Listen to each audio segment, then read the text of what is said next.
Welcome. We're here. We are going to play a one-shot tonight. A one-shot that was unlocked during our charity stream many moons ago by now. So this is Bun-Bun's amazing winter adventure. And it's going to be really amazing. Maybe a little bit whimsical, who knows? I have a lot of people with me today. So let's start out with Bun-Bun. How are you doing, Gemma? Hello. I'm doing well. I haven't played a tabletop game since our last, the genesis of this. So I'm excited to play tonight. It has been a wild, few months, year and a half, 4 years, whatever it's been. It's been a long time. And it's been wild. Yeah, no, I'm super excited to be here tonight. And excited to be Bun-Bun. Amazing. The titular character. So if I remember correctly, because it's been a while, then Bun-Bun ran away from the carnival and went on adventures and came back later on and was like, "Yep, nope, I'm done with that. I'm happy here, being back now." So what happens in between, we'll figure that out tonight. But before we get to that, we have some other people as well. Rick, how you doing when you're not crashing our stream? Hello, when I'm not crashing. I'm fine. How are you, Marty? I'm doing good. I'm doing good. I was fine. Everything was going grand. I was on time and had everything running. And you know what? I was doing un-Rick-like things. And then it all had to come crashing down around me. And but it's fine. You in the ass for it. And Discord was like, you know what? Fuck this. Absolutely not. But I'm good. I'm very good. I'm very glad it's the weekend. It's been a very, very stressful week at work, to say the least. But I'm doing good. Every day above ground is a day to be blessed. There you go. Words to live by. We're that level, are we? That's where we are. That's where we are. Some casual existentialism. I'm due a midlife crisis. It's fine. Right. All right, so we also have someone that I work closely with here at Crowded Tavern, and that is Amanda. How are you doing today? Did you nap? Hello, no, I did not nap because napping would make everything worse. I am all or nothing when it comes to naps. So, hello, I am here, and I am echoing Rick's sentiments. I feel like that's exactly where I am right now. It's been an interesting 2 weeks. It's been a hell of a year in those 2 weeks. This is the most run-on fumes one shot I've ever seen in my entire life. We are here in body and nothing else. I have a feeling this night will be great. I mean, maybe, perhaps. I think it will be entertaining, and I think we'll have a lot of, that oversleeping laugh. What's it called? Sorry, I think that's a Danish thing. When you're very tired and you just laugh all the time, whatever that is called. When you're overtired. Overtired. Thank you. You're assuming an awful lot that there'll be laughter in this. Wow. And you're assuming that Danny feels exactly the same as we do. No, actually, I'm great. There we go. Perfect. Danny, someone has to steer the train. Danny up here, our DM. Thank God it's the DM. How are you doing? I'm fine. I'm happy to be here. I hope you had a really great day at work, and that you're feeling rested, and that you're feeling, very kind. Yes, at least let's hope the dice are. All right, before we jump into it and get started, I know that's why we're here. I think Gemma, you wanted to quickly mention something, isn't that right? Oh yeah, I mean, I can also do it later, but yeah, I just wanted to plug that I am working on a TTRPG. The main writer is a lovely fellow named James Kerr, and it just went live on Crowdfunder yesterday. It's already been a day. I don't know how that happened. And it's a solo TTRPG that is a martial arts TTRPG. It's diceless and randomless, which is an interesting solo system, and it's called Solo Martial Blues. And yeah, it's like we have a really modest goal of 3,000 Canadian dollars to fund it. So if you want to check it out, that'd be lovely. That's all. Thank you. Awesome. Thank you very much. I will be getting this. Oh, it seems like we lost the faces. I don't know. Oh, sorry, that's my fault. I have to keep them. I have to keep them active at all times. And I opened a link. There you go. How dare you? Together, Rick. Hello, All we're together. back. You don't click on the ads. It wasn't the ad. You're gonna lose them again real quick. There we go. They're back. It wasn't ads. I promise. All right. So, is everyone ready? Is everyone? I mean, yeah. Is everyone ready? No. We're sure. All right. I mean, whether we're ready or not, it's happening. So It's here happening. we go. yeah, Nice. you're all aboard the Ready. Bun-Bun train right now. So, without any further ado, Danny, take us to the feywild. Thank you. I'm just gonna start the music. Everyone confirm that you can hear the music. Yes. It comes and goes for me, I gotta be honest. Okay. It's playing, Big and Marty? people should be able to hear it. Fingers crossed. I can hear it on the stream. I guess that's the important part. Yeah. And I also have it. Thank you. Let's go. All right, great. So, we begin this story in a familiar place, the village of Stonefell. This tiny, isolated hamlet, situated deep within a great mountainous pine forest, is playing host to a most unusual event for these far-flung parts. The traveling carnival known as Philonius Roaming Curiosities is treating the villagers to their show. It's not going particularly well. At Regina's live animal performance, the act is about to hit its stride, and a small rabbit is let loose amongst the crowd. Having been bored to tears from traveling and not performing in weeks, and also hearing disturbing rumors about ending up as dinner, the sudden freedom is tantalizing to this small critter, especially when the stage canopy comes crashing down on Regina. So Bun-Bun, this is where you enter. Please describe what Bun-Bun looks like. So Bun-Bun is an all-white rabbit, and is like occasionally like a darker color, like darker like gray in the summer. And she is a fairly like average size, maybe slightly tall for her pupils. And fluffy, although a little thin. Like I think she's had some tough. Food hasn't been as plentiful as it was, and she has taken off into the crowd. Now Regina has asked me to go and find some bits and pieces for the act, and I decide that it's not right to, like, I need to leave. Now, whether I'm leaving, I'm telling myself I'm leaving to maybe get help. Whether I truly am going to get help or whether I'm just saving myself, it's really hard to say. I've convinced myself that I'm off to get help, though, and off I go. All right, so it's not a long distance until you get to the great pine forest that surrounds this tiny village. And it is evening, so it's dark. And you go running off into this, and it feels exhilarating. It's suddenly this huge open wide world that you haven't really been to in a long time now. And you run and you run and you run and you run through the roots and the bushes and the trees, and it feels wonderful. And all of a sudden, it's very dark. And it's also very quiet for some reason. Do I smell anything? You can make a perception check, and you can just add.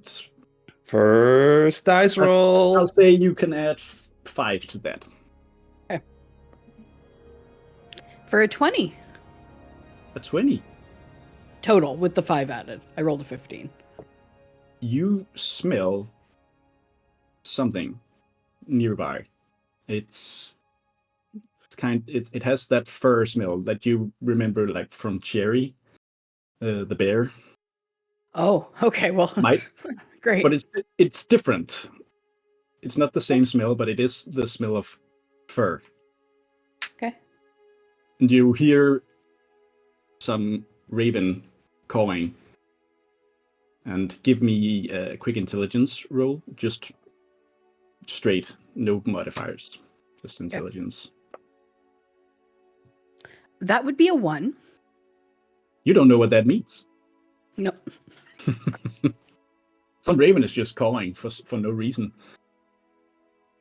But you do hear from your perception, that's high, something is creeping in the bushes nearby. Oh. Does it sound big? It does sound bigger than you, at least. Oh, that sounds like I'm dinner. I've been worried about being dinner.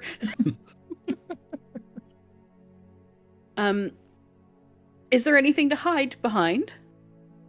There are lots of bushes and roots and stones and such. I'm not a brave Bun. I'm going to go hide. All right. And I'm gonna just dive kind of like under a bush that's nearby. You dive under a bush and give me a stealth roll. You can add 2 to that. 18. 18. All right. You hide and you think you're well hidden. You should be well hidden. Seems like it. But then you hear something sniffing nearby. Like near me? Yes. Something is coming out of the bushes, and you can just barely see it in the starlight and moonlight. It has red fur, black in some places, slightly larger than you. It's very slender and has long legs and a very pointy snout and pointy ears. Does Bun-Bun know that? Does Bun-Bun know? Like, would I know what this is? You were a wild rabbit, so yes, at one you point. know that this is a fox, and it is definitely coming towards you with sniffing the ground from where you walked. I am going to just freeze. In the flight, fight, freeze matrix, I am at freeze. And I'm just going to try not to breathe very deeply. And I'm not going to make any noise. I'm not going to twitch my ears. I'm just going to freeze. All right. The fox sniffs around a bit, and then it makes direct eye contact with you. Like direct eye contact, knowing eye contact? Like we're making eye contact. It's making eye contact with you, and it's moving to pounce. I take off running. You run. I run really fast. And the fox runs as well, and it's right behind you. I'm going to put on this kind of music instead. Happy music? No. So you dart off and you run fast, but the fox is also very fast. And you flee deeper into the forest. Heart's pounding because this fox definitely it wants to eat you. And you can tell, even though you're a bit ahead, that the fox is gaining on you. It's faster than you are. But then you see out of the corner of your eye, in the large tree that you're skirting around, there's a burrow under there. It's just small enough that you could fit. The fox is slightly larger than you. I'm in. I dive. I am in under burrow. Here we go. You go darting into the burrow, and the fox also was right behind you, so it pounces and gets stuck in the hole. And you have only one way to go. It's further in. It continues for a while. Yep. The fox is snapping right at your heels. Do you go further? Is it Is it making progress getting into the burrow? It's starting to dig, like Fudge Okay, is so doing. after a bit of a sassy tail wiggle, because I thought I had maybe beat it, I'm just gonna keep going. The only way out is through, I guess. Like, here we go. I can't go back that way. So you go deeper because it goes down, and you're hot from the running and the blood pumping in your veins, but it does feel cold down here. It feels like really cold. Like colder than I would expect, or does Colder it just than- feel like I'm in cold dirt? colder than it should be on the ground, but you can still hear the fox somewhere behind you. You keep going until all of a sudden you enter like a small, very, very small, like cave or cavern. And there's light here from some mushrooms in a circle. They're fluorescent, but they're also frozen, and there's rime all over in here. And inside this circle of mushrooms, it seems like a small snowstorm is just continually turning and turning and turning. I'm going to investigate the snowstorm. Sure. Give me an investigation check. You don't add anything to this, just straight. 5. 5. Real highs and lows tonight already. Real highs and lows. Sure is unusual. Yeah. Haven't seen snow underground before. No, and it's there's no other way out. It's not a very large space, and this mushrooming takes up most of the space. You're just like right on the skirt of it, and you start to hear claws somewhere behind you. I step into the circle. All right. As you step into the circle, your vision, the snowstorm like picks up until it howls, and your vision goes white. You can't even see for all the snow, and all you can hear is like the pounding of your own heartbeat in your ears from the fear and the fox. And then all of a sudden, the snow just dissipates, and the winds die down, and then all you just hear is from your heart. You sit in deep white snow inside a small clearing in a vast, vast mountainous forest, and it's much like the same you came from, but it has like a strange, otherworldly feel to it. It doesn't look or feel quite right. As if the trees and the rocks and the plants have curves that they shouldn't, but they're vague enough that you can't even tell if it's real. And there's a natural light here. It's not night, but it's like weak light. It's like it's twilight. And there's something that's darkening most of the sky above you, like something that covers the sky. There are some small bluish motes of light that drift between these trees and plants and rocks, and they provide some dim ambient light, but it's just bright enough to reveal some gargantuan roots that snake through this forest. Even amongst the trees, they are much larger than the trees. They're so large. And it's cold here. It's actually so cold that your fur can't fully keep you warm and you start trembling. Oh no. And by now you're realizing this heartbeat, it's not coming from you. It's coming from nearby.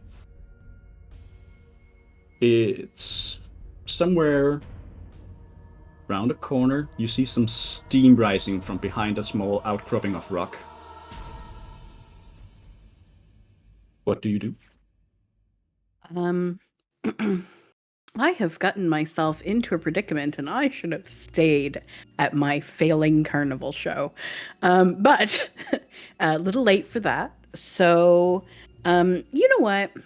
I have been a lot's going on. I'm just gonna go investigate, right? Like the worst thing that's gonna happen is I'm gonna get eaten, which was what was going to happen 20 minutes ago. So here we go. Let's go get eaten by something new and exciting. Right. So you go carefully over there. You peek around the corner. In the snow, which has largely melted, you see something small, vaguely humanoid. It's about the same size as you, but it's featureless. It's glowing warmly, and it's pulsing with every heartbeat that you hear. Doesn't have any face, doesn't have any discerning features. It just lies there in the snow, but the heartbeat seems to actually be slowing down. You can physically see the light pulsing less, and there's more time between pulses. Seems like whatever it is fading fast. It doesn't look up at you, though, even though it doesn't physically have eyes. And it reaches out towards you, like reaches its small hand towards you, and you get a very, very strong feeling from it. Like it's not your own feelings, but you've just felt this feeling yourself before you come in here. It's fear, and it's predatory fear. I approach the figure? Yes. Its hand is outstretched towards you, but it doesn't like reach further for you. Like it seems it wants you to touch it. And you say it's about the same size as me. Yes. Okay. So I'm just gonna like go up to it. And the figure, I'm used to like hands reaching out to me. And I'm just gonna like touch my like nose snoot to the hand. Sure. It's very warm and very pleasant in this cold. The minute it lingers there for like a few seconds, and then it dissipates into a million glowing light particles that swirl around you. And then with they go straight into your little bitty bunny chest. Oh no. And for a moment you just sit there like you didn't feel anything, but it just vanished. And you sit there for a few moments, and then suddenly you start growing. You go your feet go further, your front legs extend, and your small paws, they grow into fingers. And all of a sudden, you're much larger than you were before. And you're standing upright, like a person. Oh no, I'm humanoid. No. You're even wearing clothes. And you even have equipment. Please describe what Bun-Bun looks like now. So, Bun-Bun, my fur has become darker. I just got used to being Regina, now I have to be Bun-Bun. So my fur is a bit darker than it was, sort of like a gray, a white gray. And I am of average humanoid height in terms of like 5'6", 5'7", which is still much taller than Gemma. And I have a number of weapons on me, a couple daggers, and a rapier and a short sword, all very pointy things that I have not experienced in pleasant ways before, at least. Yeah, like I'm wearing leather, like a light leather armor, that is very like natural colors, like greens and browns, and meant to sort of blend into not the snow landscape, but like a woodsy landscape. Interestingly enough, I have a hand drum at my hip as well on the other side. I don't know what that's about. Yeah,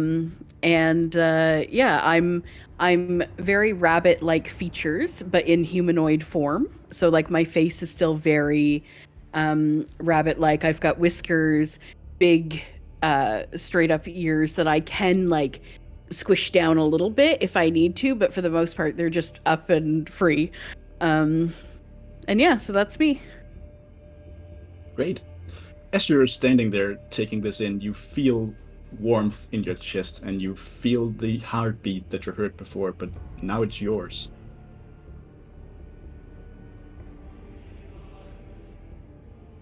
When I grew, do I feel like I'm like wiggling my body a little bit? Do I feel like at home in my body with these like upright long legs, the whole thing? Like it just feels Strangely, it feels very natural. It okay. feels like Great. this was always your body, even though it's clearly not. So, kind of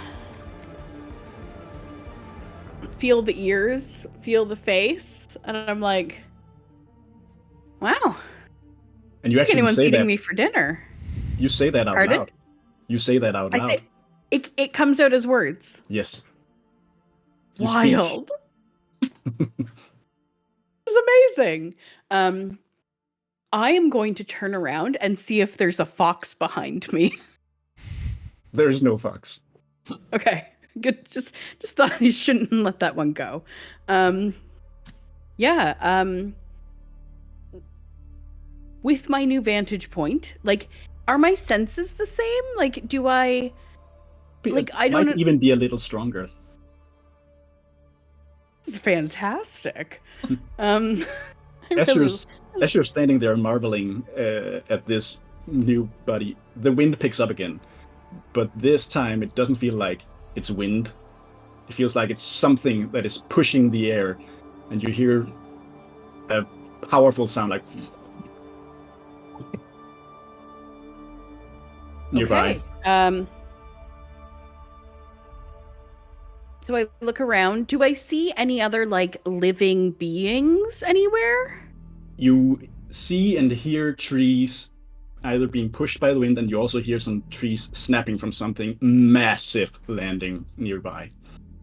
I gotta run just a bit and take cover. There's still some rabbit instincts in me, and I need to move, or I'm gonna be squished. So you run and hide behind a rock that is nearby, and you see something.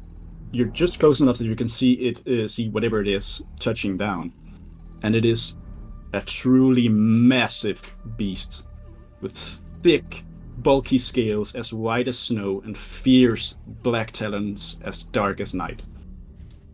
It has glistening frost that clings to its fangs and its hide, and its eyes glow with a baleful pale blue light. This is a dragon, and it is massive.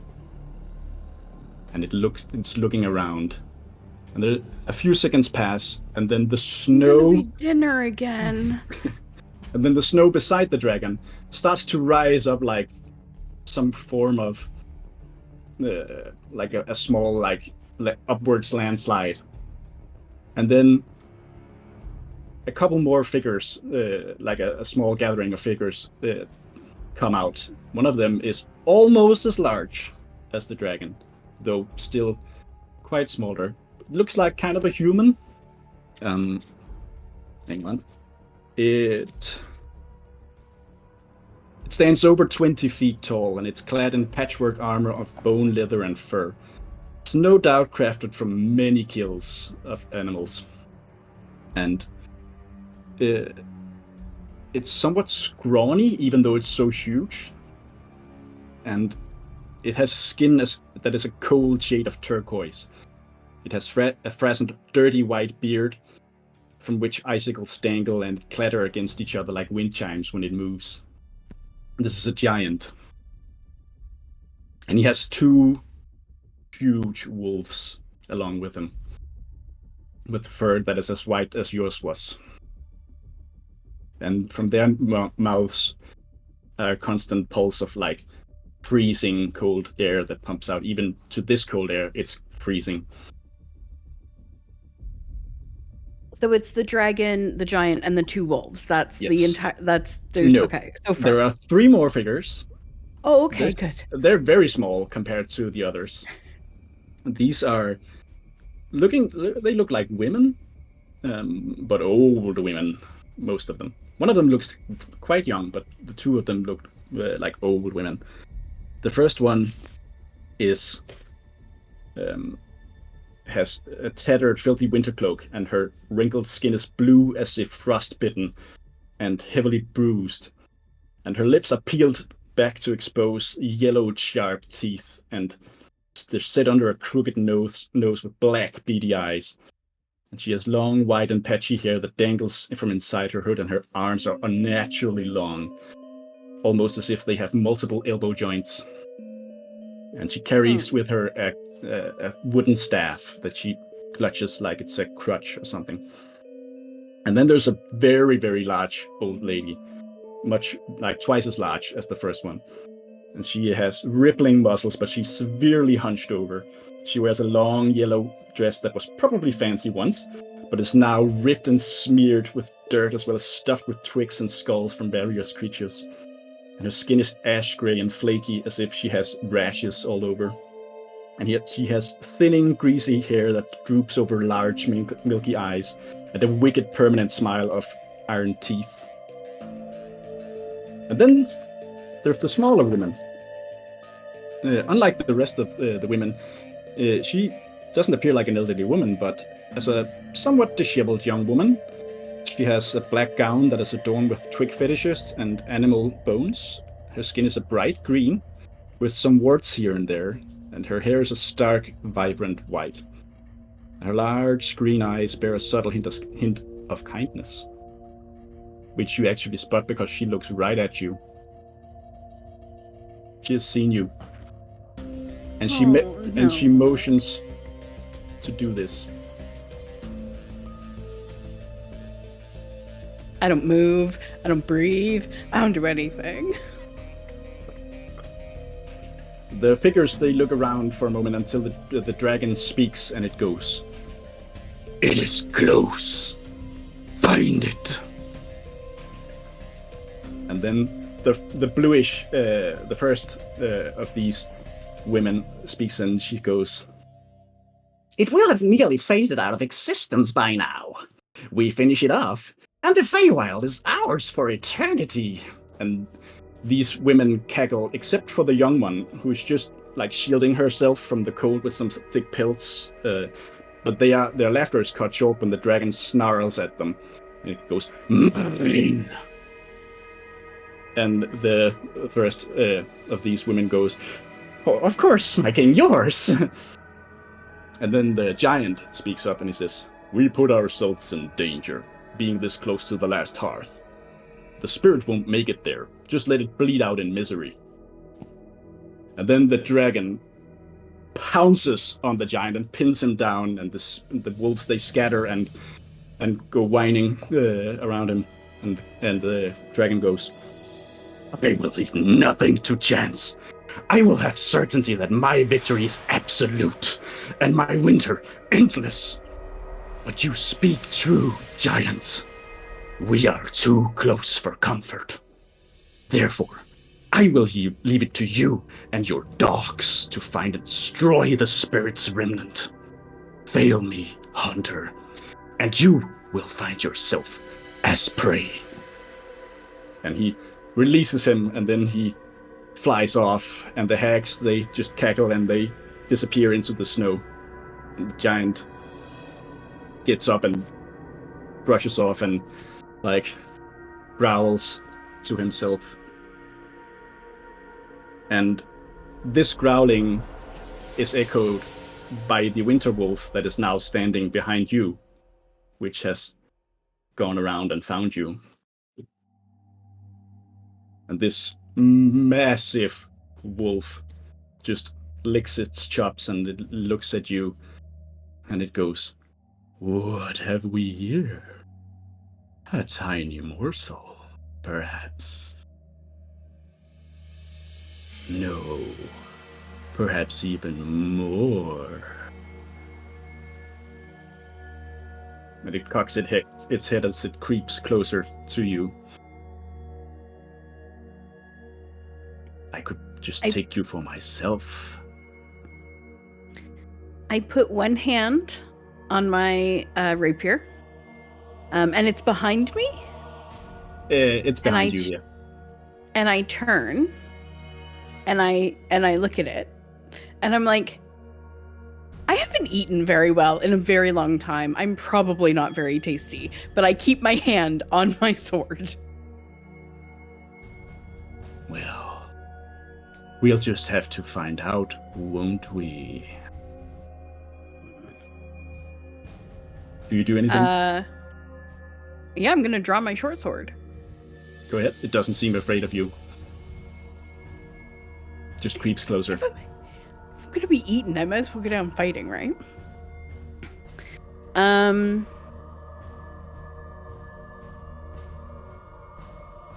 How close is it? It's right up against you. Good. Can I just slash it with my short sword? Like, can I You just sure go can. for it? Yeah, you can. Okay. So that is... I rolled a 20. So it's a 27 to hit. Is it natural 20? A natural 20. Nice. Go ahead and roll damage. Okay.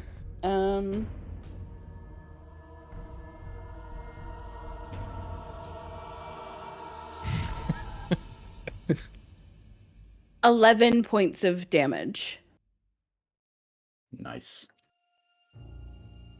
Just get over here. 11 points.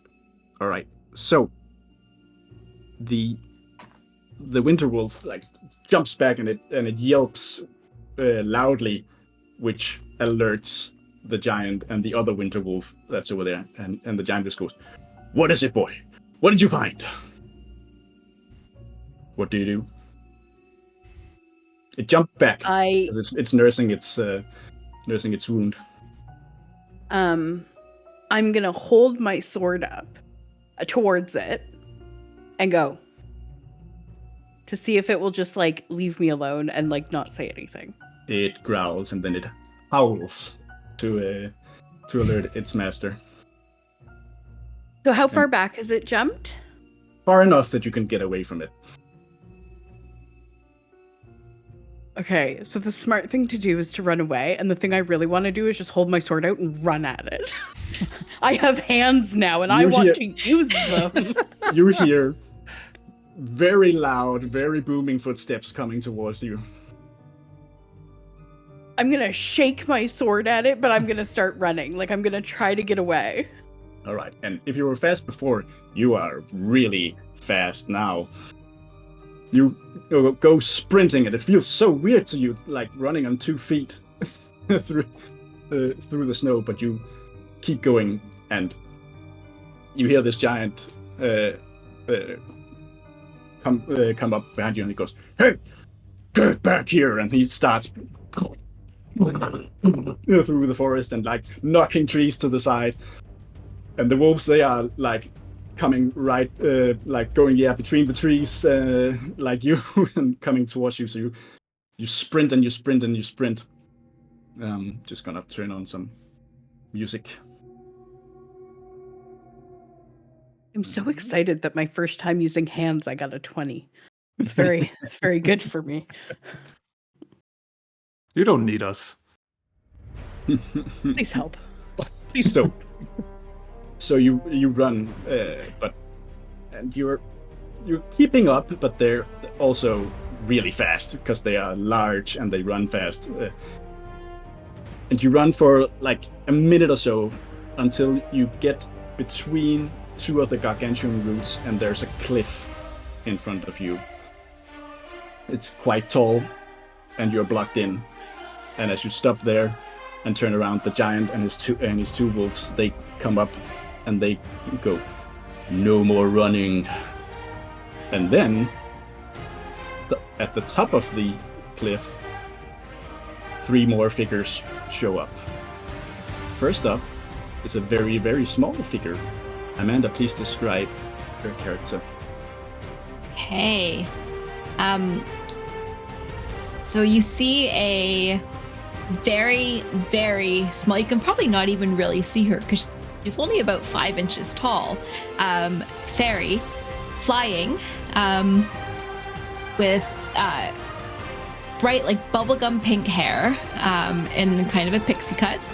And she's got blue and pink wings that stretch out. They're twice as long as her body. And she is holding a sword that looks quite a bit longer than her because she's just wee. And she is looking down threateningly, ready to jump into action. Right. And next to her is another larger character. Marty, please describe the name that I definitely can pronounce, but I'll let you do it because I want to see if you can. All right. You see an owl, but brown feathers, just brown all over, orange eyes that just, are razor focused on what's going on downstairs. So maybe, the head cocked a little bit to one side. And it's also wearing like a studded leather armor. And you can see that it's snowing right now, right? It's not snowing. It's not snowing. Okay. Well, it is snowing right now. I'm telling you, Dan. It's snowing a little bit, and as some snow, as some snow hits the armor, you see how it instantly melts as it hits the armor, almost like it's emanating a little bit of heat. And its name is Dr. Toria Sinaldo. And next to it is a much larger figure. And Rick, please describe your character. Hi, I'm Terence. I am a turtle who is relatively slow in moving and in thinking and in doing, and just kind of bumbles through life a little bit. He is like a dark green shade all over, with obviously a large turtle shell. And he carries a staff with him, and kind of all across the staff and all over his like body and shell as well are like mushrooms and kind of natural kind of growths essentially. And if you look at them long enough, you'll kind of notice that they're not like moving around, but there's like life to them essentially. Like they're not just like static mushrooms, they're almost like moving and pulsating and just like living almost. And Terence is just smiling. He's always smiling.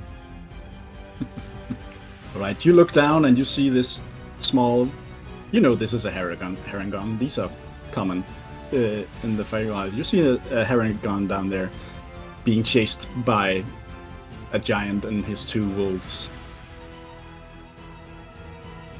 So I would like you all to roll initiative. Oh. Oh. And I'll Do I roll initiative too, Danny? Yes, you should all roll initiative. And I'm just gonna set up here. Wow, Amanda. Rhubarb is ready. It's apt, but my initiative is tragic. In character, I guess. Yep. A little bit of both.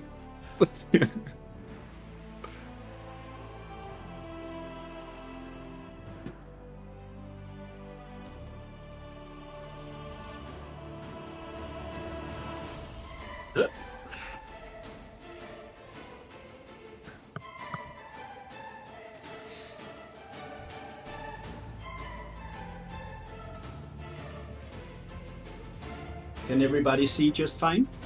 Yes. Yes. All good. That Awesome. looks so good. Your drawing skills is 10 out of 10. Yes, it's amazing. I went to art school and shit. I did not go to art school, disclaimer. Just gonna move this. Maybe what? No, nothing. Bad joke. Never mind. Carry on. Alright.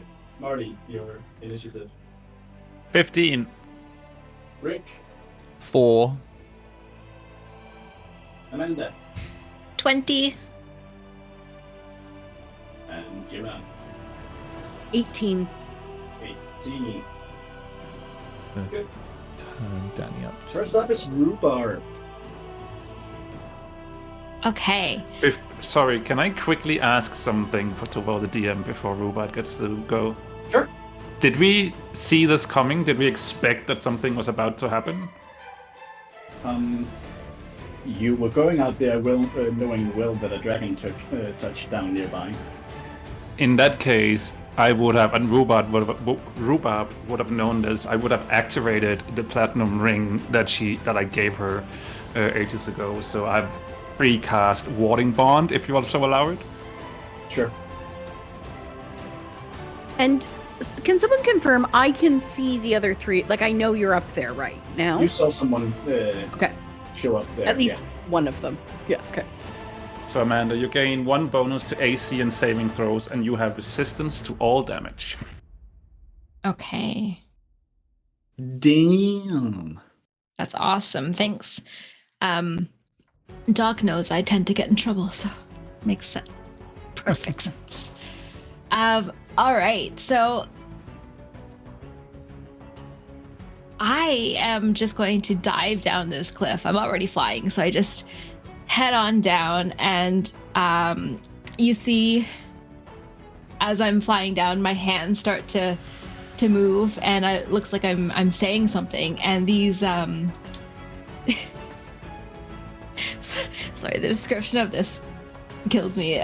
Twisting, whistling, hypoallergenic, gluten-free darts of magical force fly out of my hands towards I need to look at Danny, towards the wolf that is closest to this creature who's at the bottom of this cliff. And I'm casting Jim's magic missile. All right. Where do you want to move to? It is probably like closer to Bun-Bun. Maybe like the space beside her, but I'm like in the air above. Yeah. Yeah. And maybe like 10 feet above her or something. All right. Gotcha. Okay, so that is a 15 to hit. Oh, those are to hit magic missiles. But it does They hit. are. All right. It hits? Okay. Hang on. You each dart targets. Oh, I can target. Okay. I can target 3 at once. All right. Actually, so yes. Interesting, but I think I'm going to focus them all on that wolf. So I think I need to roll 3 times for that. Is that right? I don't know that particular magic missile, so I think so. Okay, let's go. Second one to hit is a 9. That misses. And the third one is a 15. That hits. Okay, so 8 damage plus 4 damage, so 12 damage total. 12 And damage. just to confirm, the spell does say make a ranged attack for each missile. Great. Does it? Yeah. Thanks. You only rolled 2 yeah. damages. You only rolled 3, right? The third one didn't hit. Oh, sorry. Yeah. Unfortunately. All right.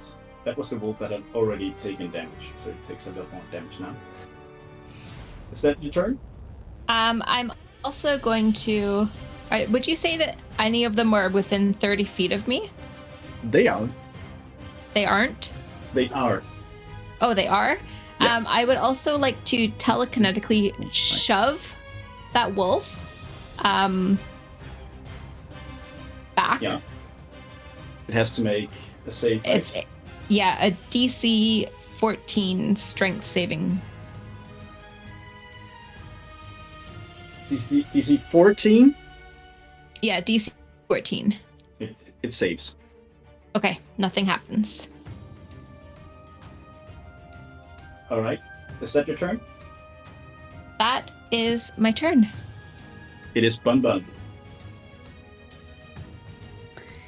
So I have this short sword, and I'm also like a little bit surprised at what's happening, but I'm just gonna try to attack one of these wolves.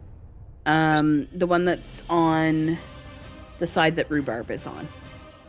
This one? Yep. So I am going to sorry, I'm trying to count hexes. I can approach it, right? Like I can get to it? Yes. Yeah. Okay, great. I'm faking bravery and I'm going up to this wolf with my short sword. Okay. And I'm gonna slash at it. I'm not gonna lie, the wolf looks a little surprised that you're coming up to it. And I'm gonna wait, I'm gonna see if I hit it first. Sure. Oh. That's an 11 to hit. That misses. Okay. I'm gonna look at it sternly. It licks My its hands lips. have failed me and I don't understand how. Is that your turn? I have one attack per action, so yes, that's my turn. Right now, that's my turn. All right. Thank you. Then it is Duck. I'm just gonna say Duck. Yeah, that's fine. Doc is going to fly over to Terrence. Terrence, you are heroic, and I'm going to cast heroic on Terrence, which gives you some temporary hit points. Let me quickly see how many it is.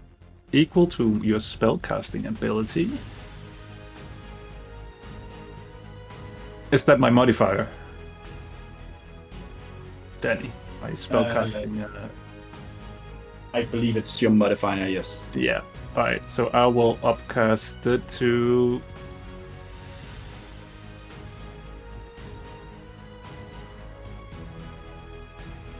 No, it's just additional creatures. Yeah, so you just get 4 temporary hit points every and you regain them every turns, Rick. So, and then I am going to fly. I don't know how much speed I have left. You can fly 30, right? Yeah. I have so 40 in total. 40? Yes. Oh, then you can go quite far I think. yet. Oh wait, is that walking or flying? Yeah, 40. Yes. You can go quite far yet then. Okay, I'll fly down behind Rhubarb. There you go. Thank you. That's my turn. All right. Then it is the giant. Actually, I think I have a bonus action. Okay. No, I don't. Sorry. Carry on. It was. Yeah, never mind. Go on. All right. He's going to try to snatch and pick up Bun-Bun. So, Bun-Bun, you have to make a strength saving throw. Or dex save. You can choose strength or dex. Oh, good. Yes, we'll do Dex.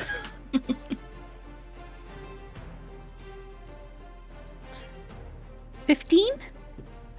15 is not enough. You are snatched up in the giant's hand and he's now holding you. You are grappled and restrained. But that's it for his turn. Now it's the wolves. And the giant just says, "Sick 'em, boys." This one runs up here. This one runs up there. One attack on Rhubarb. We are in the air. Can they reach us? Oh yeah, you're in the air. Are you both in the air? I mean, I'm right behind Rhubarb.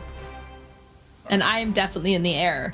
You said So- you were 10 feet above, so let's say that's 15 feet up.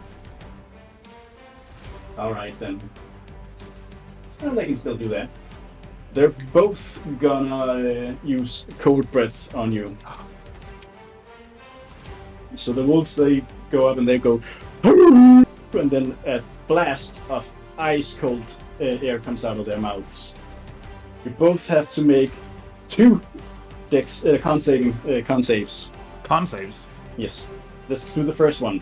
First con save. 13 with what Doc gave me. And 13. 13 and 13. All right, you both save. So the first one you take only half damage.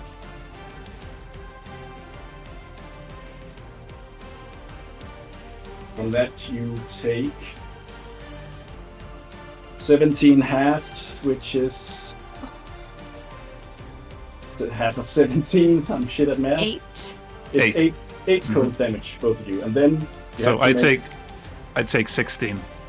All right, and then another con save. Oh wait, is this cold damage? Is this It's cold damage? Yes. So it's Okay, further okay. half for you.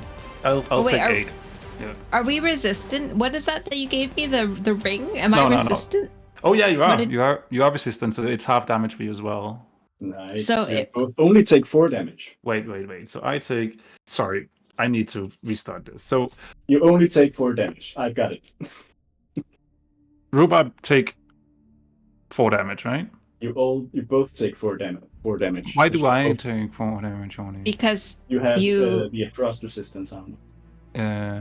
8, and you succeeded on your con save throw? Yes. 4, and you take 4, right? Yeah. Yeah. You So both take 4 damage. Trust me. I also take the damage Rhubarb takes, so I take 4 plus 4, so I'm back up to 8. But 8 damage. You take all of the damage she takes. No. If she takes damage, I take damage because of the ring. So I mean, that is confusing. I'm just gonna call it right Oh, now. You both trust take me. 4. You both take 4 damage. and I take additional Okay. 4.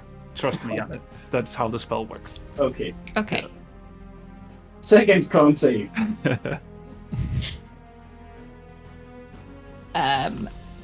8. 8 and 10. 10. So that's both fail. This is going Luckily, to hurt. the roll is not that good.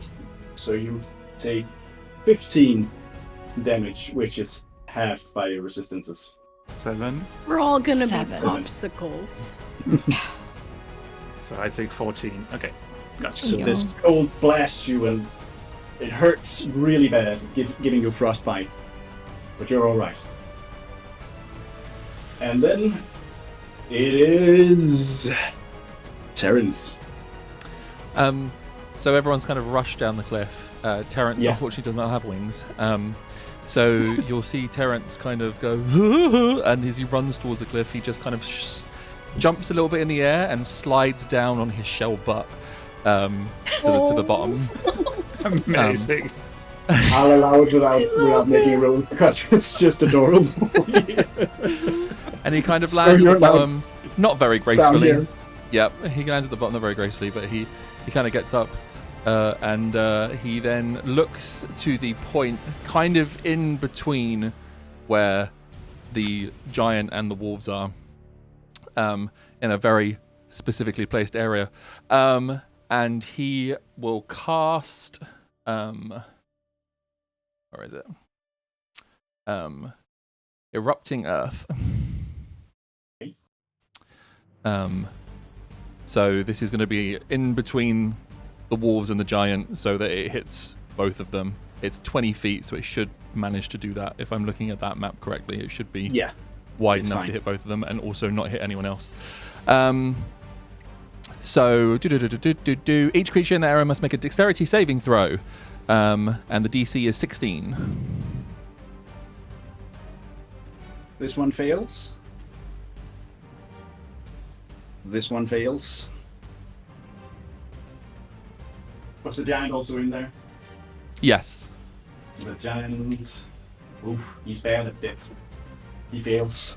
Nice. So they all take 3d12 bludgeoning damage. Let me roll that now. So they all take 22 bludgeoning damage.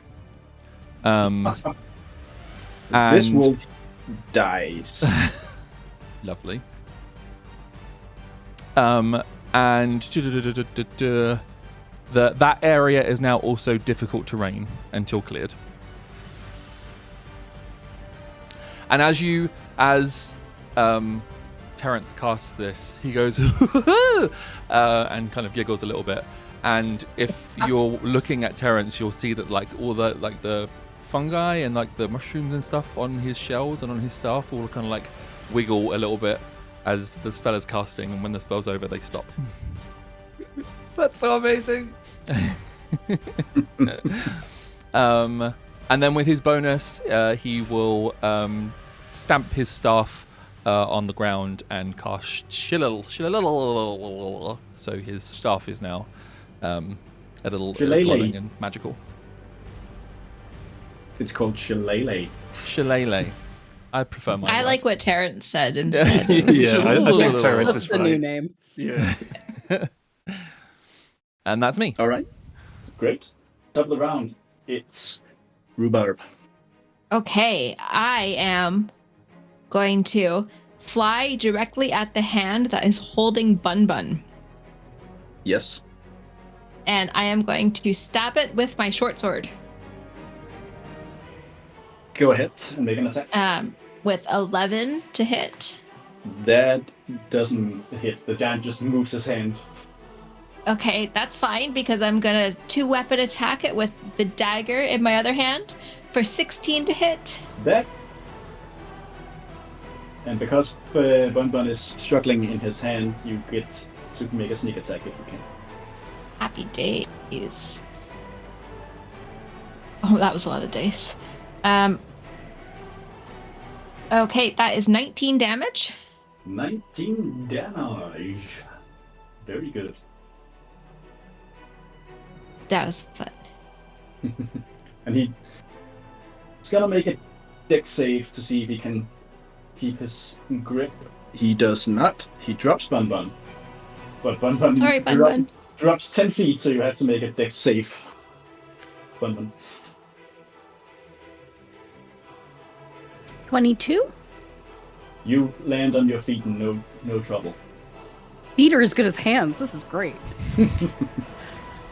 And as Bun-Bun's dropping, I say, and you keep your hands off of creatures that you don't know. That's not very nice. And the giant just goes, "You little shit." Very direct. I probably do laugh. Rhubarb laughs. There was a slight PG moment that just got ruined completely. You keep your hands off him. Fuck off.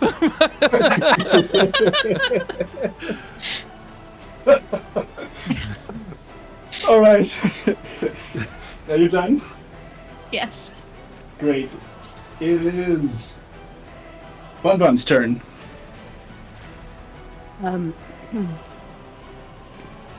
I have my short sword. I'm gonna grab a dagger in the other hand. As a out of character moment, I do have 2-weapon fighting, but it's taking some time to master these hands things. And I am going to go for the wolf. All right. Just to help. Is that who I'm closest to? Or No, you're at the feet of the giant.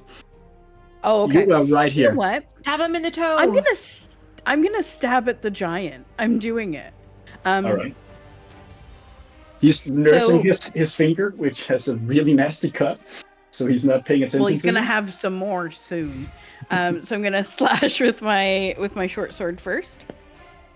And that is a 23 to hit.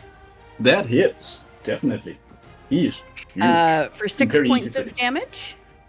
And you get sneak attack because Rhubarb is within 5 feet. Amazing. I haven't played a rogue in so long. Roll all your dice. I had 5 sneak attack dice. It was awesome. Let me see how many I. Where's my?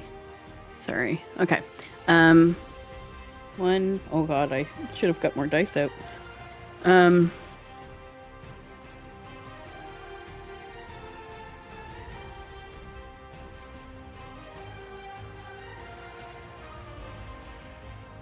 An additional 18 points of damage. So 22 total? Sorry, I think so. I forgot Yeah. what the first roll was. No, 18 you said. So it's 24. Yes. 24 damage. Nice. And then in my offhand I have my dagger. Yes. And that is 22 to hit. That also hits. Amazing. For 4 points of damage. It all counts. And I yell, dinner! That was bleeped out. Discord gated you for that. Discord hates me, so I screamed that I'm not dinner. Okay. That was slightly better. All right, the giant is like you like stabbed your swords into his foot, and now he's like, doing the thing where he's jumping in place, going, oh! That's it for your turn. That's my turn. All right. Then it is Duck. You're muted. Marty, Marty, you're muted. Hello. Doc is going to fly 10, 15 feet higher up into the air to try and get out of, hopefully get out of the range of the breath of the wolves. You're And now as- 25 feet in the air. Yes, and as he is using his wings to get up, in between every beat, he's going to say something, and he's going to say like, "Did you hear about the owl party? It was a..." And he's casting hideous laughter. Ooh. He's casting hideous laughter at the giant. All right, he has to make a what save? And a wisdom saving throw. Has to beat a 16. Yeah, he does not. He fails. So he falls prone and is unable to stand up for how long? A minute? Until he takes damage, he can make the save again. And Yeah. I also think he can make the save again after every turn. At the end of each turn, it takes at the end of each turn, it takes damage. What? If it takes any damage, then it can make the save again. Oh, sorry, I cannot read any longer. Sorry. At the end of each of its turn, and each time it takes damage, the target can make another wisdom saving throw. The Yes. target has advantage on the saving throw if it's triggered by damage. Okay. So, yeah. But yeah, it's prone now. So He's now lying there, like just roiling in laughter, while also really trying to nurse his foot and his hand. It's terrible. All right, is that your turn? then I'm going to use my bonus action to heal myself real quick. All right. So I am going to heal myself for the amazing amount of 8. Well, that's almost as much damage as you took. So, No, it's not. Because All right. my damage was doubled. But yeah, it's fine. I'm alive. That's my end of the turn. all right. Then it is the giant. He makes a wisdom saving throw, which he fails, so he keeps laughing. It's a good And- joke.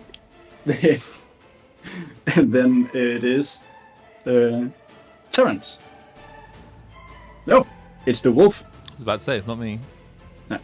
And the wolf goes to the only one that can attack, which is Terrence. No, it's only 14 to hit. Nope. So it snaps at you, but it just gets shelled and breaks a few teeth. That's it. Now it is Terrence. Nice. Terrence will take his staff and he'll kind of raise it with both hands in the air and then just try and strike the wolf on the head with a booming blade attack. Go ahead. Which I need to attack for this. Is that using +4? I think that is correct. Yes, with my shillelagh. Yes. A roll of 7. 7 to hit? Yeah. Oh, that misses. He looks a little sad, and with his no, I'll hold on to that. Yeah, no, he'll just go oh, and that's his turn.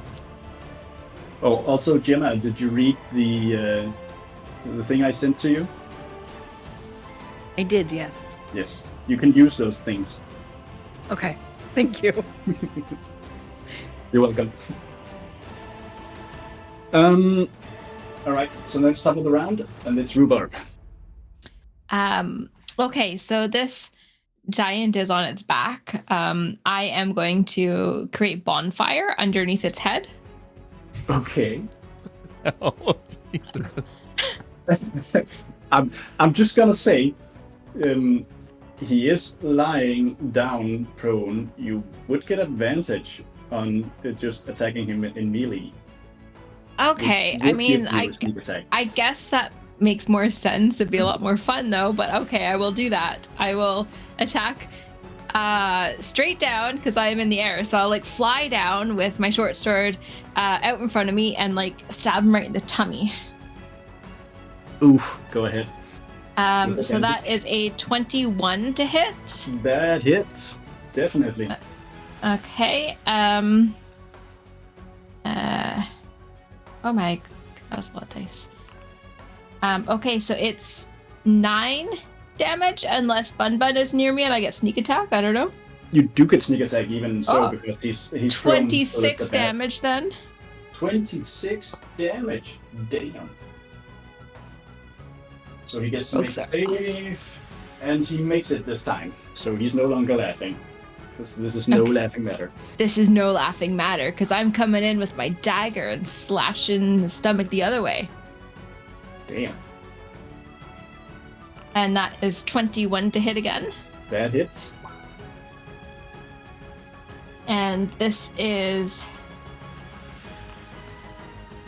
7 damage. And damage! Yeah, damn. He is hurt badly. Okay, I am This tiny little fairy is just wailing on this enormous giant. Yeah. And I am going to fly up into the air and say, yeah, that'll show you. Don't you go picking on people that are smaller than you. He's just holding his bleeding wound and going, oh! Yeah, is that your turn? That's my turn. Then it is Bun-Bun.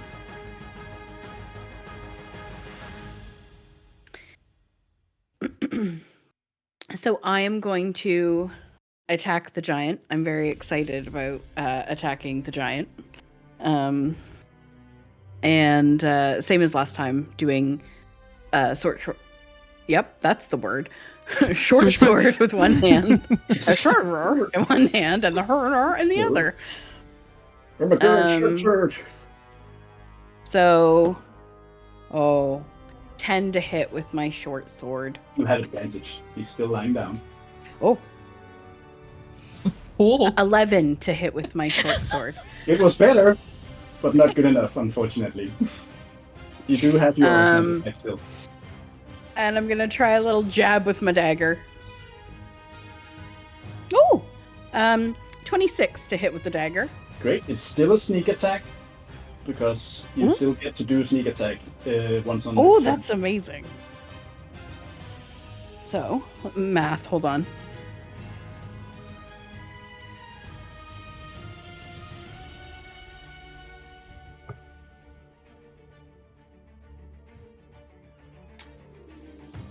$29 points of damage. Ooh.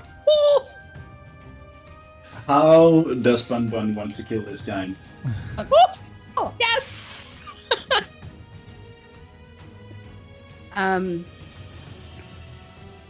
So I'm gonna have my dagger, and I'm gonna I'm ruthless now. With this very powerful hand that I've developed, I'm gonna shove the dagger right in his chest and say, "No dinner time for you." And the giant just stares at you, and there's like a moment of absolute hatred in his eyes that he lost to someone, in his eyes, so small and weak. And then the light leaves his eyes and he dies. The wolf immediately is going to back off. Are you all gonna let it leave? Well, So if he can I walks away pause from- just for? Go on. I'm just gonna pause this for a second because I can create soul trinkets as like a feature of who I am as a rogue. Yes, So you can. as a reaction, when a creature you see dies within 30 feet of you, you can open your free. I guess if I'm 2-weapon fighting, I don't have a free hand. Maybe Danny, we can maybe talk about how I need to work this. I'm gonna allow it. It's stupid. that it And doesn't cause a tiny trinket to appear there, and it's a soul trinket that later on I can use for something. work. Yes. And I'm perplexed. I have no idea what magic has just erupted in my hand. But hands are great, and I have a little, it's like a little bead in my hand. It's black and like pearlescent, like shiny. And I just look at it. So I have a soul trinket, and we'll see if I use it later. Great. That looked very scary to all of you, but the wolf is backing off. Do you let it leave? If it backs away from me, I will giggle and take an attack of opportunity. Go ahead. Okay, cool.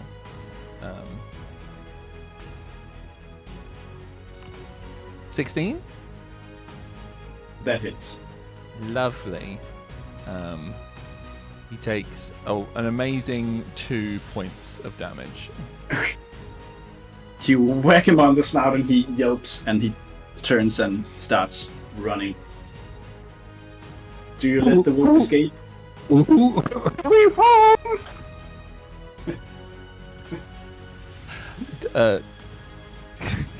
I'm not chasing after it. So. Do you all let the wolf leave? Yeah, I'm good. Yeah. Alright. So the wolf escapes. It goes. Hi!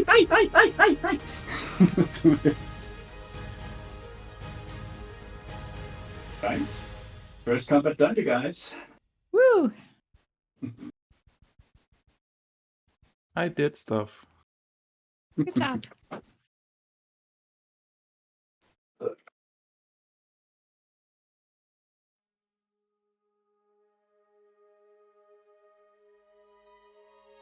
Here I am again. Hello. Design. Your microphone is not next to Behind you. I me. think. Yeah.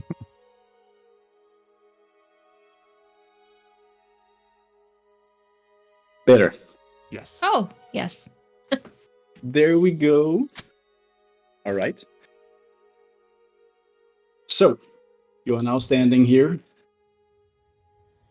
The adrenaline coursing through your bodies with the slain giant before you.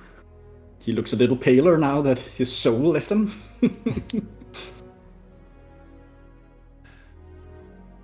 I'm going to flutter down, sit on his big toe, and look at Bun-Bun. Cocked I'm my going- head to the side. I am going to land on the other leg of the giant next to Rhubarb and cock my head the other way around. Look at Bun-Bun. I will come and stand in between them and just stare at you. Who are you? Before you get any ideas, I'm very not tasty and not available for dinner. Thank you. Okay, just wanted to clear that up. Hi, I'm new here. I'm Bun-Bun. The Great. How are you? Thank you. Thank you. Thank you. Oh, you're all. Oh, I've got a drum on my hip, and I'm just gonna like tap it with my fingers, like, taloop, taloop, taloop, taloop. Somewhere nearby, a tumbleweed just comes rolling. If you look at Terrence's face, you'll actually notice that it's got like quite a heavy look of concentration on it. And he's just like kind of not staring at anything, just kind of staring into space.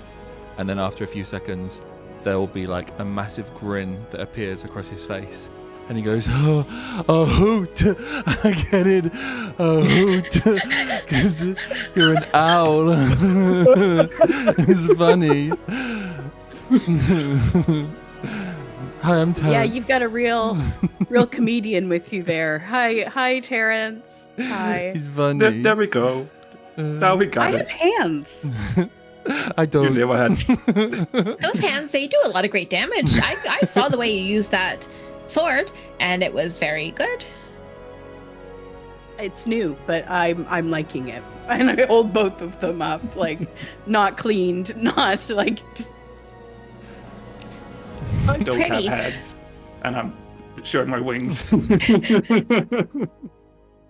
When you say your hands are new, what? How do you get hands? Can you share I that can't with tell Doc? you. So I don't possess. I don't know. So I was a small rabbit, and then a fox tried to eat me. That was after the people tried to eat me, and I thought maybe the bear was going to eat me. And I ran, and then I was like with the mushrooms, which I guess are kind of like your friends, I think. Gesturing towards Terrence. Maybe. Terrence But is the just mushrooms smiling had and nodding. The mushrooms had a snowstorm. So I stood in the snowstorm and I grew hands. And now I'm here. I'm also quite a bit taller. I was like, and I gesture down to like below my knee, like about this big before. Do we get any? Have you heard anything like this before? Is that something that is common here, or how are we feeling about this story? No, this is very strange. This is very strange. I accept your story as absolute truth. It's been a You're very weird. busy 20 minutes. Oh, Excuse me. My name is Sorry, I can't even say it now, shall I? My name is Dr. Sinaldo Brownfeather. And I just look at you. All right, you Hello, can call Mr. me Doc. Brownfeather. Oh, Doc. Yes, good. As you're all standing there, you think you're hearing a heartbeat, but it's not like really audible, but you just feel it. You all feel as if there's a slow, steady, heavy, and it's kind of emanating from Bun-Bun. I can hear I your can heart. hear your heart.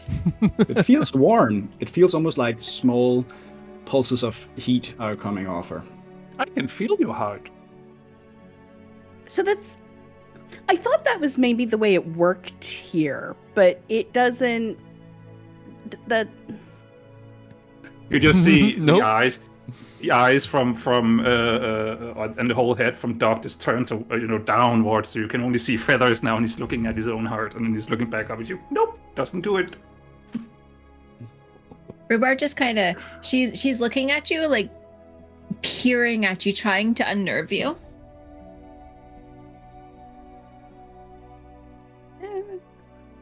So, your name is Doc. Does that mean you're a doctor? I never thought about it that way, but I guess I am. Are you hurt? Oh, sorry. Is anyone hurt? And I'm looking around at everyone. Anyone who is hurt? Maybe you can explain the heart thing. Oh, I mean, what the heart does is that it pumps blood through your whole body.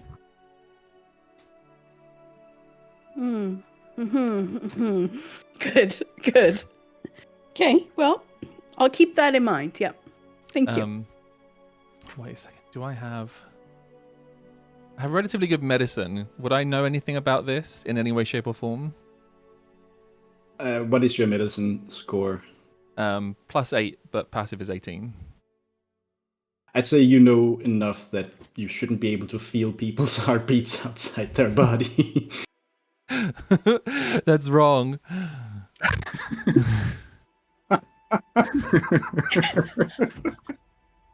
Is Bun-Bun's heart having an effect? Like you said, it like we can feel a warmth from it. Is it having a literal physical effect on like the literally snow?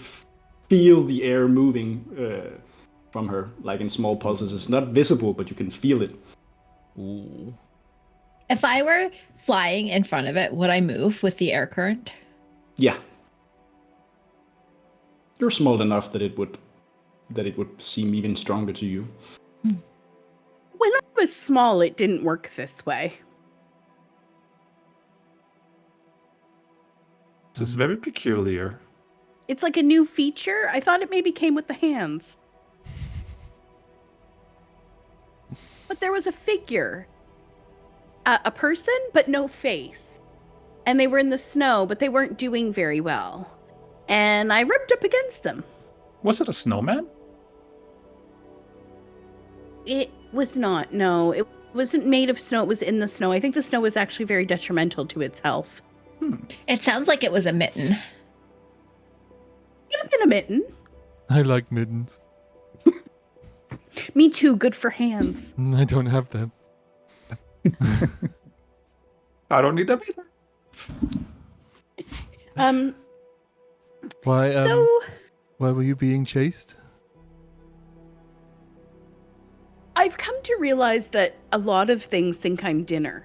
And everywhere I go, I get chased because people want to eat me. I It's jump very around. distressing. I'm just going to remind you guys that you know that giant. Looking at him, he's one of the villains working with the dragon. Okay, we have that information. Cool, brilliant. Okay. You got that information. Well, either way, congratulations on your hands and your mitten. And the help in getting rid of this guy, because he has been terrorizing us for a little while. So it's great that Lord Vatter is no longer here. Did I guess right, Danny? Did I do it right? Yes, Lord Vatter. Yes. Yeah.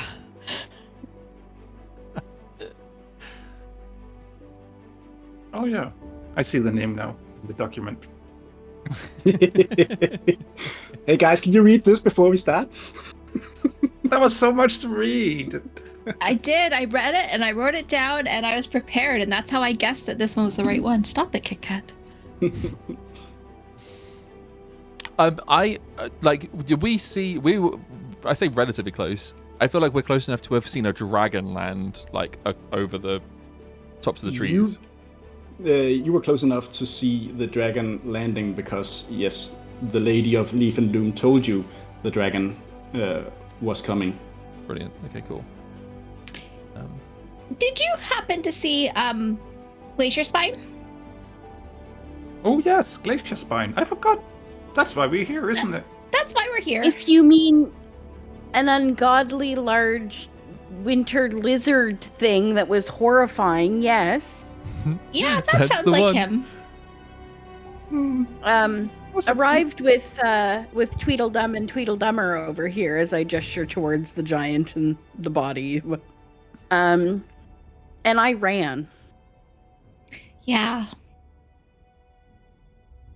I get that. I wouldn't have run, but I get that you did. They wanted to eat me.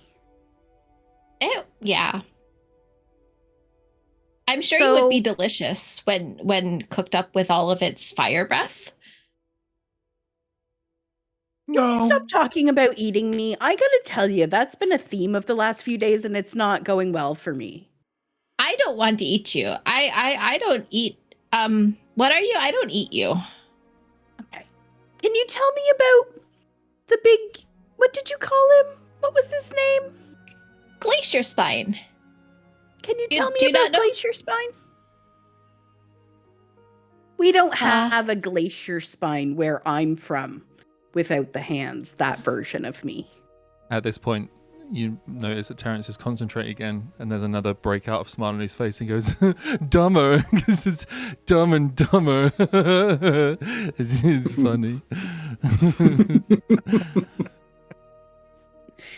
How close am I? Like, I know you all are stopped staring at me. How close are we?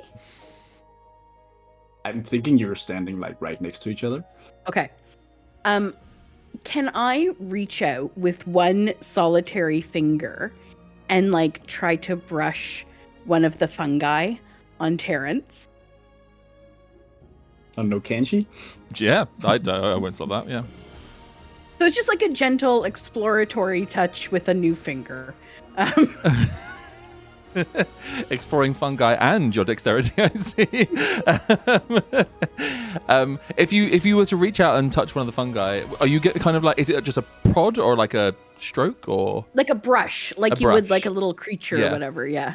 You'll notice the one that you brush kind of starts waving, and then as that one starts waving, the ones near it start waving, and then it kind of emanates out and they all start waving. And as all of them start waving, Terence starts to go and giggles a little bit. Oh, I know a woman who would love to put you in a show, friend.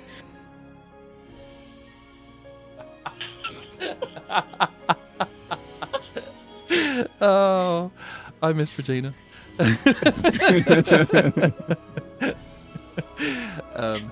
He giggles. He just continues giggling a little bit until the fungi settle down.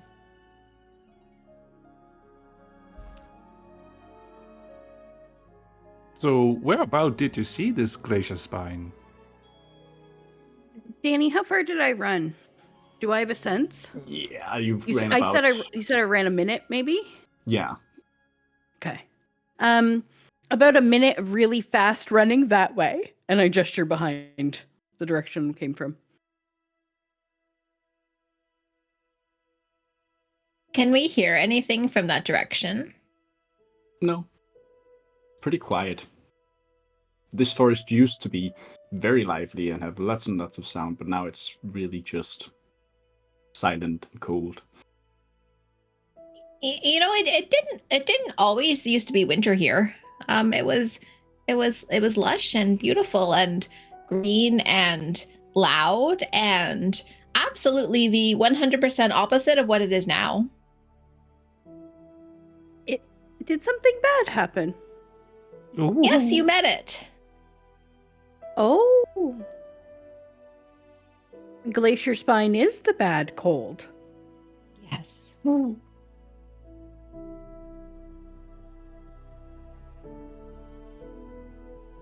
I don't know what to tell you. We've got bad people where I'm from too, but they don't usually cause everlasting winter. But they eat you? Yeah, well, I mean, small me. I think at this size, I could probably, give it a little what for. Or you could they could eat more of you. I really don't think we should keep talking about me being eaten. Thank you. Suit yourself.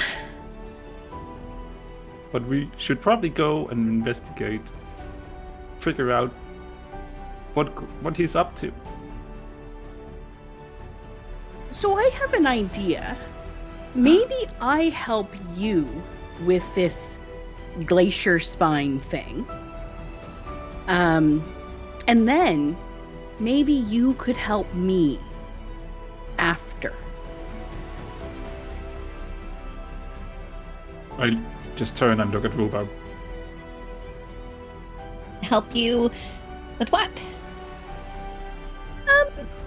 There's a show that we could be part of, and there's like a bear. Anyway, I'll fill you in as we go, maybe. But there's it's a carnival. You'd be great. They would love you. As the conversation is going, my head is just turning towards everyone, and now I'm turning back to Rhubarb. I'm like, that sounds like a hoot. That's. I like a show. I like it here. I don't know that I want to perform for anyone. I feel like I would not really super enjoy that all that much. We can talk about it later. But I feel like I would need all of the details if we're going to enter into any form of agreement or anything like that because it's starting we will get into the details when we shake hands, I promise. Let's go. Oh no. You I really can't like shake those hands. I can't shake them. You've been out for a while now, and the cold is starting to get to you. You haven't gone that far from the last hearth, and the warmth was still with you, but now it's leaving and it's starting to get really cold. You're all starting Ooh. to tremble. Maybe we should get back instead. I'm gonna freeze.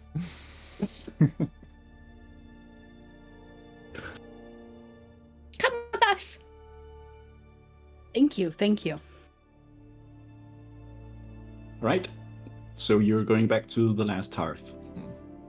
And we're Yes. gonna take a small break here. Ooh. Lovely. Yay. Just like 5 minutes or so. Sounds good. Give me a second. Cool. Awesome. Lovely. Okay, I'll put us onto a Be Right Back screen. I'll leave some music on. Also, hi, Panda. Thank you for the raid. We just got raided Hi, by Panda, Panda. or British Panda. Yeah, Cool. thank you so much for the raid, Panda. I Hey, appreciate Panda. it. Thank Thank you Well, so much. Welcome on in. Take a quick break. We'll BRB, give it 5 minutes or so. And yeah, move your bodies, get something to eat, get something to drink, go to the toilet, look after yourselves, all that good stuff. And we will see you very soon.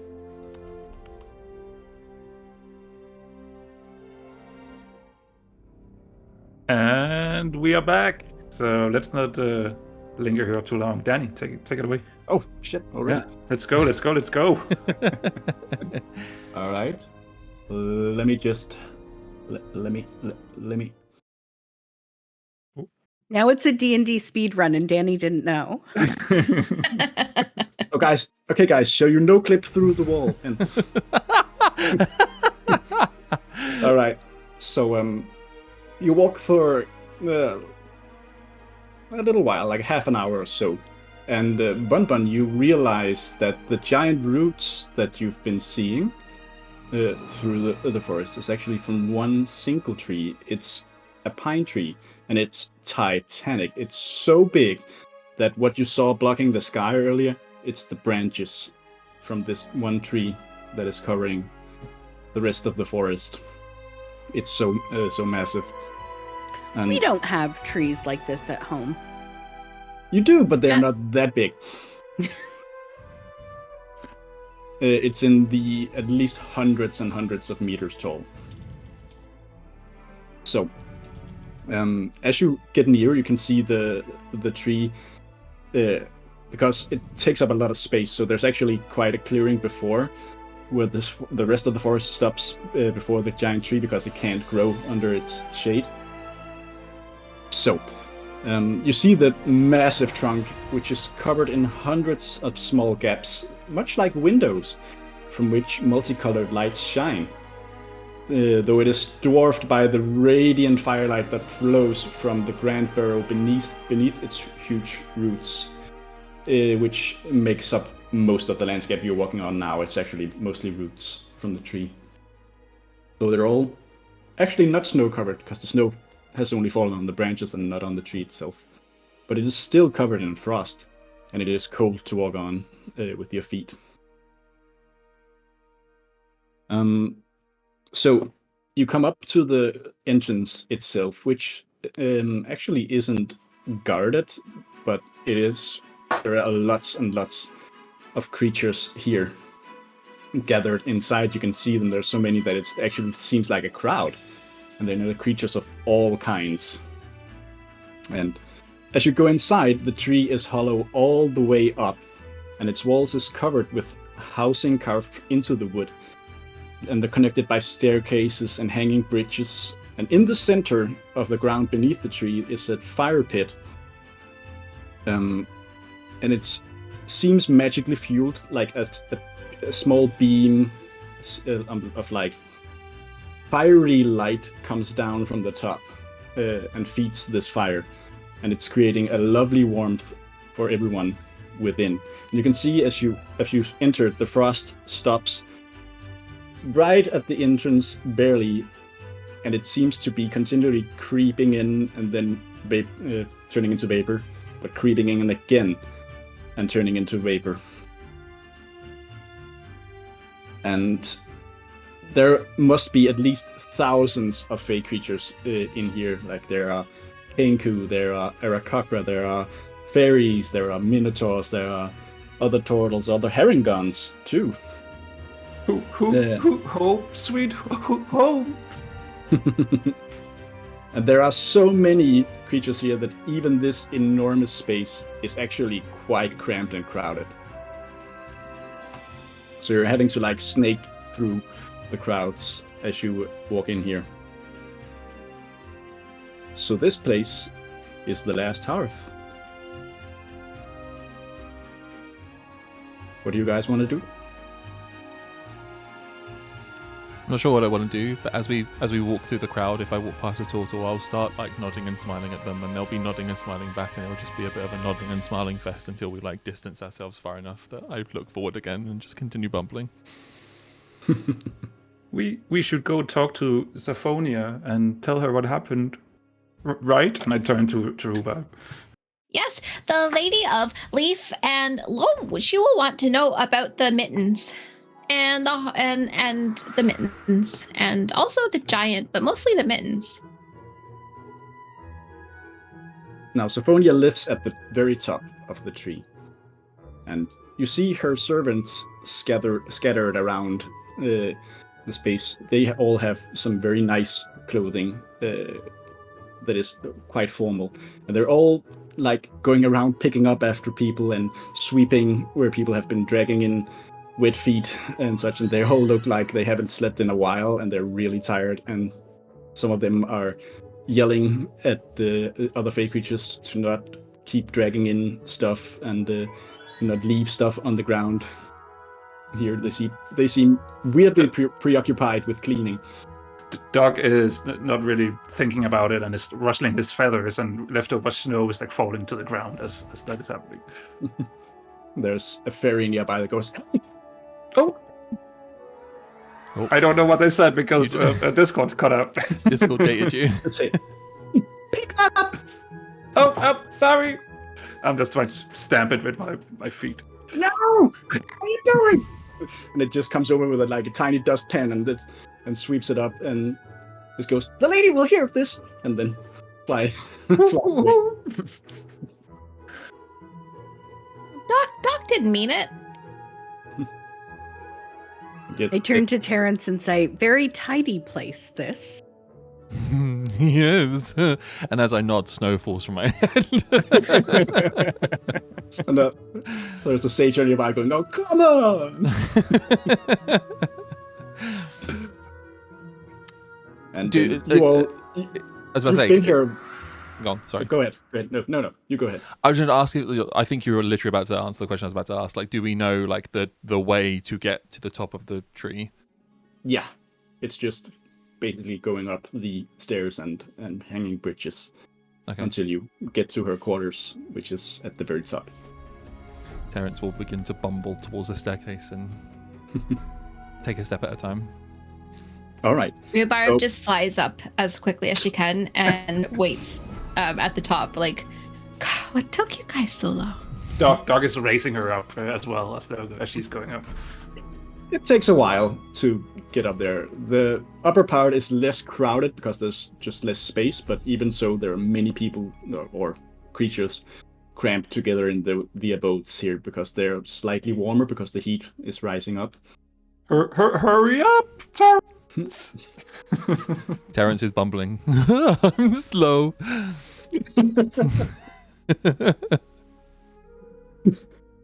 All right. So you finally get up to the top where two fairies are guarding the door to the quarters that is the Leaf of Lady Loam's home. And they go, "Oh, you're back! Did you see anything? Did you find out why the dragon was there?" No, It has something to do joke. with mittens. Mittens? Yes. Okay, well, maybe the lady will make more sense of that. Go right in. She's waiting. So they open the door, and you enter into an even cleaner space, where in the very center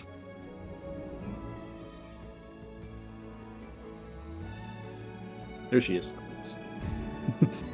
You see a very tall and very thin, comely woman with brown skin that is speckled with bright golden red freckles. She has long, curly green hair and large and bright violet eyes.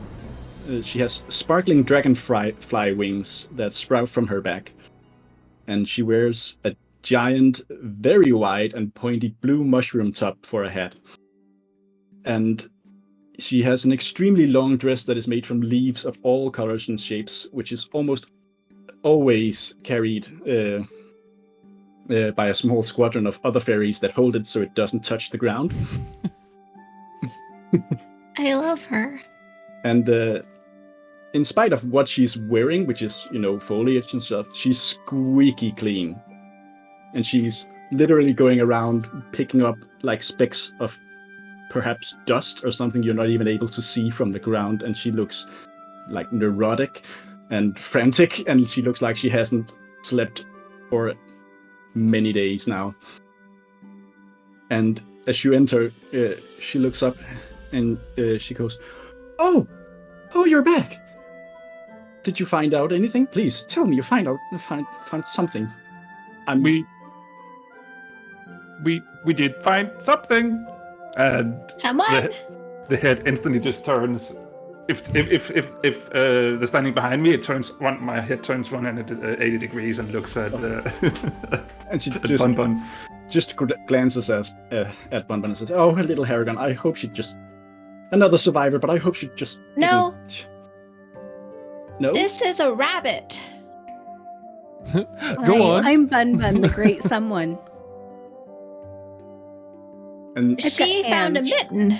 she looks at you for real though this time. She just glanced at you before, but when all of a sudden she looks at you for properly, then she comes rushing up towards you at like a blinding speed, so fast that the fairies that were carrying her their long dress, they like go spinning in the air where they were. And she takes you by the chin and she looks at you really carefully, and then she goes, "Oh, it's the spirit. It's the spirit of seasons. Or well, it's a part of it. Maybe it's hard." Oh, it's the spirit of seasons. The spirit of seasons? But what a strange shape to take for it. You say you are a rabbit? Yes. And then But you look like a I was Paragon. chased. Well, I was being chased, and then I was here. Not here, but back there. And I grew an awful lot after touching something. Something. We think it was a mitten. What did you touch? So it was like a person, but no face. And it was in the snow, and it put its little hand out to me, and I touched it with my face. And I think that's why I have hands now. That was a remnant of the spirit. And now my heart goes thump, thump, thump, thump. It used to be my legs. Now it's my heart. Yes, I hear it. That's remarkable. I mean, the spirit, or at least a shadow of it, must have escaped after being shattered. But maybe you don't know this, because you're clearly not from here, but the dragon, Glacier Spine, and its cohorts, the Coven of Frigid Ruin and Lorvator the Hunter, they ambushed a spirit called the Spirit of Seasons. It controls the passing of seasons here in the Feywild, in which, time stands still. Or perhaps you did not know that, but time... Sure is cold here. It didn't used to be. It would be sometimes, but the Spirit of Seasons would make sure that it passed as long as it should, but the dragon Glacier Spine had a realm far to the north where it was always cold, and he wanted more than this, and he always hated that seasons changed, that it wouldn't just be cold all the time. So he banded together with these other evil fae, and he shattered the Spirit of Seasons into 4 pieces and froze them, and then took over its throne so that he could control the weather, and now it's an endless winter. But somehow, Seems like you got a real problem on your hands. But yes, but this one, specifically she killed Lord Lovat. Lovat. Yeah, she killed Lovat. Mm-hmm. She did good. Great, you must be really capable. That is good. You will need it It's the Because- new hands. because we will need you in order to put the spirit back together. Oh. Are you gonna... Eat you? Yeah. No, No. Oh, No. we're not. no. We're not going to eat her. No. No! Oh, It's a terrible thing to say, Rhubarb, and also that would be with all the fur. No. The fur is fine. That's not the problem. But so the heart, you're not gonna No, get it No, out, no. are you? no, Okay. of course not. Absolutely. Good. By touching it, you No! saved. Oh, she said absolutely. Oh, no. No. Don't mind her. You saved does Quite that. a bit, actually. the spirit was on its way to dying. Being shattered like that would destroy it eventually, but you saved its remnant, at least for a little while. But you've only delayed the inevitable. And she looks you over really close. I think maybe 3 days the spirit will be faded forever, and once it's gone, it will never stop being winter. She said it's gonna explode out of me. I don't know if it will, but I don't think so. Rhubarb, stop it. So, what I'm going to have to ask you now is that you, and she looks at you three as well, you are going to have to travel to Solstice Mountain, and she gestures to a window that opens, and you can see a mountain in the distance, a very tall mountain. At least a silhouette of it, because it's covered in a blizzard that just violently churns around it. It's close enough that you can see it, so it's not that far away. But she says, you're gonna have to go to Solstice Mountain and get... What was your name?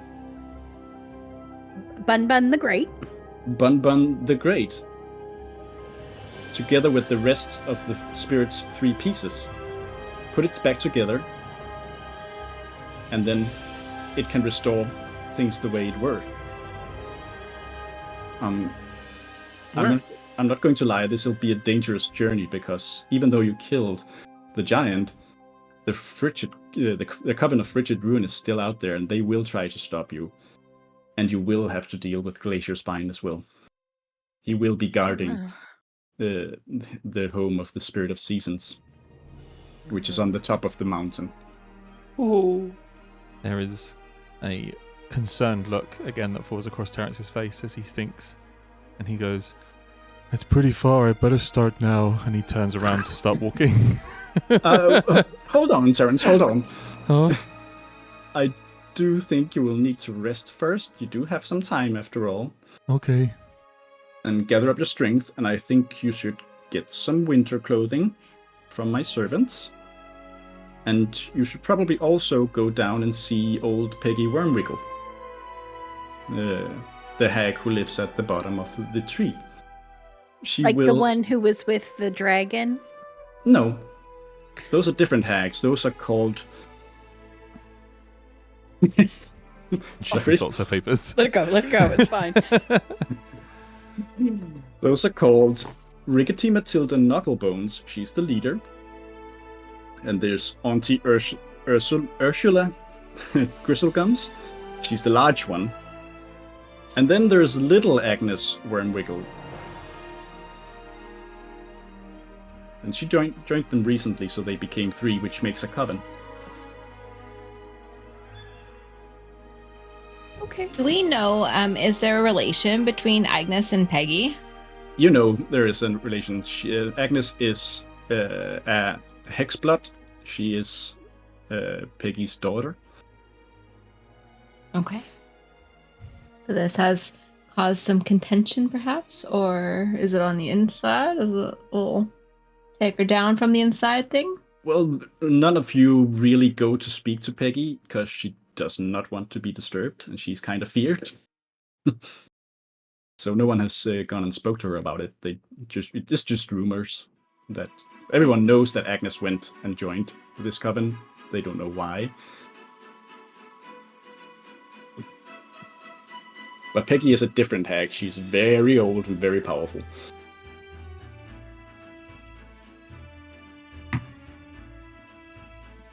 Well, I'm okay. A concerned look appears over Terrence's face, and he goes, "The bottom of the tree? That's pretty far. I better start now." He starts walking out the door. Well, hold on. You need to have something first. And she goes over to a drawer and she gets out a small clockwork device and she turns it 3 times and she gives it to Bun-Bun. This is a fake clock. It counts down to 3 days, so you'll know how much time you have, because you won't be able to tell time here in the Feywild, where it's always twilight. I couldn't tell time at home, so I'm glad you gave me a clock. A white rabbit with a clock. What could go wrong? Do you need hands to tell time at home? I think there's a correlation, yes. I will make sure that you get the most comfortable and the warmest places to sleep in here, because it does get cold when I get tired, which is also why I really need you to fix this, because I just can't sleep with all this noise and all this dirt that comes into my home this entire time, and I need to also keep the fire going, and I don't know how much longer I can.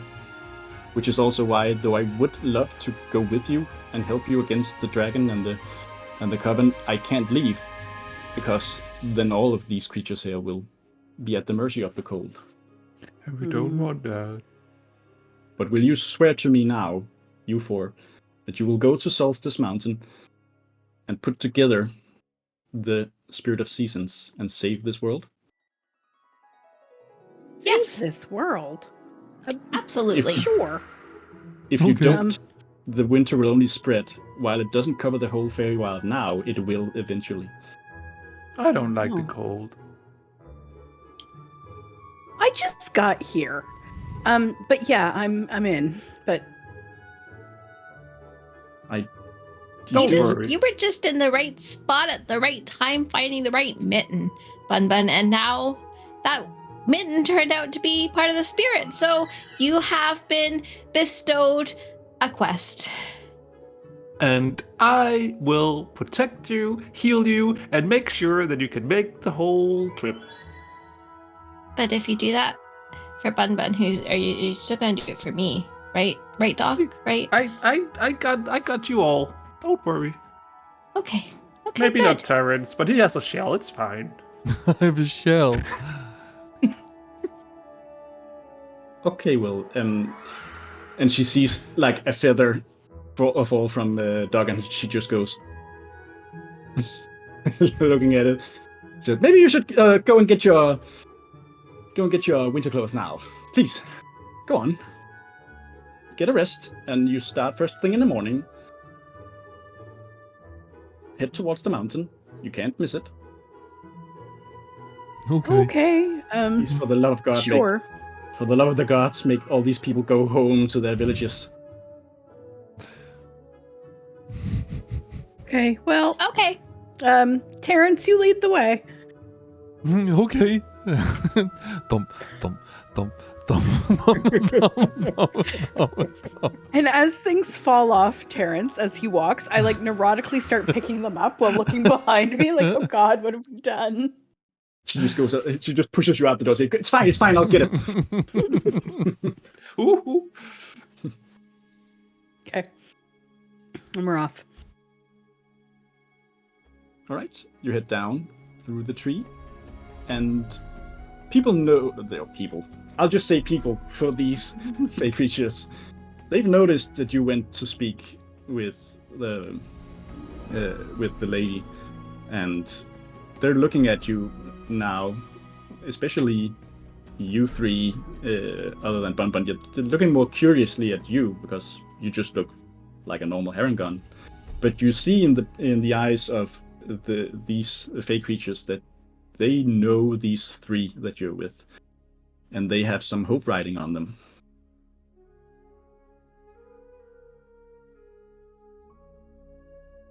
As they were passing, Rhubarb just like looks at people and she's like, "It's about the ghost problem."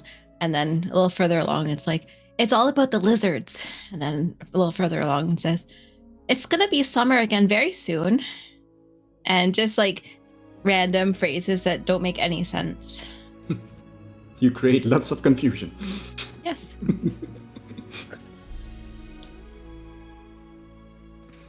All right. And I think a dog is just following Rhubarb everywhere, so he's just right behind her. Is there anything you want to do before going to the bottom of the tree and the Peggy's lair? Is it Peggy that we get the winter clothes from? No, you get them from the fairy servants.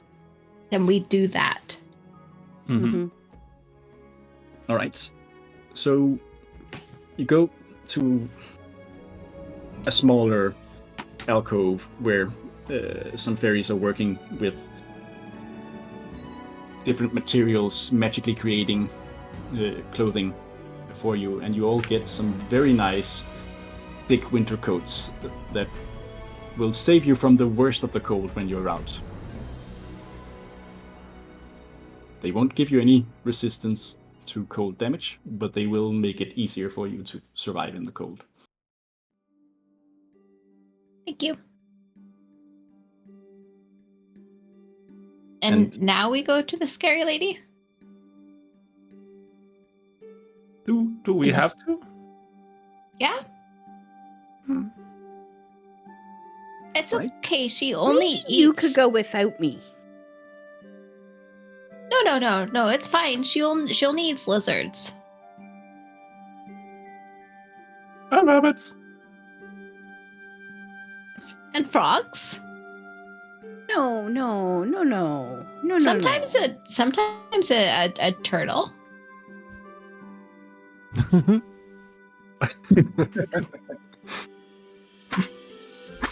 All right, so you reach the bottom of the tree and go over to a corner of it, which, oddly enough, is not very crowded, because there are lots of signs outside, like a throng of signs that says in every conceivable language to piss off and do not disturb and do not go in, you will die, and other things. Go ahead, Yeah, Bun-Bun. You go first. Hey, I've got the heart. Yeah.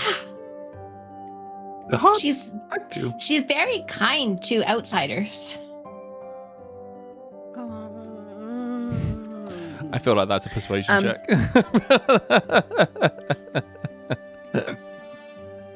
I'm not your dinner. Not anyone's No. dinner. I'm not going in first. You go first. It's your thing.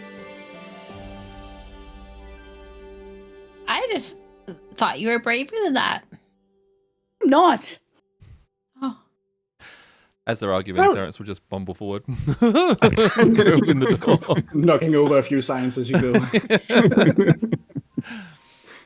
All right.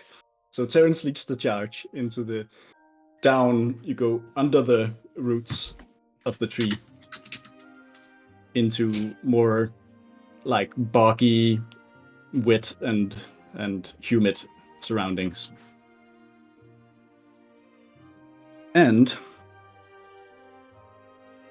you come into like what is essentially a cavern carved out of dirt that is filled with all kinds of weird things, like things that are jarred that should probably not be in a jar, and bones hanging from the ceiling, and other twig fetishes and stuff. And there's a mist hanging in the air that is kind of greenish and smells a bit like rotten eggs.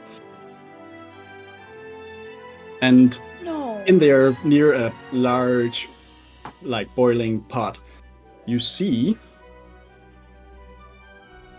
a frail-looking, wrinkly and bent old woman in a long but simple black robe, speckled with grime and adorned with twig fetishes and carved animal bones. She has dark green skin covered with warts and wild grey hair, so long that it drags on the ground. And she looks at you as you enter. She immediately knows that someone is in there, and she has these piercing yellow cat-like eyes, and they are set over a long and pointy nose, and her teeth, as she goes, as you enter, they are crooked and brown, almost as if they were made of rotten wood. Rhubarb flies. Oh, sorry. Go ahead.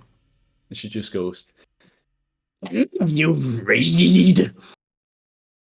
Rhubarb flies No. over and settles down like next to her. It's like, "Hey, Peg, how's it going?" It would be going better if you were not here. I do not Well, want or Peg, like to be same. disturbed. I know, but we've been sent down here to see you from the lady herself.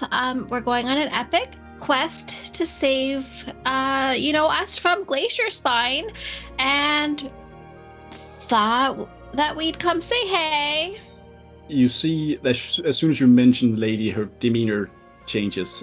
Oh, Philonius sent you, did she? That's the one. Sorry, my wife is distracting me.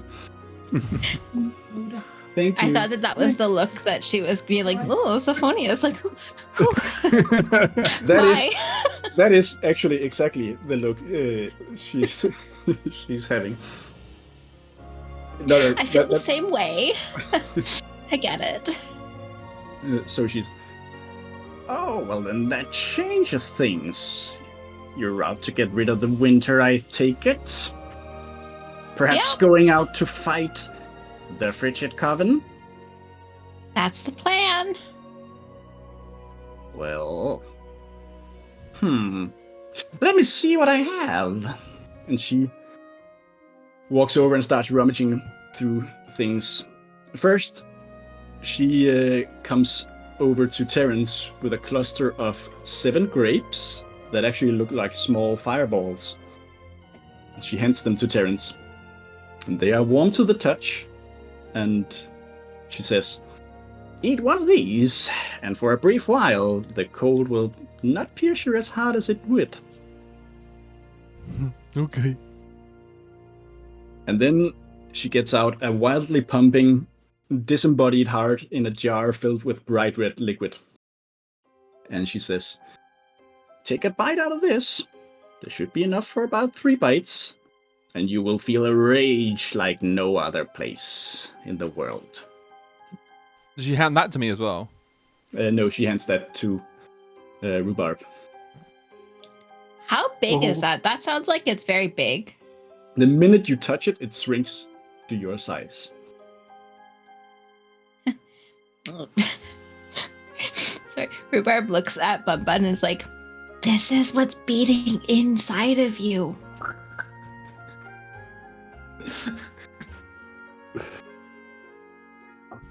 She also takes out a small purse made from a taxidermied toad, and she hands it I to, told you she eats toads. to Doc.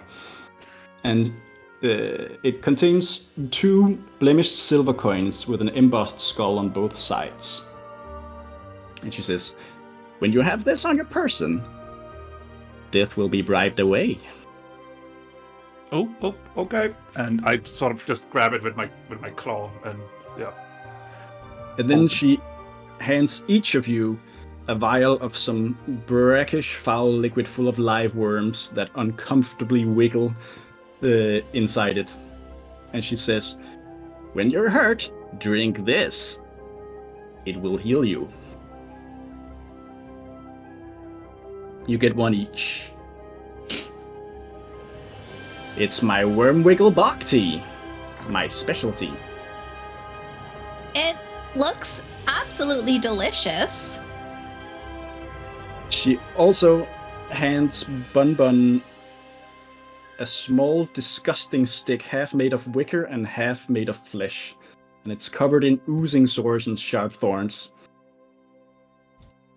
And she says, when you need a little help, maybe a distraction or maybe something to beat up things for you, just plant this.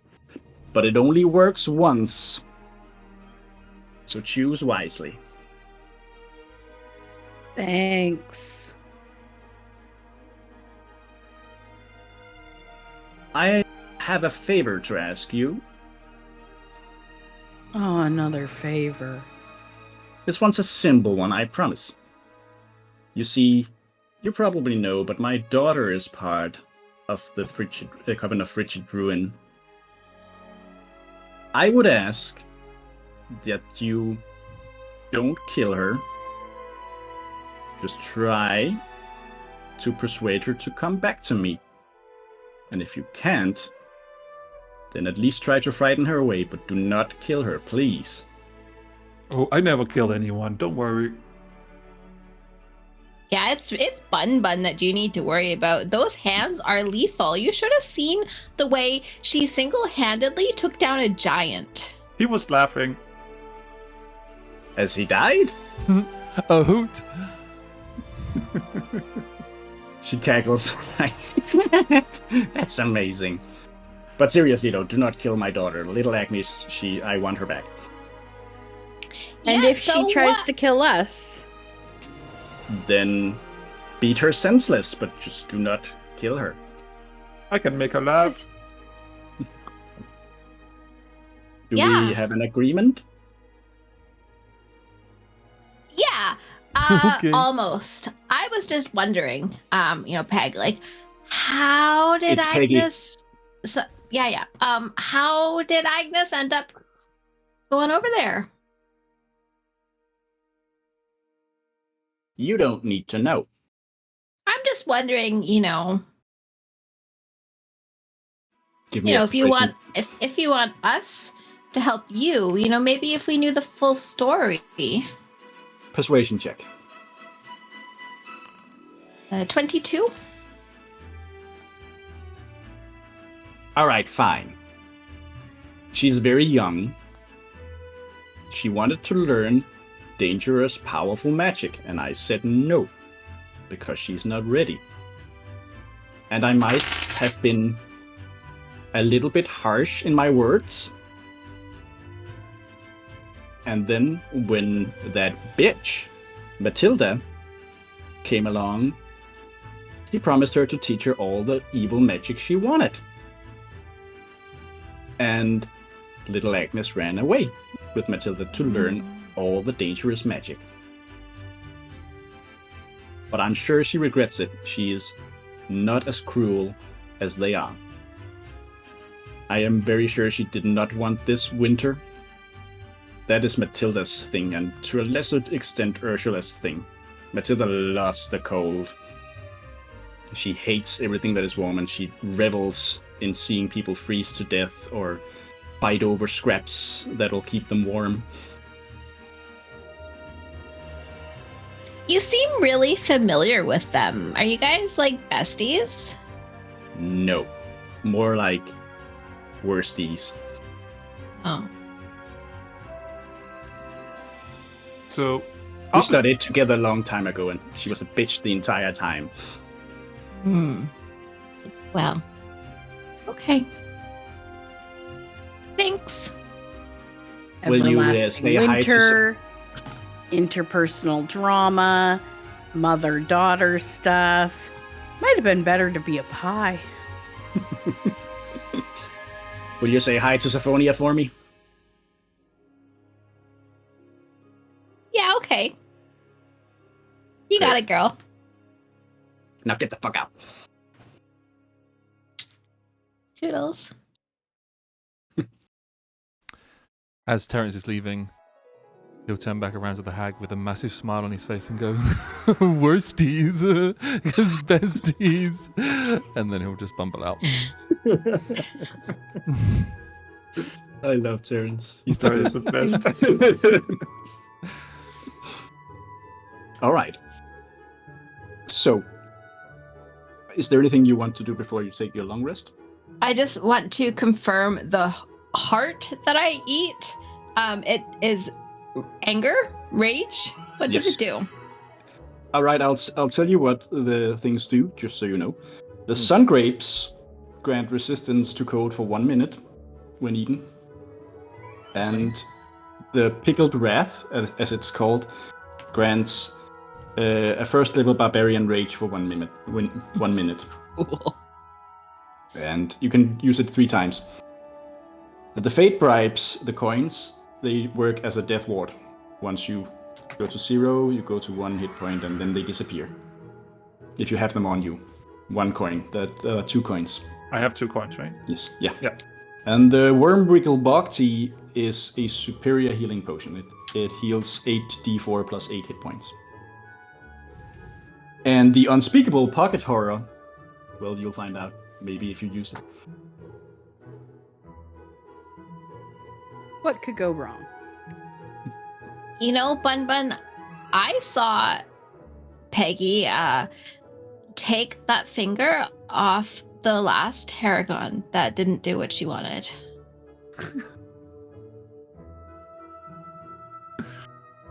Tried to squish you. No. Why would anybody try to squish me? That's can't against imagine. the code.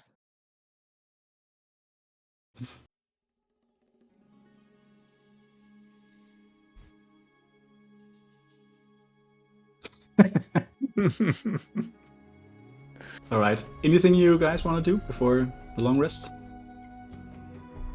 No. Nope. All right then. Just go away, Pape.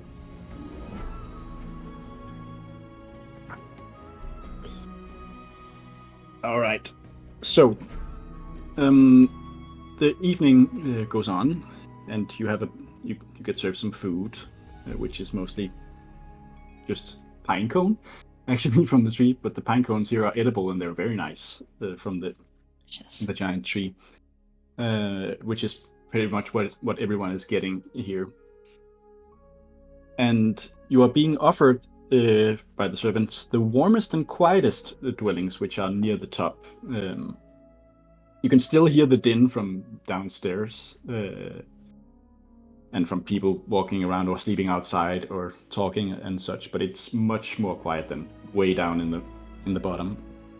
But you do notice that there were families and other people crammed in there, and they are being told to move, which they will happily do for you to get their dwelling instead. But they will be moved to colder quarters. No. That's not fair. Maybe we can all squish in Letting here. this happen. The fairies explain that the lady wants you to be rested and well prepared. You need to be at your best. Okay. And you see, like there's a small fairy family that just has some small fairy children that just go, "It's okay, we understand. You're going to save us all. We'll find somewhere else. It's no problem." And one of the little children goes. Oh.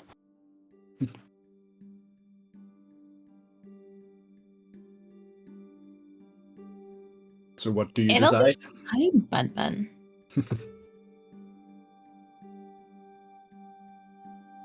How large are Okay, fairies well. compared to an owl? They vary in size, but most of them are half your size. Or even smaller. Maybe I can sleep outside here in the hallway. I have feathers. It's fine. They can take my spot.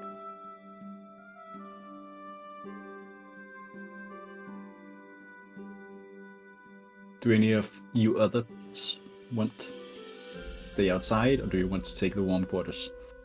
No, I'm good outside.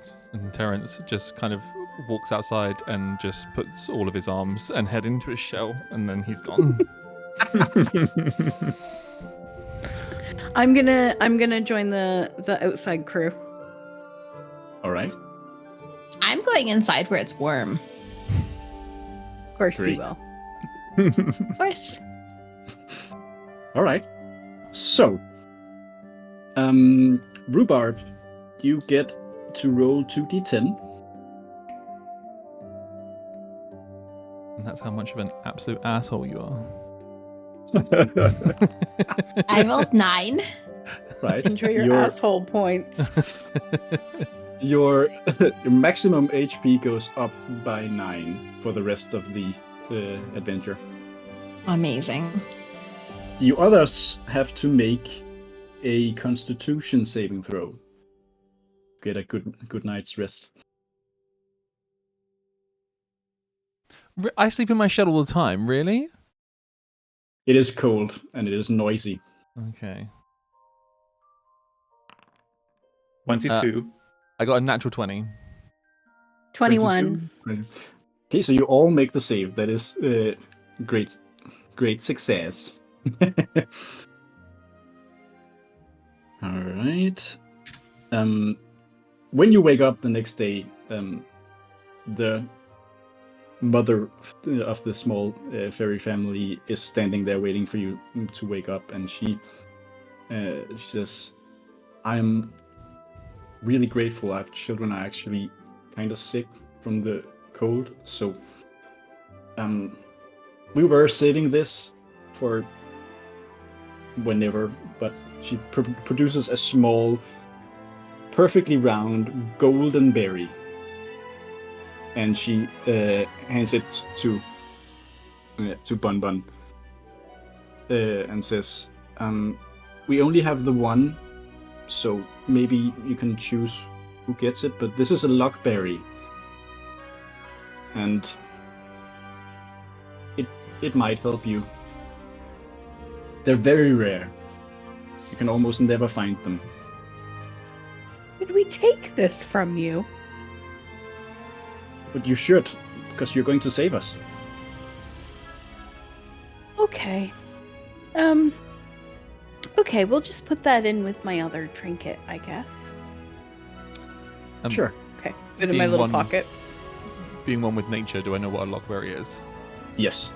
A luckberry is a very rare, very rare, Oh, very rare berry.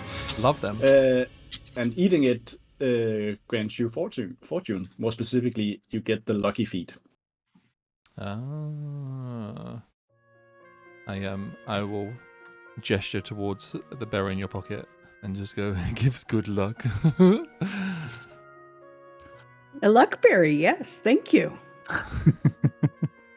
It's almost like it's in the name. Yeah. All right. So Okay. the little fairy says goodbye and thank you, and she leaves. And Rhubarb comes out looking very refreshed and great. Good morning. Morning. Did you sleep well? I slept great. Thanks for So did we. asking how. Yeah, I'm really glad to hear that. It was a little bit cold, but then I just don't have words. Made You myself fluffed up your feathers. I fluffed up my feathers and everything is good. It was just the most passive aggressive "so did we" I've ever heard in my entire life. Yeah, so did we actually. So, you know. We didn't have to rob anyone for it, so cool. How many of the kids slept in there with me too? Uh, All of them? The All of entire small family got to go Yeah. in there. Yeah, what's the difference? I got to be warm, they got to be warm. It was a win-win for everyone. I mean, except Yes, for for you. everyone, we should go. All right. So do you go out on your adventure towards Solstice Mountain? Yeah.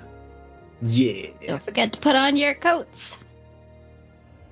Can you help me? Do I I only have claws on my feet. Can't really Do I put have it some on. kind of ear warmers? I'm gonna get frostbite and they're gonna fall off.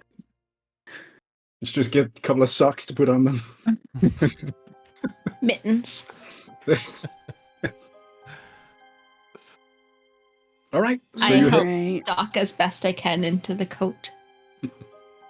So you all have your very warm, very nice coats, and you head out into the cold. And it is still cold. It seems even colder now as you head out. But you are protected from it, so you can stay out now in the cold and not freeze to death.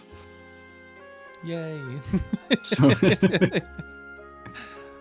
and you head towards the mountain. You can always see the mountain in the distance. It's quite large.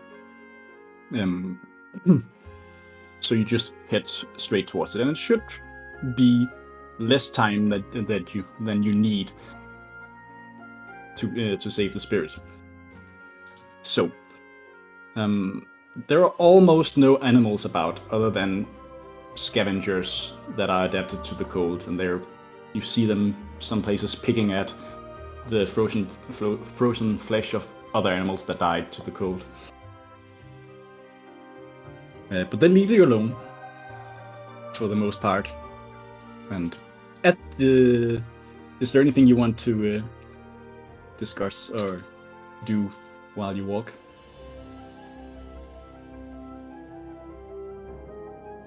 Don't think so. No. Nope. Not that I can think of, no. Okay. So, you just do some random small talk, and the trip is actually, even though it is cold and it is not how it's supposed to be right now, it is a rather beautiful sight with all the snow and the frost covering everything. And it is weird for you, Bun-Bun, because it's actually still twilight, so it seems like nothing changed.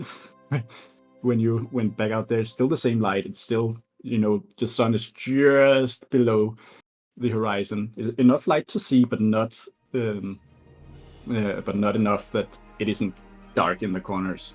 Oh, it's a nice Perpetual morning. winter, perpetual twilight, perpetual misery. What a nice winter morning it is today.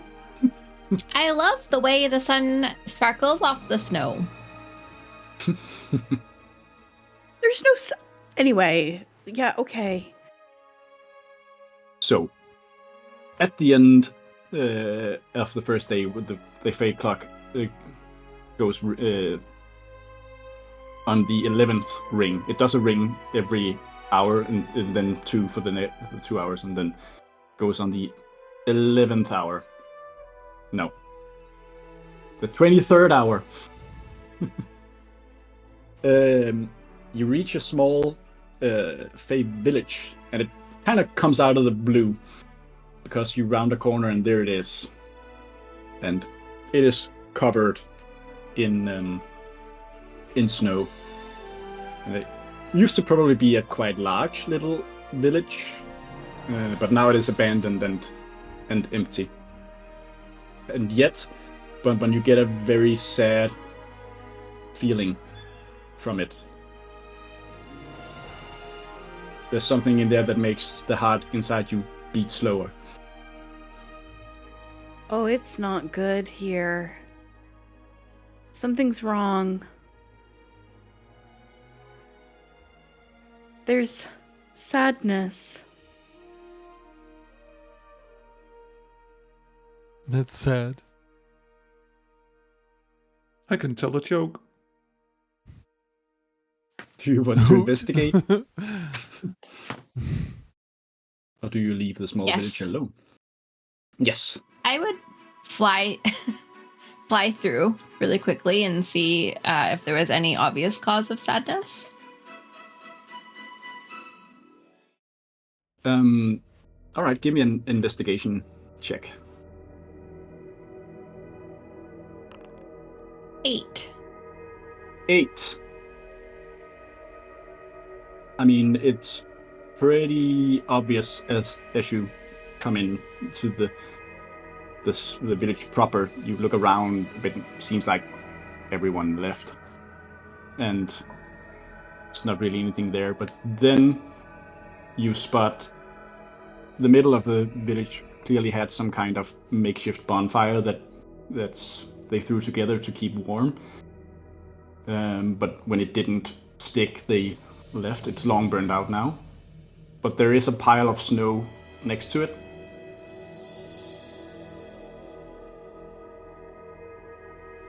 Does it Quite look large pile. suspicious? It doesn't look like it doesn't belong. It's a quite large pile of snow.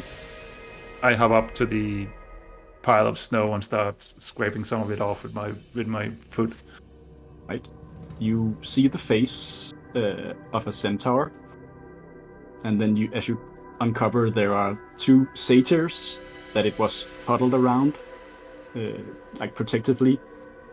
They're all like bluish and cold and long dead. Oh no. Oh. Oh.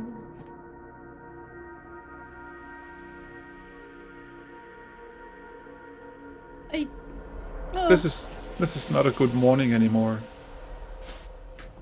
Evening? It's also Terrace- very late Ter- at night, but yes, you're right.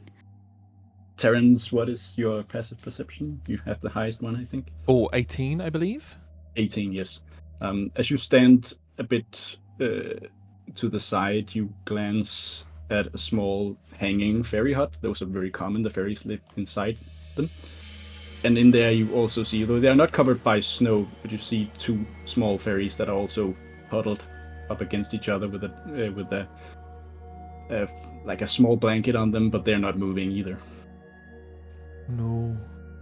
I kind of thump over to them, and without even really thinking, I reach into my bag and I take out one of the grapes that I was given, and I kind of hand it over to them. I assume one is enough for both of them. Would be, yes. And I kind of like put it in the cage and kind of nudge them slightly, and I'm like, eat the grape. Eat the grape. They're not moving.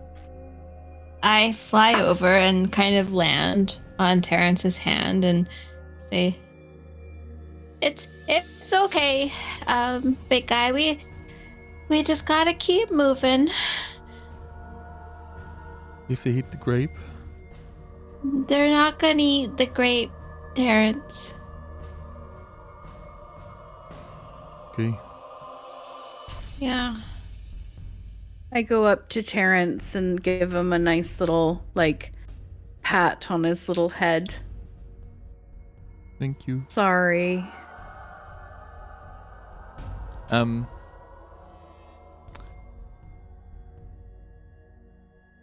do a medicine check to see if they're absolutely 100% dead. You can. 19. They very clearly froze to death. Oh. They look like they were maybe not as young as other fairies, and maybe they thought it would be okay if they stayed, and the centaur also, when you look over there, was clearly wrapped protectively around the 2 satyrs, and one of them was missing a leg. Had been missing a leg for a long time, so maybe they just weren't able to leave. I kind of scoop the grape that I put down back into my bag, and I just turn to the door and start thumping and go, I don't want to be here anymore. This is a sad place. Bun-Bun, Let's go. you get the feeling that there's something here that you could gather, like a soul trinket. Oh.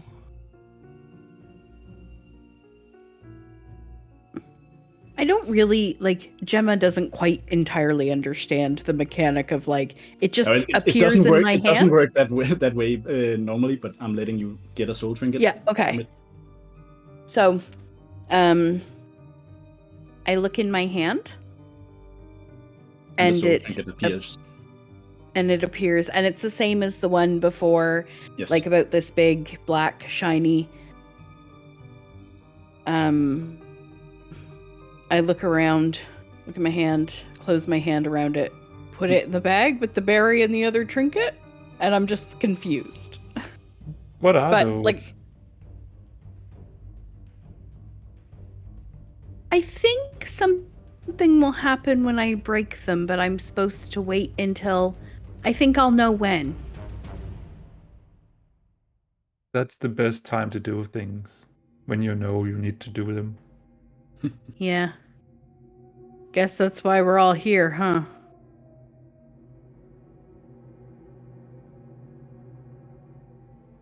Yeah. Should we go? Let's go. We should go. Let's go. You first, you- Terrence. Thump, thump, thump, thump, thump, thump, thump. So you leave the village, and you'll need to find somewhere to sleep that is at least somewhat warm.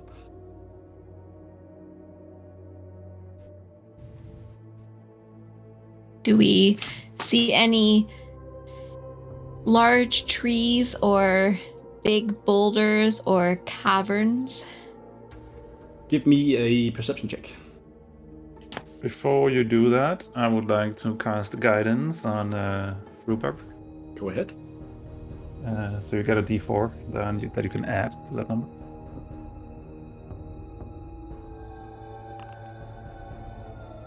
Hang on. 11. Yeah. 11.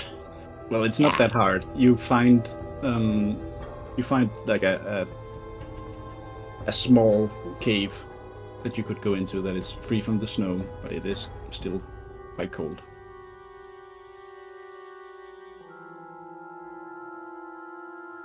We could build a fire in here and huddle around it. And hopefully we fare better than the other ones. At least we'll have something tasty to eat. Too bad it's so small. Oh, I meant you.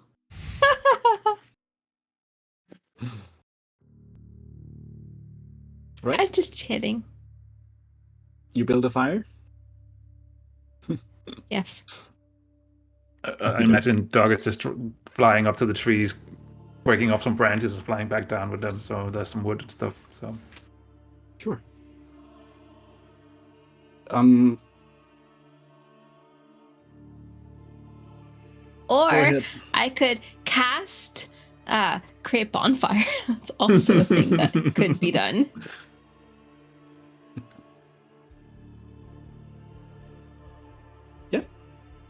You create bonfire.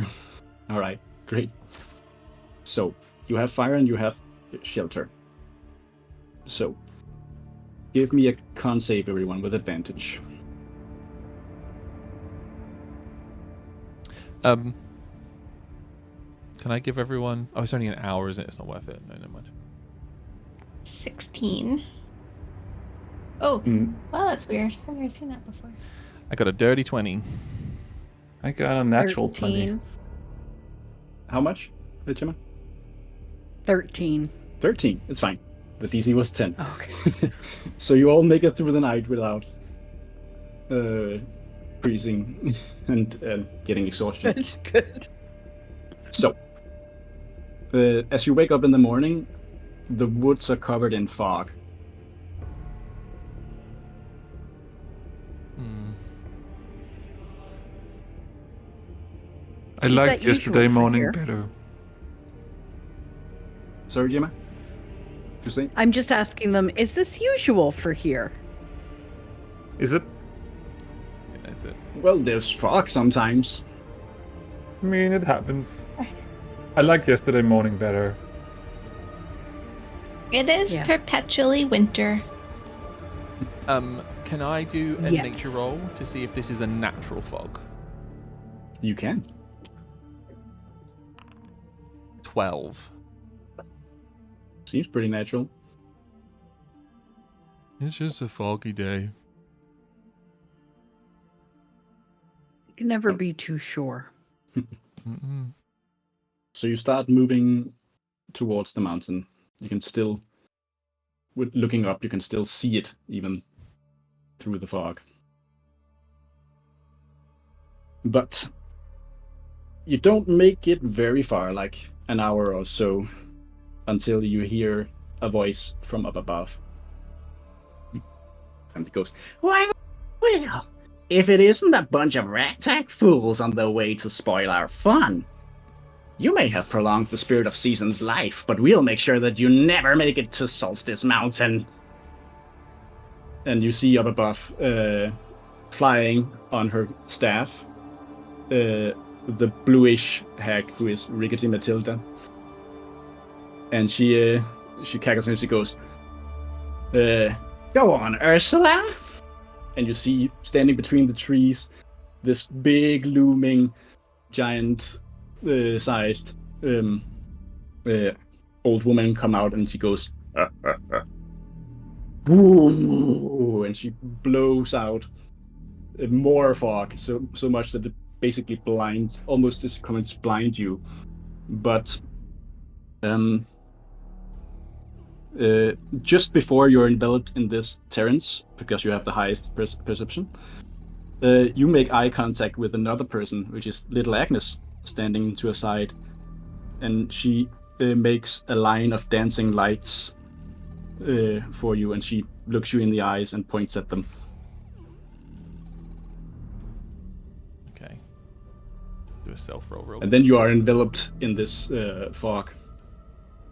And you hear Matilda going, You're going to wish you had stayed in the last hearth, clinging to the dying fire, awaiting your cold, cold graves. and then their laughing fades away. And instead you start hearing muffled sounds of strange, unnerving howls and whispering voices. Can I cast a spell? You can cast a spell. Then I will activate the warding bond ring that Rhubarb is wearing. Sure. Is that the same one as before? Yes. Okay. How close was I to everyone? Standing with them. So you're a few feet apart. You can see each other, but even talking to each other, your voices are strangely muffled, even though you're close. Okay, Can I try? Sorry, Go on, Mike. No, go on. I want to just cast Gust of Wind just to see if I can make the fog clear a little bit around us. Sure.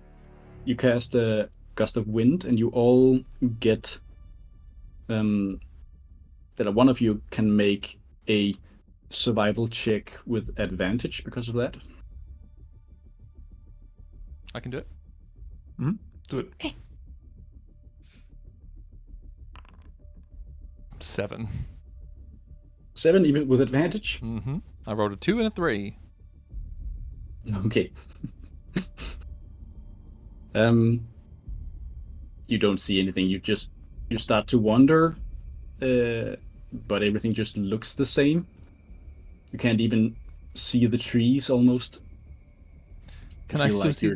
Can I still see the lights that Agnes pointed out to me? You can make a perception check, sure. While Terrence is doing his thing, I am hopping over to Bun-Bun and giving her one of the coins. Maybe hang on to this one. I feel like it will be helpful.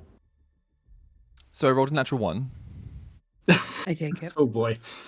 For fuck's sakes, Terrence.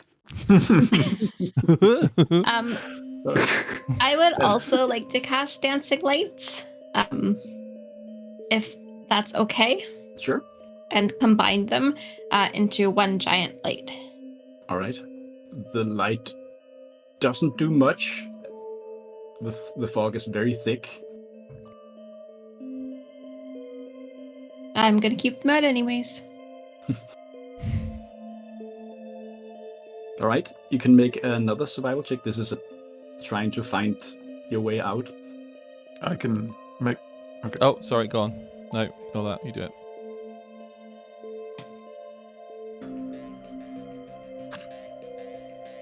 That's a 5. Should have Oh, let you guys. Terrence do it that time. Yeah, sorry. Was that still with advantage, that one? Or I don't think we had advantage in this one, right? You can still keep doing gust of wind, right? I can, yeah. Yeah, you can do a gust of wind and then do it with advantage. In that case, it's a 12. 12. You find one of the lights. I found a light. And the light starts bouncing in a direction. Do But we? it's What is it? Do we follow? I ask out loud. It's better than standing here. I'll fly after Mysterious globes of light surely can't be a bad thing. It's not like they're going to lead us directly into peril. can I see the light now? It's been pointed out to me. yes. Brilliant. I start bumbling towards the light. Right. Make another survival check with advantage. Go on, Amanda. You do it this time.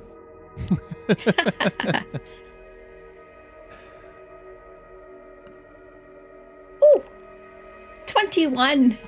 21. The light Someone Conti- can roll. light continues a while, and then dissipates. But then another light comes into view, and it starts bouncing away. There's another one. All right. And why don't you lead the way? Who did you address? Sorry. Bun-Bun. Bun-Bun. All right. Why me? I'm just making sure you feel involved. Oh, I feel plenty involved. Thank you. Oh, I'll let you Okay. know if I need anything. Thanks. okay. Suit yourself. Someone All right. make, Then I'll go, and I'll gust the wind again. All right. Make another survival check with advantage. Natural 20. So Nice. All right. So, with the critical success counts as 2 successes for this. So, actually, you find the last globe as well, and it leads you out of the fog. But as soon as you step out, Bun-Bun, you hear the Fey clock. Sorry. You hear the Fey clock going through the hours like ding ding ding ding ding ding ding ding ding ding ding ding ding ding ding ding ding. I'm clearly resetting at midnight. Is that what's happening? No, it seems you No. spent half a day inside the fog. Hello. Excuse me here. The clock is either malfunctioning or that was half of our day. It didn't feel that long, did it? No, it felt like only a couple minutes. Since I got a natural 1, Terrence is hanging back a bit. And as he emerges from the fog, you can hear him going, "It's okay, I got you." And as he emerges through the fog, you can see he's holding onto a twig and like a trunk, essentially, and he's dragging it through. And he's like, "I have Bun-Bun."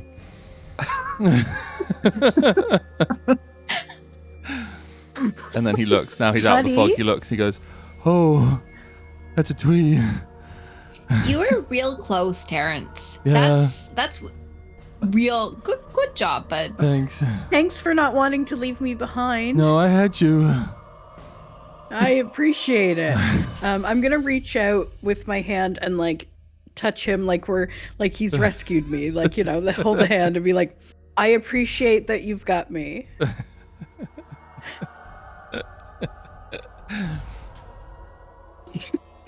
You okay, Marty?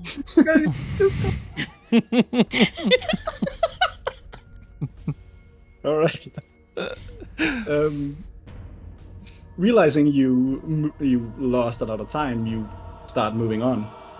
You can thankfully see the mountain much clearer now, and moving towards it, you soon, within a couple hours, you reach a very wide river that is frozen. You could probably cross it. Probably, eh?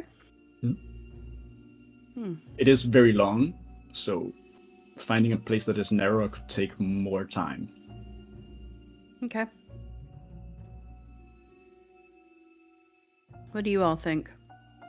I can fly over. It's fine. I can fly it too. I can But swim. I could give you a lift, Bun-Bun, if you're afraid. What are we going to do with Terrence? I can swim. Terrence is a tortoise. Sure, I'll take a lift. Okay. So you see Rhubarb kind of rummaging in her bag, and she then clicks her fingers and says, "Float!" And this, like, space, I guess, kind of floats. A horizontal plane of force floats about 3 feet off the ground. And she's like, "Just hop on, and I'll get you across." Sure, I'll hop on. Just a minute. I can jump like very far. So like I've got various like things that make me Rabentine, so I can actually hop up onto it pretty easily. Up I get.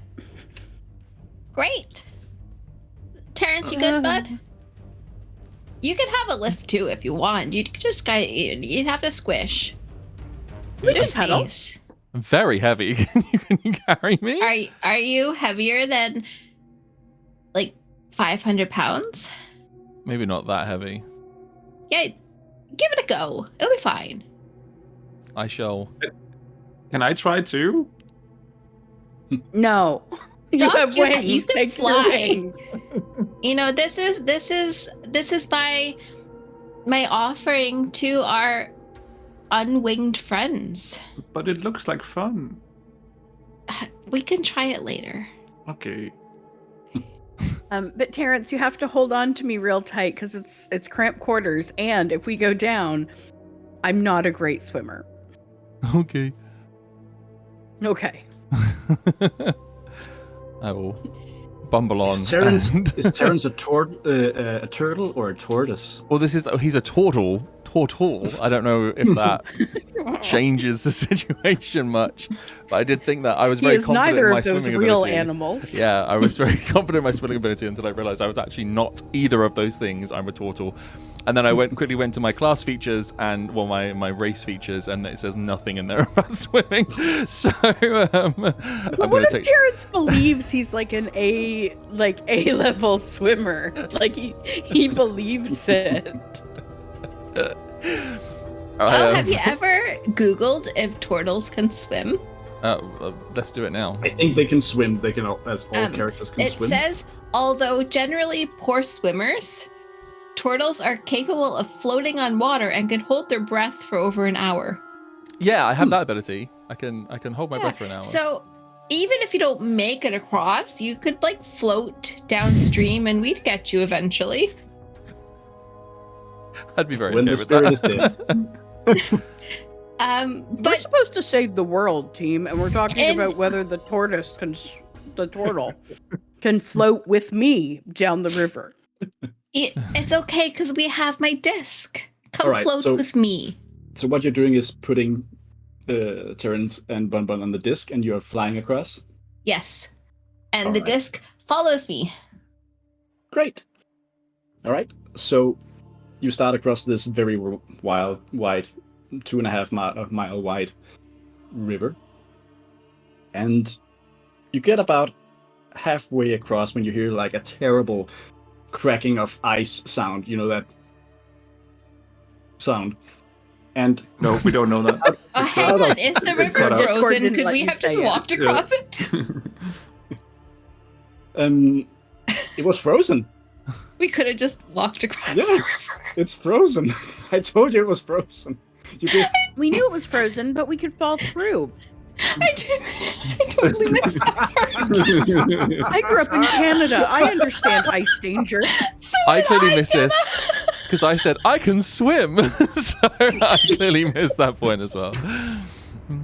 In reality, when the disc breaks, what happens is Terrence goes down, and then it's like curling with a turtle down the river of the rock spinning. Whilst I'm giggling.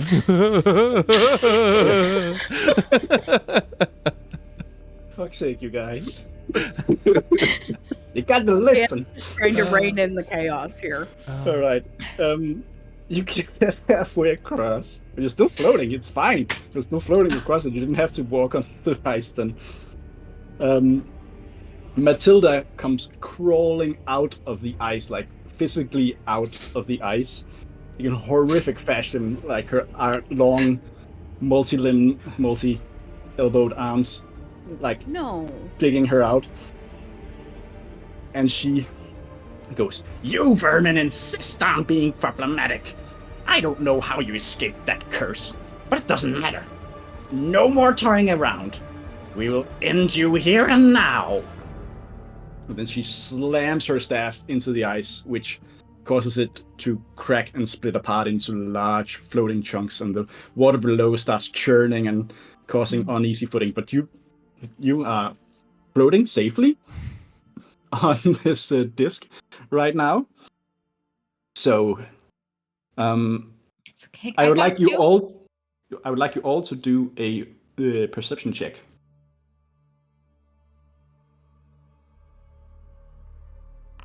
What is going Got on a dirty today? 20. That's 13.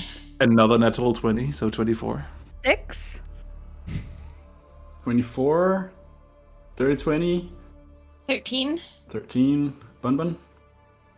6. 6. All right. So you two, Duck and Terrence, you see something surfacing from under the wave, something large. This is Ursula coming up at full power to like knock you off the disc. But you saw her in time, so you can react.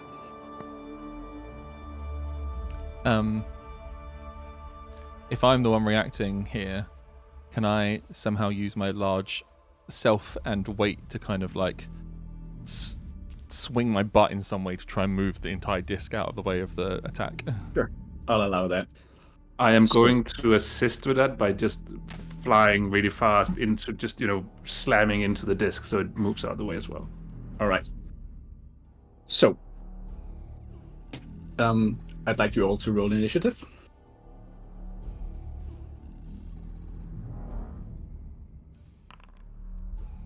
5. 16. I got a 4. 9. again. Oh boy, where did I put those? Eh. There they are.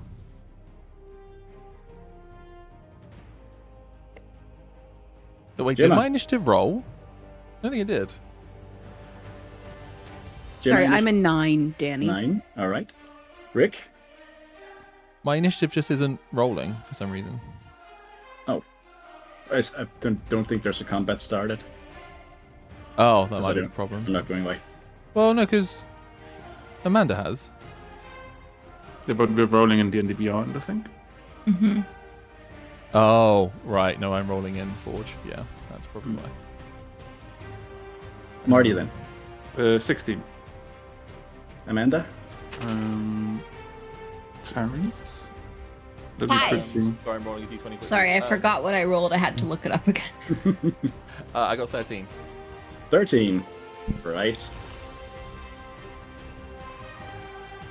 Oh, So- 12. Sorry, I'm -1. 12. Sorry, 12. 12. Well, it's fine.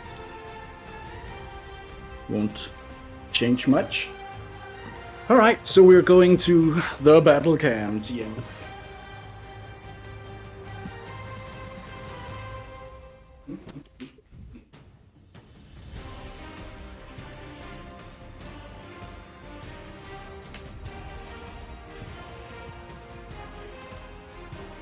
This is exciting.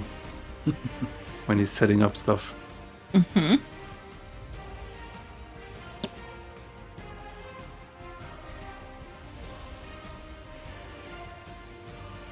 I feel like when we move, we have to like do a whoa. No. Right. There we go. First up is going to be Rickety Matilda. Rickety Matilda. She is going... Yeah, she's gonna go hard. She's also flying. She's up in the air, like 20 feet up. She flies over here. And she aims a lightning bolt at you. So, Doc and Terrence and Bun-Bun need to make dex saving throws. Oh, this is bad. 8. Did you say Dex? Yes. Natural 1. Oh.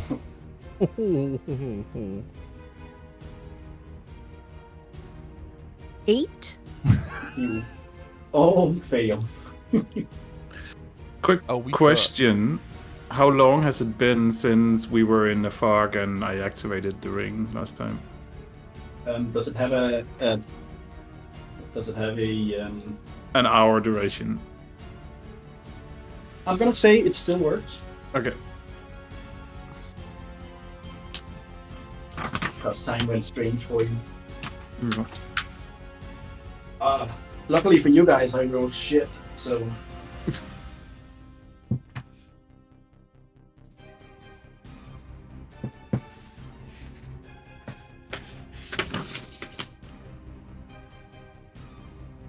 $27 lightning damage. Each? Yes. Ouchie. Jim, I do remember you have some abilities. Yes. Yes.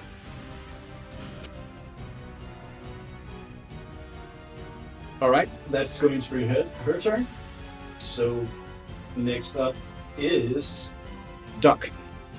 Duck. Okay, I will make some distance so I'm not right next to my teammates because the duck has now learned that it's not good to be right next to everyone. Yes, sure. And then he is going to cast Bane on... Are there only 2 enemies? Right, that you can see right now, yes. Alright, so I'm going to cast Bane on those 2. Alright, they have to make charisma saving throws. They have to do charisma saving throws and beat a 16. Rickety Matilda does it. And...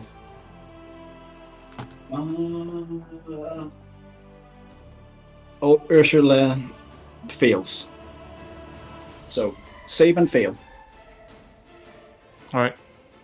Who failed, sorry? Ursula failed. Okay.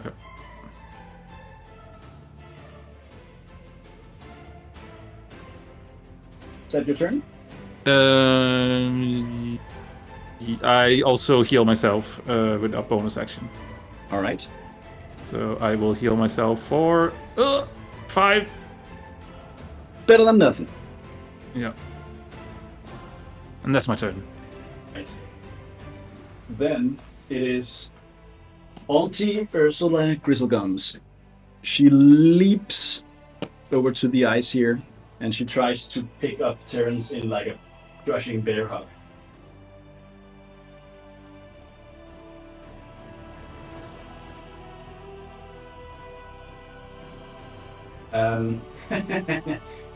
I do not think that 13 hits. It does not. So she lands on the ice and she slips a little bit, and that causes her to miss. That was it for her turn. Then it is Terrence. Hi. When she... Sorry, slight rework. When she moves into my... right next to me, can I activate halo of spores as a reaction. Sure. Are they still on my disc? If they want to be.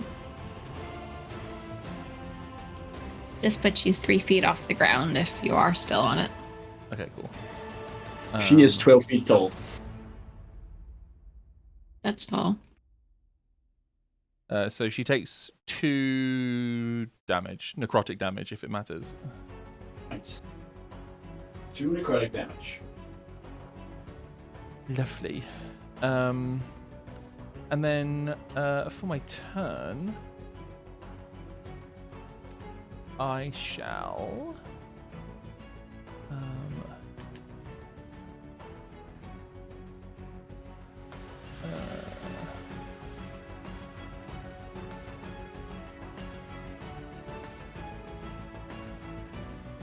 Yes. Terence shall look at Ursula, just jump next to them, and he will pick up his staff and point it directly, and you'll see all of the fungi and the mushrooms kind of like wiggle and then point in the direction that Terence has pointed, and he will cast Blight on her. Ooh. She has a bigger con save? DC 16, yes. She fails. Nice. So she will take. She even has a big con bonus, so. Get fucked. She will take 26 necrotic damage. Ooh. She felt that one. And then for my bonus action, I will once again shillelagh, and myself will. Shillelagh. And that'll be my turn. Right. Shillelagh.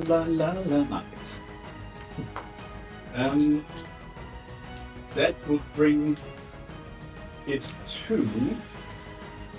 Matilda goes, Agnes, stop hiding! Make yourself useful! And Agnes is going to appear from invisibility over here. And she looks conflicted, but she also looks scared of the others. So she's going to try to cast Hold Person on Rhubarb. You have to make a wisdom saving throw. Saving throw. Oh, that's a nat. Oh, no, it's not. It's a 9. You also have 9 total? +1, right? That's 2. Yeah, but you also have an additional. Oh, it's a 10.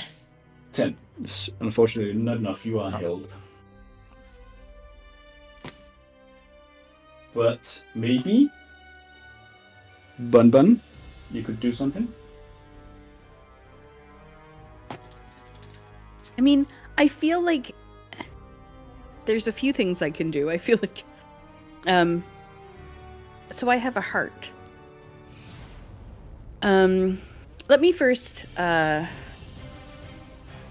do some stabbing, and then I have a bonus action. Sorry, many tabs. So I'm gonna start with a short sword attack. Go ahead.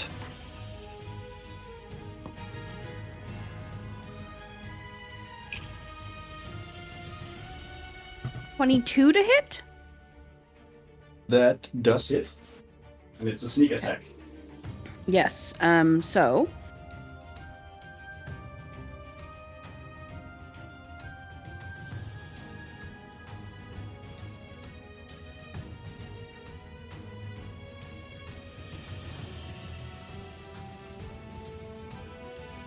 $23 points of damage.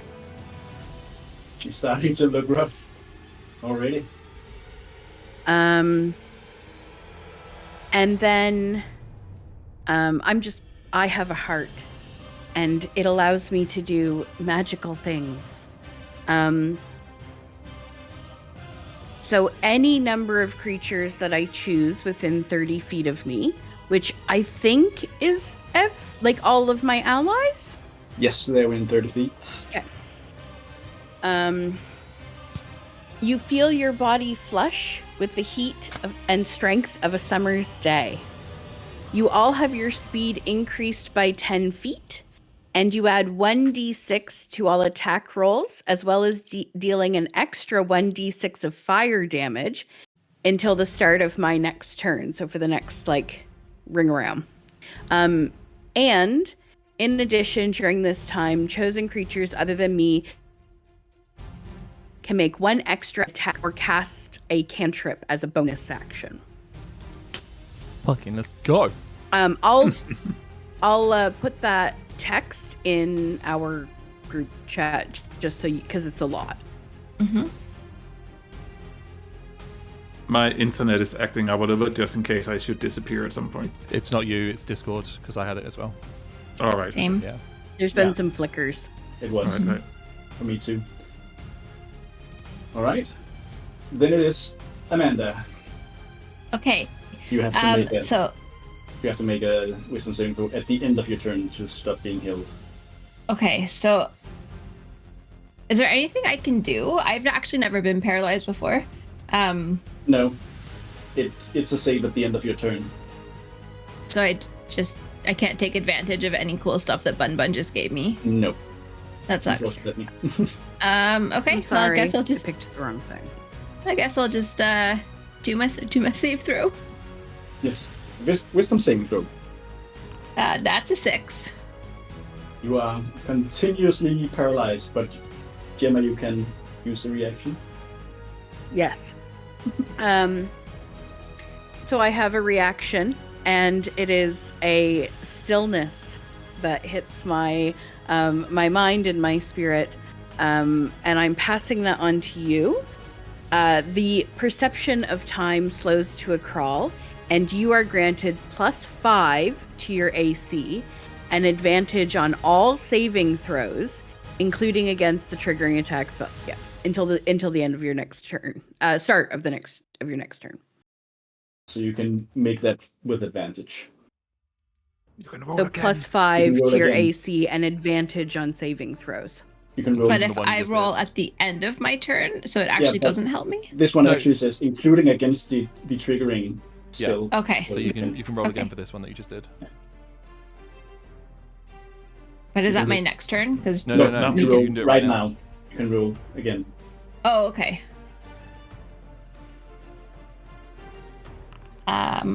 13. That's enough. You are no longer Yay! paralyzed. Yay! And Thanks, Bun-Bun. I will allow you to move 10 feet and use the extra action from the Fervor of Summer. Okay, I will.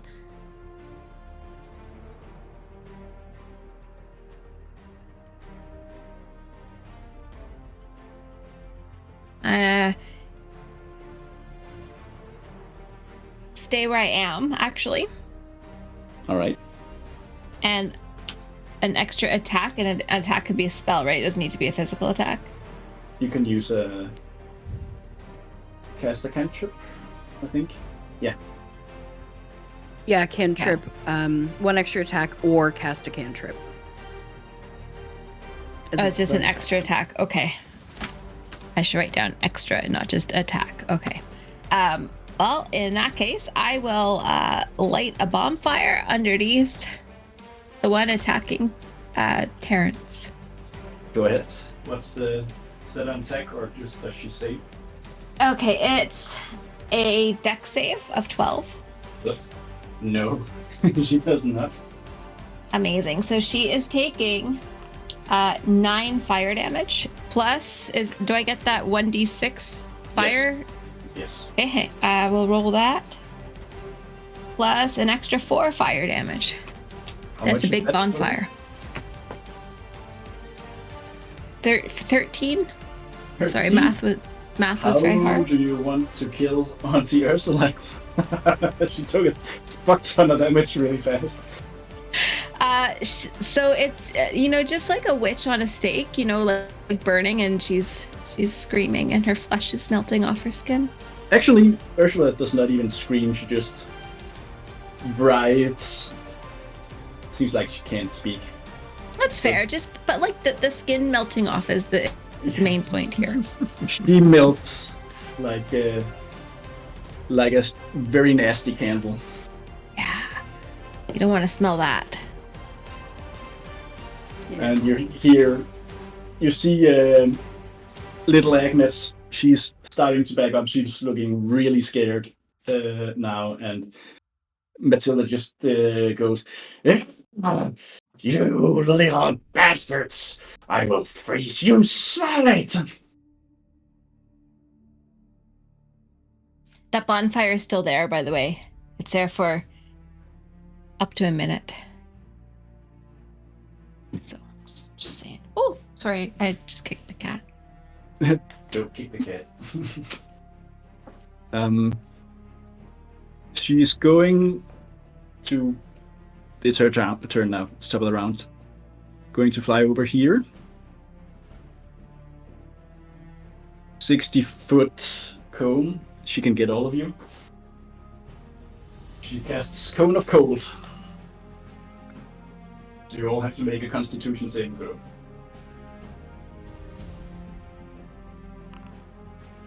16 for me. 16. 8. 14.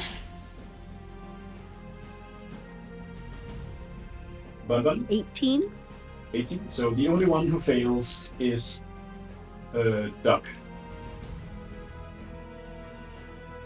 And I believe it is 10d10, I think. I want to go.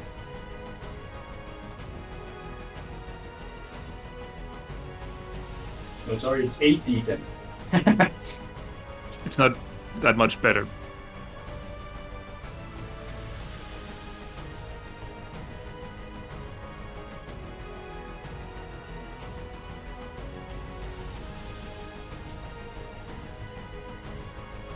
"36 points of cold damage to Doc, half for the rest." What is the half? 18. 18. 18. So then, Yep. because I've got the ring, it's 9. Yes. Yes.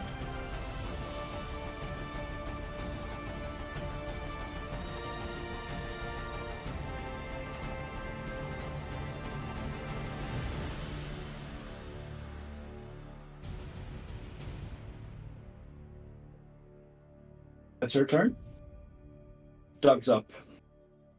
Is Right, stock yeah. still up? Give me a second. So 9. You took 9 damage, yeah? Yeah. Okay. Yeah, Doug is still just about up.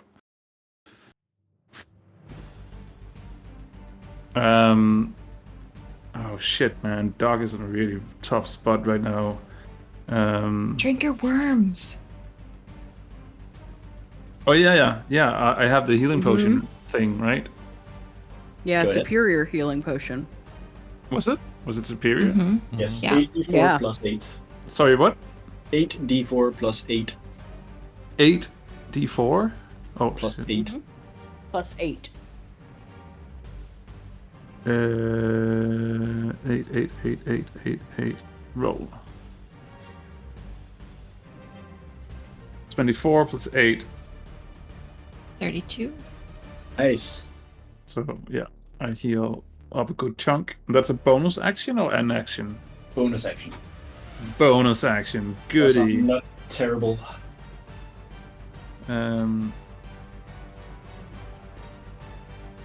There's only two enemies left, right? 2 enemies left, yes. Oh. I don't know. One seems really angry and one seems really scared.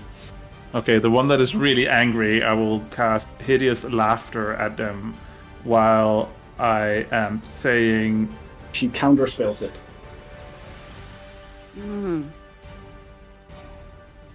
Rude.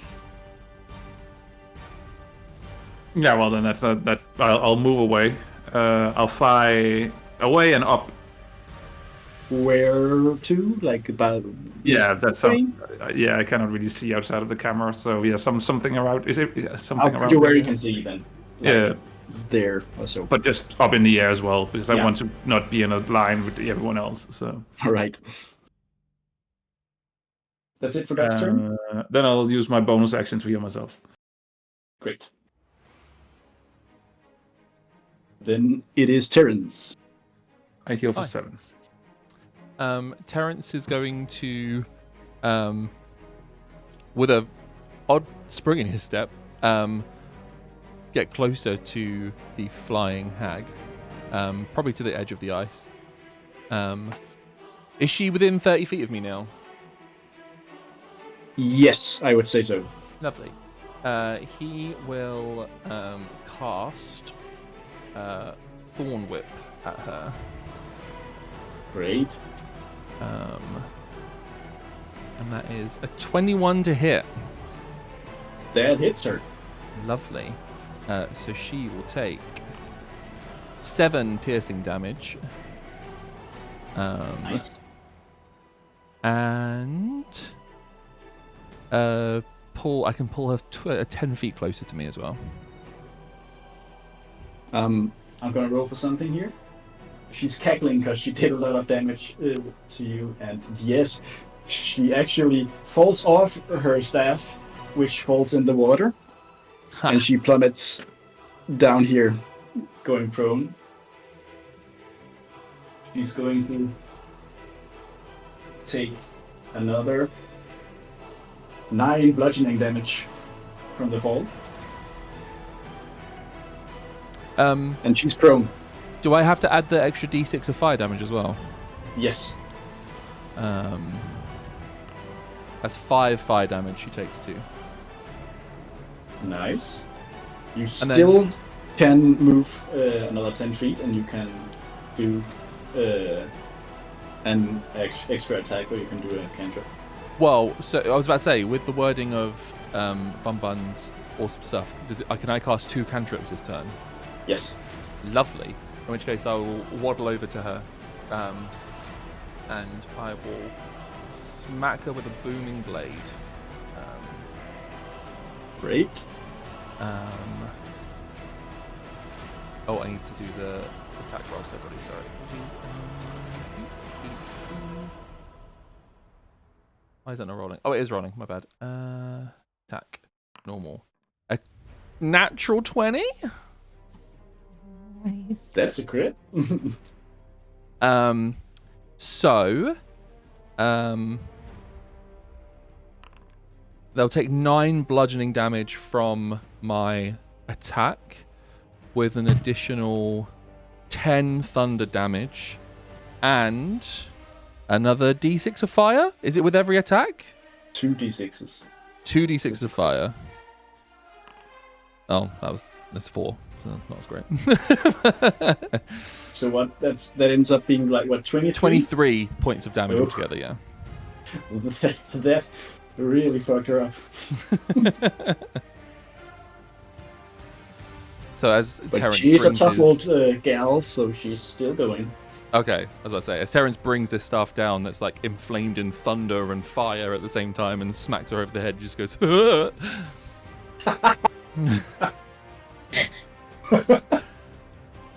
Awesome. So this brings it to little Agnes's turn. She looks apprehensive, but she's starting to charge up a lightning bolt. Does any one of you want to do anything? I don't think I can. Don't think I can either. I mean, you could try to talk to her. Yeah, I would like to talk to her. I was going to on my turn, but if I can now, that'd be awesome. I'm allowing it. Agnes, so I spoke to your mom, and she misses you, and she'd really like you to go home. Give me a persuasion check with advantage.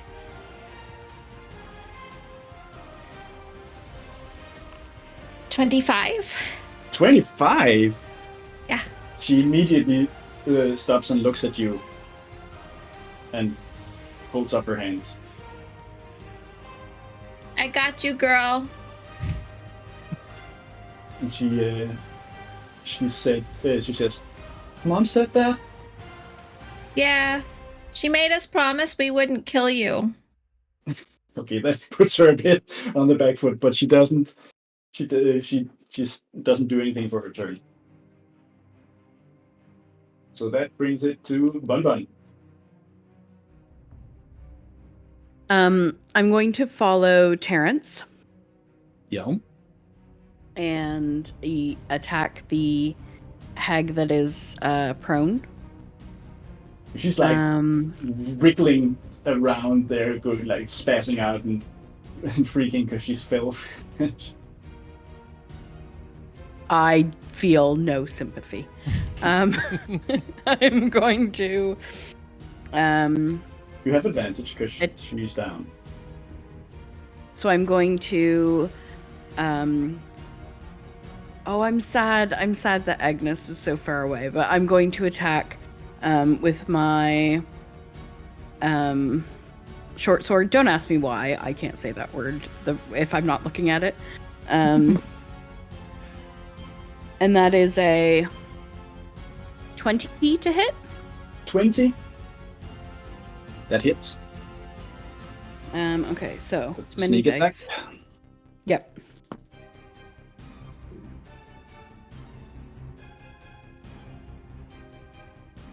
Oh, but I'm not rolling well. 13 points of damage. 13 points of damage. Do you get the extra 1d6 of fire too? Yes. Oh, do I? I thought it Yes. was till the beginning of my to the start Oh of yeah, my till next the turn. start of your next turn. It should say. Yeah, because you could use it. No, yeah, it's right. Yeah, no, Yeah. I don't think I get it. Yeah.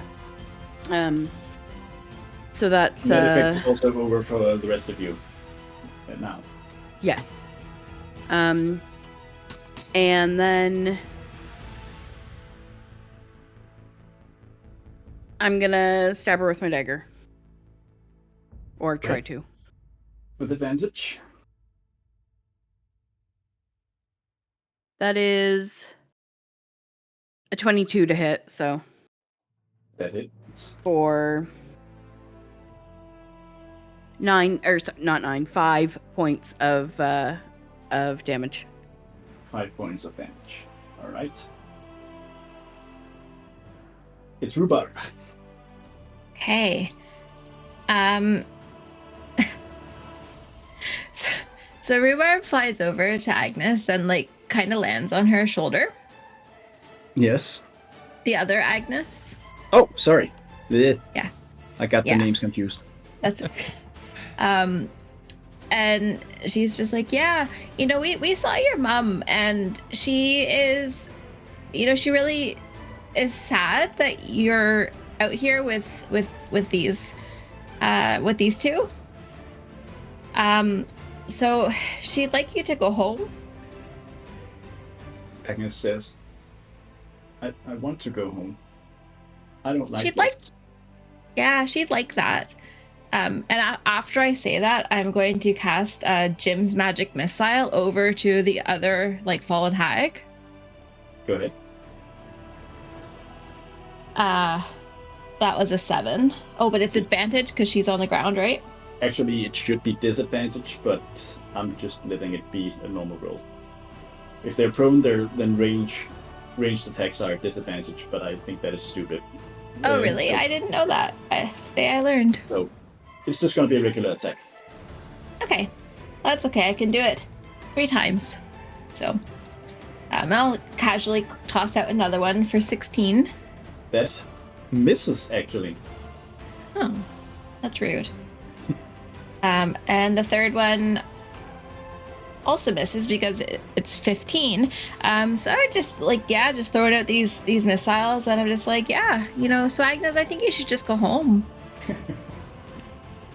And Agnes looks over at Rickety Matilda, and she just and looks at the dead Ursula, and she says, "Yes, I think I should." Yeah, that's a And good then idea. Now it is Matilda's turn. She's going to get up, and she's going to look at her grey staff, which is riding down the river. And then she looks at the ones gathered around her and she says, Wait, spare me. I can help you. That's what she's going to do for her turn. She's going to beg.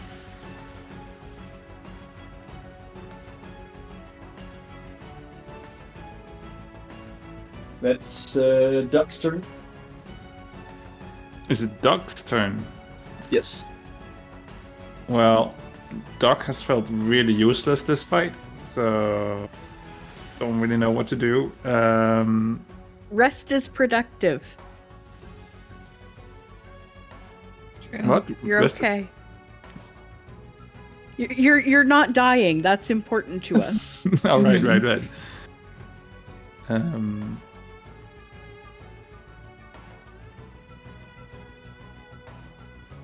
So the hag did not do anything, is that correct? She's begging. Alright, so I think Doc will let the others speak and just land on the ground and start tending to his wounds and heal himself. So I'll quickly cast a heal. Anyone else who's been hit? I have been hit, but I'm also not doing too bad, to be honest. So. I'm struggling a bit. Okay. So I will. Let's see. What is the range? Am I within 30 feet of them, Mr. DM? You're up in the air, so no, you're not. I will fly closer then, and then I will cast Prayer of Healing. It takes 10 minutes to cast. Oh, does it? Oh, then I won't be doing that. Yeah. Sorry. I'll just heal myself. That's fine. That's my turn. Then it is turns. So I will probably continue wailing on her. Okay. So I shall lift. I will allow that to be a crit if you hit. Sorry? That will be a crit if you hit, because she's just sitting there begging. Oh, wait. I didn't realize she was begging now. Yeah. She's begging for her life. Much sympathy do I have? She tried to kill us. Has Agnes said anything? Not much other than she wants to go home and she stopped fighting. Can I look over We're to her and be besties like, now. should she live? Agnes just says, I don't want to kill her. I kind of side-eye Bun-Bun.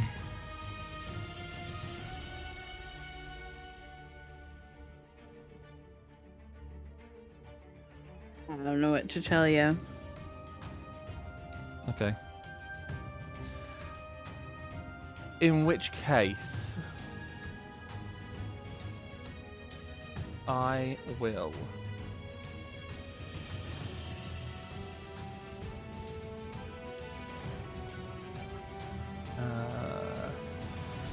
Could I potentially invoke a rule of cool here? Sure. Can I cast Thorn Whip? Instead of at her, cast it around her so it wraps around her, and then once it's done, just kick her into the river. Sure, you can do that. That is what I'll do. Alright. She goes.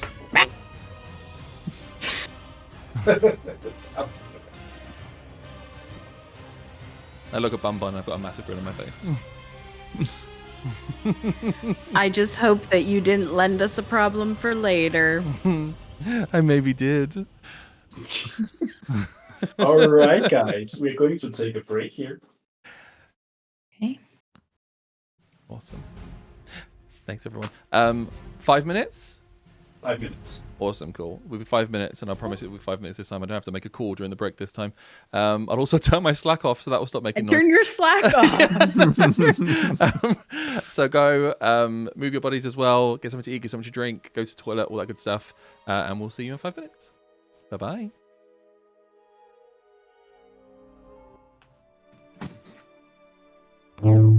We are back. Time for the last bit of the trek, I suppose. So, Danny, where are we going? You are going to your graves. No. We'll see about that. Well, as soon as Matilda is far away, like the water calms down and the ice starts bumping together, so it's more solid to stand on. And Agnes is standing there. She goes, "I'm really sorry. I tried to help you earlier. I was just so scared of the others. They made me do it." You cast the lights. I did. I didn't want you to be in there forever. And you tried to help me when I was new here and lost and confused. Yes, I guess I didn't know that the spirit resided in you, but I just didn't want the dragon to eat you. I don't want to be dinner. I appreciate that. She really doesn't. She's made that point quite a few times. Actually, 6 or 7. Yeah. Maybe more, actually. You don't have a lot of time, I think. Even I can feel the spirit fading. So, I can't help you against the dragon. I just can't fight that beast. It'll kill me. I But understand. I don't fight either. but I will tell you that it has a weakness. If you can put the spirit together, it will weaken it severely. If you try to fight it at its full strength, it will kill you. Okay. The blizzard is still going around the mountain. Matilda put it there. So long as it's there, Glacier Spine won't know that anything is wrong. You might be able to get the drop on him for a little bit. Do you know where the other parts of the spirit are? Yes, they're all at the top of the lair, where he can watch them. I kind of point to Bun-Bun and go, what happens to this part of the spirit? It goes back together with the rest and reforms the spirit, hopefully. What happens to Bun-Bun? I think he'll be fine. Okay. I guess we'll see. I mean, I don't know. Aren't you? You're just the host, aren't you? You're a Harangon. She's not? I wasn't. Well, what I was were a rabbit. A rabbit? And then Well, the spirit made me this? well, I think you may turn back then. I think that would be okay. You'd lose your hands. Yeah, I don't know if the hands are worth all the trouble. Well, you should We'll see what happens. You should get going. She does some gestures to make the ice form back together so you can walk to the And you should the get foot of back the to your mountain. mum. I will. Thank you for sparing me. And You good should luck. listen to your mum, I think. I'll Thank try. you. Make you better okay, Nicole? choices. I will be Hurry up. fine. Okay. I have some furs. Okay. The cold was all Matilda's plan. And Ursula just went along with it. I didn't really want to, but they made me.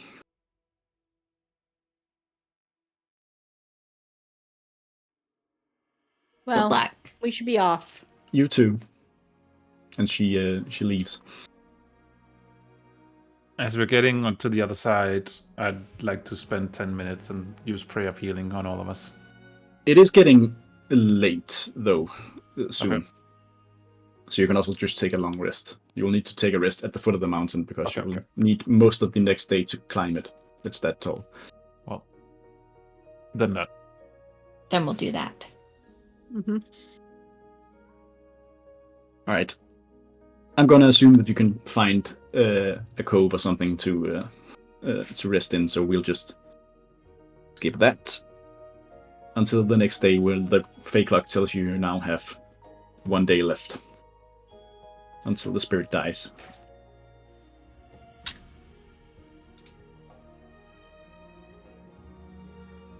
So you're at the foot of the mountain, and it is tall and it is steep.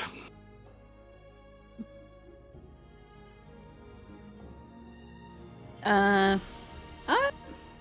do you feel about climbing, Terrence? I feel good. And Terrence kind of hums to himself a little bit. And the fungi on his back start shimmering. And as it shimmers, it kind of like envelops him entirely. And there's like a amalgamation of like movement underneath that looks very unnatural. And when they stop shimmering, Terrence is now a great eagle. Oh, Cool. I will say there's a blizzard surrounding the mountain. It will be difficult to fly in. It's doable, but it So will that be means- difficult. Telling you right now, it's better than my climbing ability. Maybe I can help too. And I flies over to Bun-Bun and I cast a jump. So now they have triple the jumping distance. I can just see this in a blizzard. Jump. Woo! Jump. Circling the mountain. All of us, really, because we're flying. mm-hmm. Hmm. All right. No time like the present. Let's Up go, we go. upwards So you three towards try. happiness and tranquility, right? So you three are flying, and Bun-Bun is going to jump. All right, I'm going to need some athletics or acrobatics checks from all of you. Oh, goody. I'm Uh, going to use acrobatics if it's all the same to you. Yeah, well, I rolled acrobatics with a plus 11, but I also nat one. So I have a 12. All right. What is acrobatics? Sorry, I'm just realized I need to use a Great Eagle stats for this. Acrobatics is dex. Dex, yes. okay, cool. So that's a +3. Or athletics I'll- is strength, if you want to use that. They're both equal for these. I'll roll it in Foundry, but I'll just change the modifier myself. Cool. Yep, good job. 5. 5 as well. And Bun-Bun? 19? 19. Bun-Bun is the Acrobatics? only one who succeeds. So I'm it telling you, doesn't- that wind is brutal. It friends. doesn't make you fall, but it does slow you down, and it slows you down a lot. One more check, please.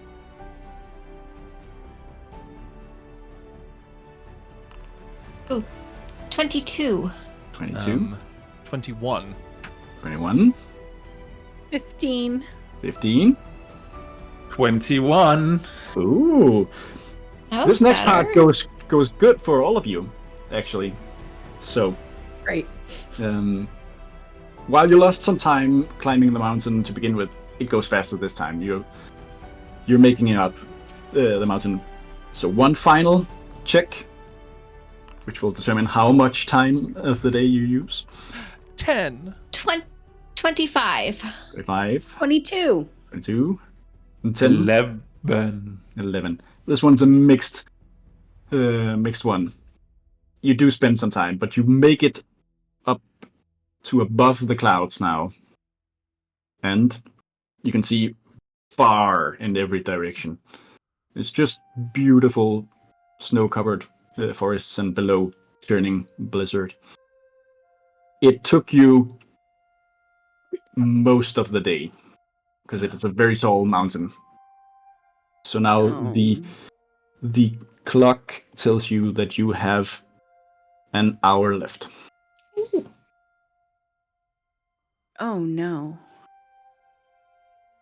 But you are at the top, and you can see this the Spirit of Seasons home, which is looks like a building that is kind of built into the top of the mountain, like a temple. It has like big beams that's holding up a roof.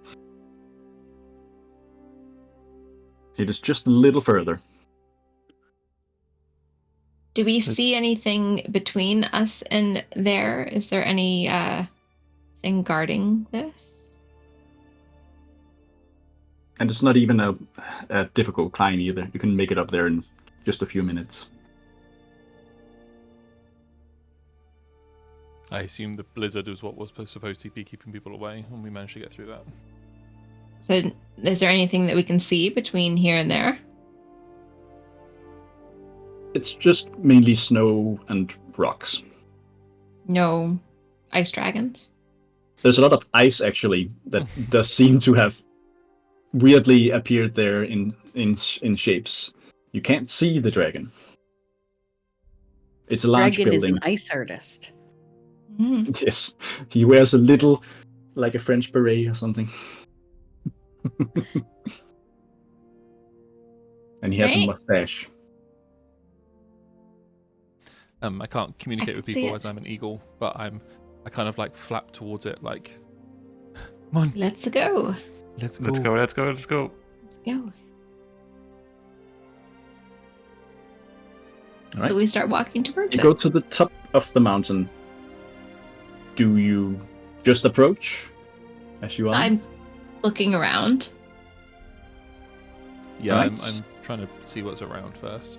Mm-hmm. It's mostly clear, starry sky above you, and then the sun that is ever present just below the horizon in the distance. It's actually really beautiful because it's shining on the mountaintop.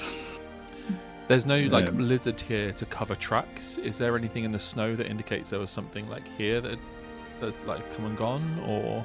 The snow is ruffled as if something has been taking off from here once in a while, but the dragon is extremely large, so that's probably it. I kind of point that out to everyone. I hover over one of the kind of wing marks on the floor.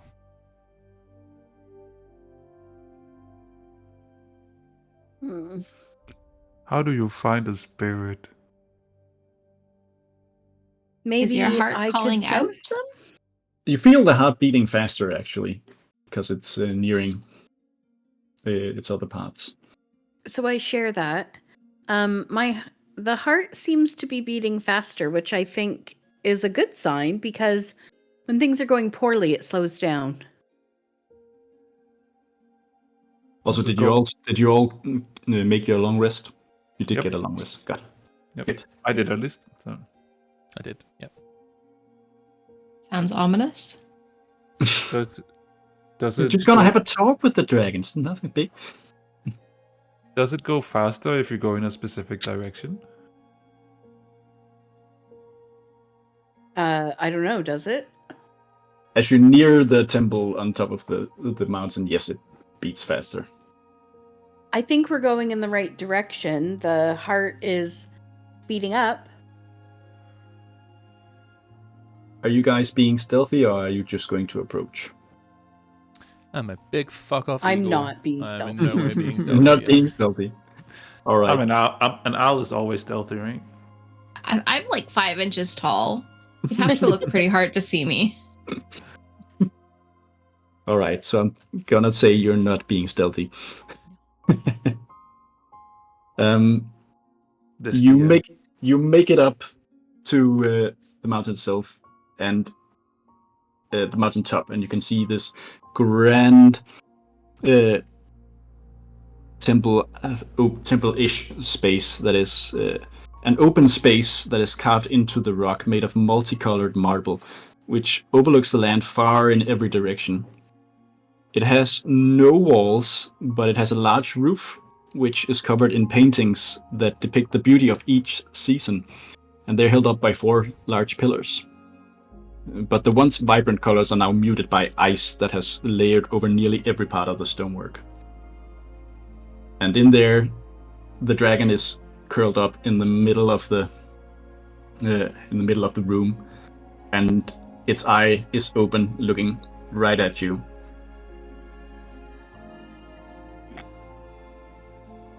And it raises its head, and it gets up, and it's like moving low to the ground like a hunched predator, the way it moves. And it creeps towards you, and it goes, "Pathetic fools! You must be out of your tiny, insignificant minds to challenge me here, in my lair. You're barely even a mouthful if I bundled you all together.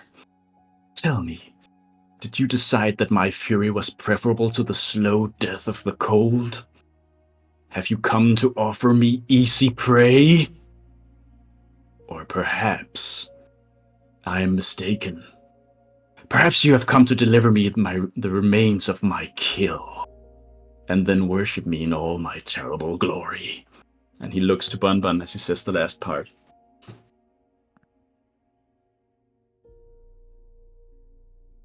The dragon... Did you know all your friends are dead? It doesn't matter. They were weak. And they have outlived their part. That means that your blizzard protection, it's gonna go away soon too. She died. I can make another once my domain is complete. When the spirit is dead, I can make this world whatever I want it to be.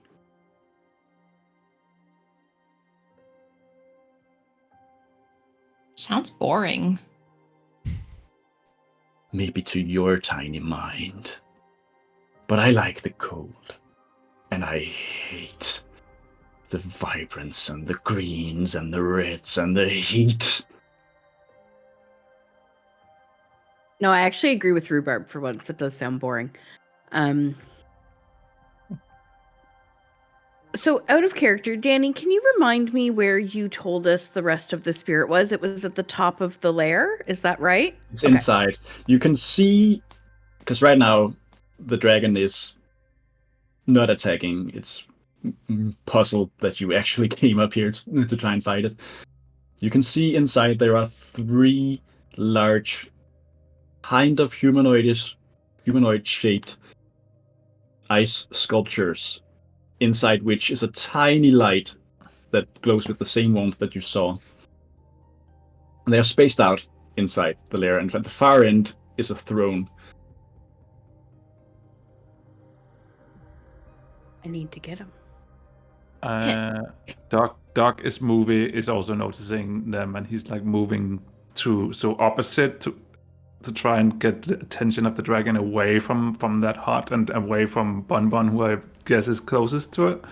And he's like saying, "So, did you know that, once back in my life, I've killed a dragon before. He was white too. A little bit larger than you were." You just hear it going, "You lie." "No, I don't lie." Give me a deception check. Oh, Danny, that would be a natural 20, so 21.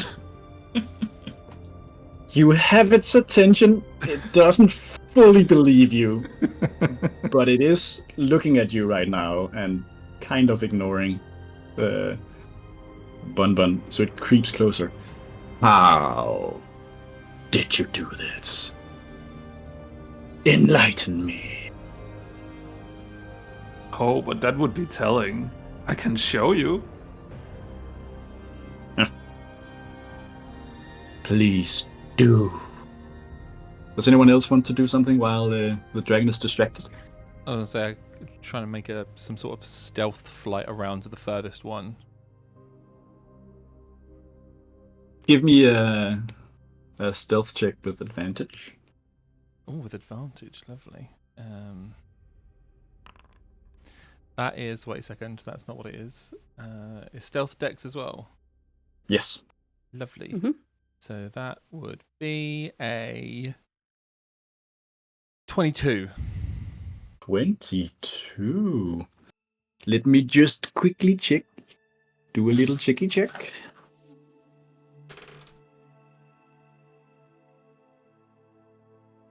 No, I'm gonna say he doesn't notice that the giant fucking eagle is gone. And I will fly to what is the furthest one, because I'm airborne, so I suppose it makes it easy for me to get to it. You know, I'm just gonna show you now. Yay! Yay! Is everyone ready? So ready.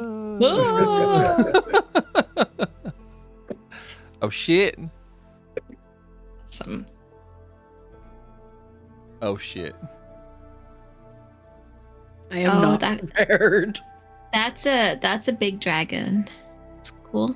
Fine. Can everybody see all right? I've seen. Yes.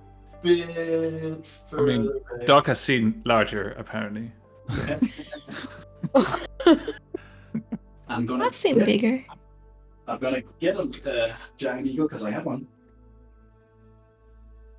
Of course you do.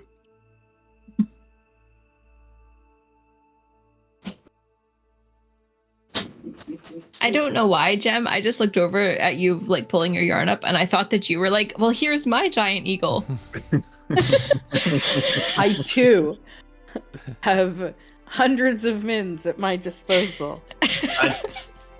You can't see yourself right now, Rick, but you're over behind the dragon on the far side. Okay, sounds good. It's gonna adjust there.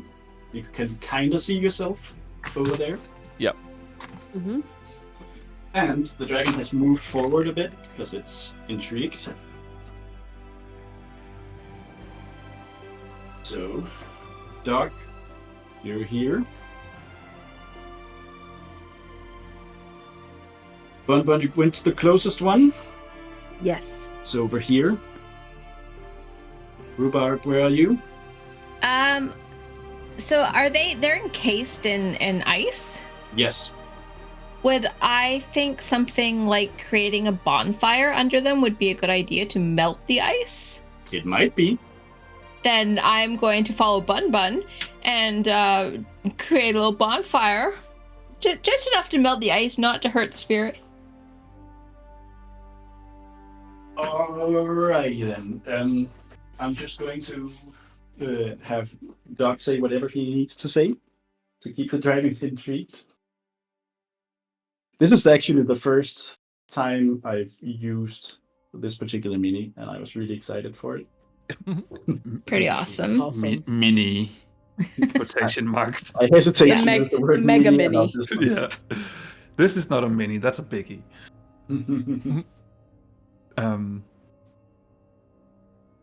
What would Doc say? You can tell the dragon is getting agitated. Like, it doesn't have a lot of patience.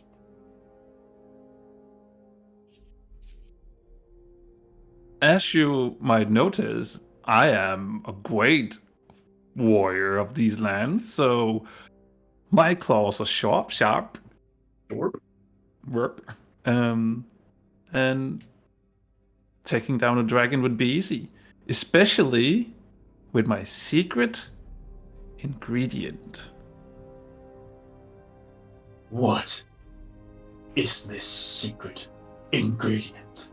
Tell me now, or I will eat you where you stand. How's everyone else doing at this point? I'm going to allow you exactly one action each before the dragon figures out what's going on. So go on. I create bonfire. You create bonfire. Rick, what are you doing? Or Terrence? When you say these things are encased in ice, are they like attached to the floor, or can I pick this up and bring it somewhere else? You would not be able to pick it up. No, it's attached to the floor. Okay. In which case, I will. Create a bonfire. I can't do that. Is when you say they're humanoid in shape, can I tell that is the thing inside probably dead? This thing inside is a glowing light that looks like the sculpture, but the same size as like a football or something. Oh, okay, right. So it's just that they're shaped like humanoids. They're not necessarily actually humans inside with the spirit inside the human. No. Oh, in which case I will just attack the ice to try and crack it. You attack the ice, yes. Yeah. And Bun-Bun, what are you doing? I reach my hand out towards the ice figure. My hand towards its heart to see if anything happens either to my heart or to its glowing heart innards.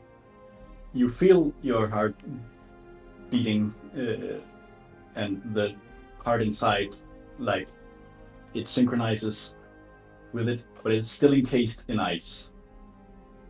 Okay.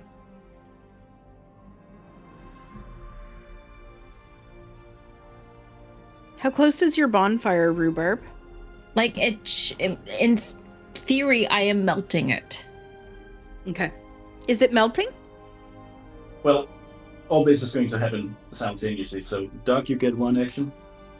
I get one action as well? Yes. Then I look at the dragon and I'm like, with the power of friendship and teamwork, and then I'm going to cast Warding Bond, I think it's called. Nope, that's the wrong one. It's called Emboldening Bold. So I can choose everyone else, and they will be emboldened, and which means that they can add a D4 to their attack rolls, ability checks, or saving throws.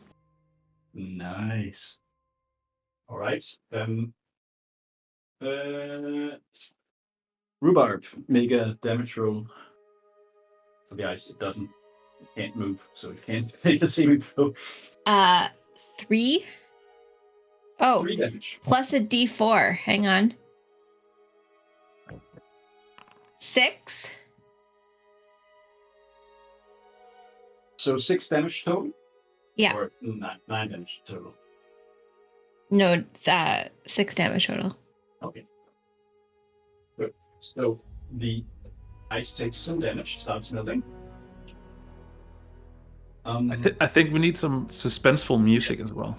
I'm going to put some combat music on. Okay, good. I'm going to start now.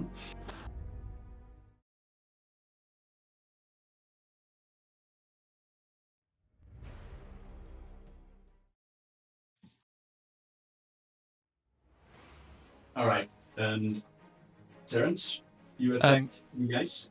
Yes. Go ahead. I need to do this. I'll do my own roll. Attack. Normal. That's actually...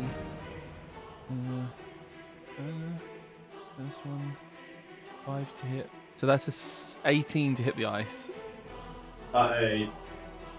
Yeah, it hits. I realised I probably didn't need to do that because it's static ice. No.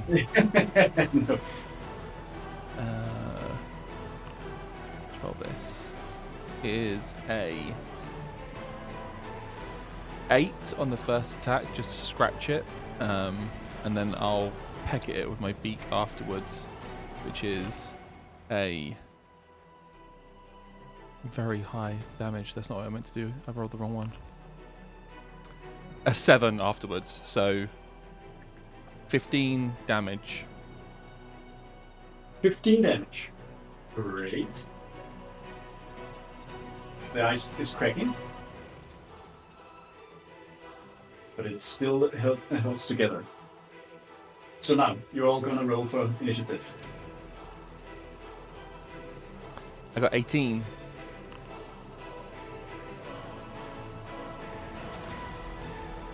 Marty? 3. Amanda? 8. Jonah? 27. 27? I rolled a natural 20 and my initiative's plus 7. You actually go first. Okay. So this is like a weird question. Can I with rhubarb there? Can I sneak attack the ice? Can I attack the ice with advantage? No.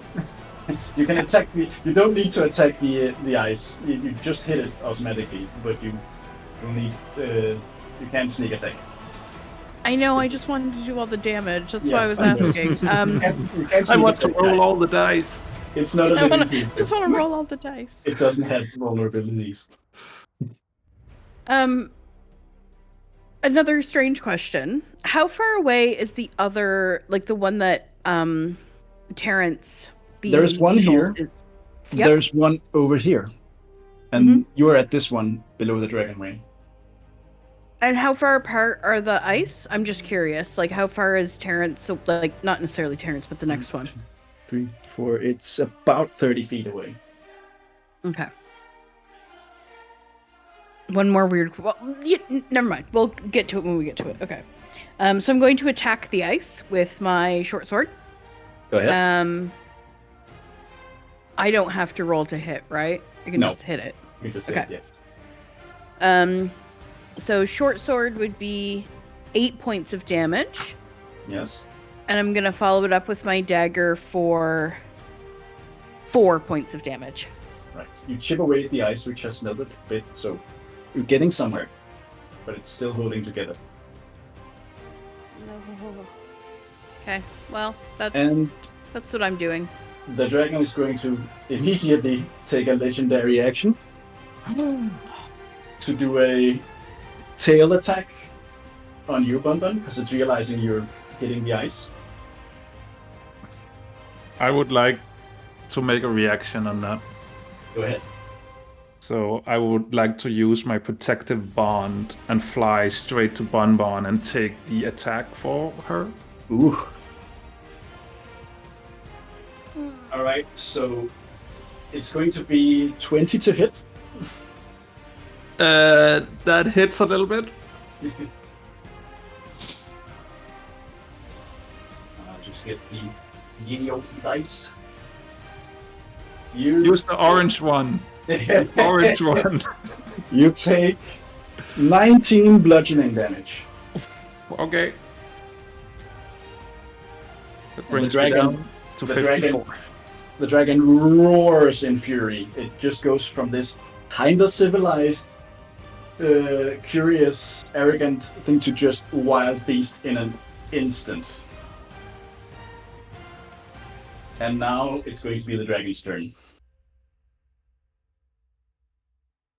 So, you're all gathered there. It's going to bite, attack on Bun-Bun. That is going to be a 31 to hit. Yeah, that hits. Thank you. All right.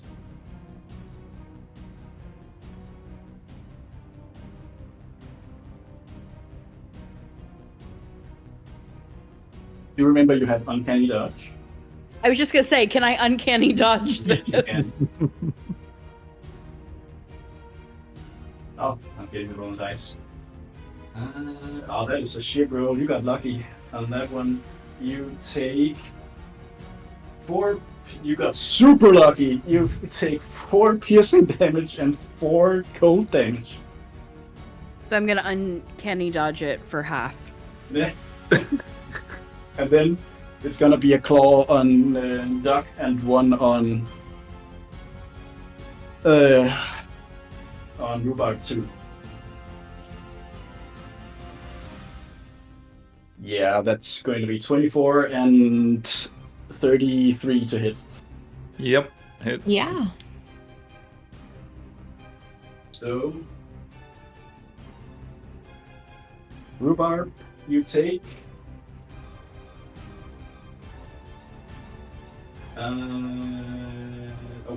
wrong dice. Man, there's so many different dice for this fucking question. It's gonna be 8 plus 8, 16 piercing slashing damage. Okay, may I also uncanny dodge? You may not. You may. You may. You may. Thank you. So that's only 8 damage then. Yes. Marty, you take 5 plus 8, that's 13. Can I uncanny dodge? Uncanny dodge. Danny dodge it? Undanny dodge it. No, you cannot. Oh. 41. Then. All right. Now it is going to be lair actions. And the dragon is going to... You know what? It's going to make strong winds blow in a 30-foot radius around itself. And what it does is that ranged weapon attacks made inside or into the wind are at disadvantage, and flying creatures inside must land at the end of their turns or fall. And the dragon is unaffected.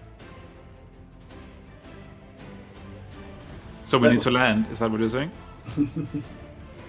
Yes, if you are flying. I mean, I pretty much... Well, actually, I guess at this point, I would be standing on the... No, I flew to... I'll land. All right. Easy answer. So, it is now Terrence. Yay. You're over here. I don't know if you can see yourself. Yes, yeah. I am still next to my ice, so I'm going to put you closer to the ice, like lovely. this. Lovely. I'm going to... Is it close to breaking with the attack I did? It is. In which case, yeah, I'll do the same. I'll attack again. I assume I can just roll the damage, yeah? Yeah. So there's that. So it's another 7 and a 6. So 13 damage altogether. 13 damage altogether. Yeah. That breaks the ice. Lovely. The thing inside is just resting like in open ice, and it's just sitting there. It's not doing anything, but it's free now. Can I grab it in my claws?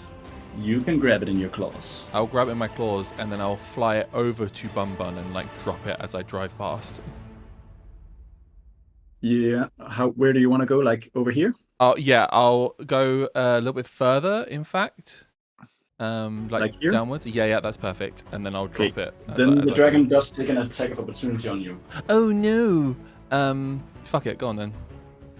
It's gonna make a bite attack, snapping at you as you go past, and that's 26 to hit.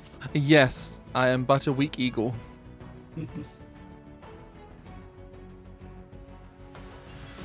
You take... first off, you take 17 piercing damage, and then 9 cold damage. That is the exact amount of damage to knock me out of wild shape. So as I fly across and the dragon attacks me, you'll just see... I'm gonna say you end up prone there.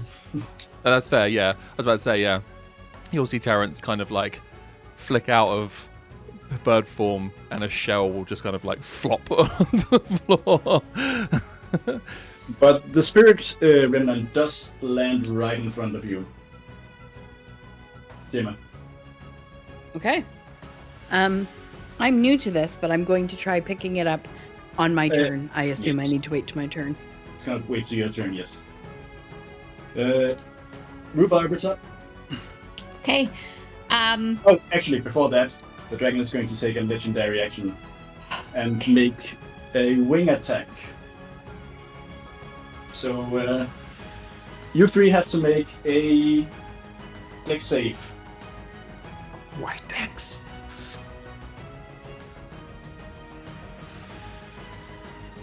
Yeah.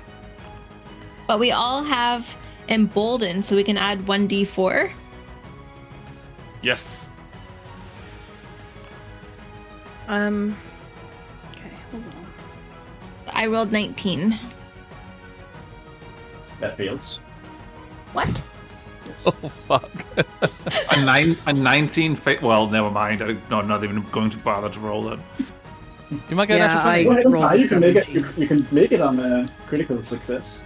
Yeah, I didn't roll a critical success, so yeah. So you all Neither. failed. Yep. Yeah. All right. You all take 17 points of bludgeoning damage. You are knocked prone. Can we Can I uncanny dodge? No, you can only do that once until your next turn. How many Not the points of next- damage was it again? Too many. It was 17. 17. Oh, And the dragon is going to move back 15 feet to here. And it lands, and it opens its mouth and starts taking in a breath. No. But it's not his turn yet. Rhubarb, you're up. You're prone. You know what? I'm. It's only half my movement speed to get up, so I'm gonna get up, and I'm going to cast 4th level Jim's magic missiles, those gluten-free darts, and I'm going to cast. We'll start with one at the ice right in front of us. Go ahead. That was an 8 to hit it. Yes. You don't need to roll to hit it. You can just. Oh, hit I it. don't need to roll to hit it. It Cool, doesn't cool. move. So that's 7. 7 damage. That's enough to break it. Excellent. Now- Okay, and You have access Then- to the remnant inside. perfect. And I am going to hang on a second.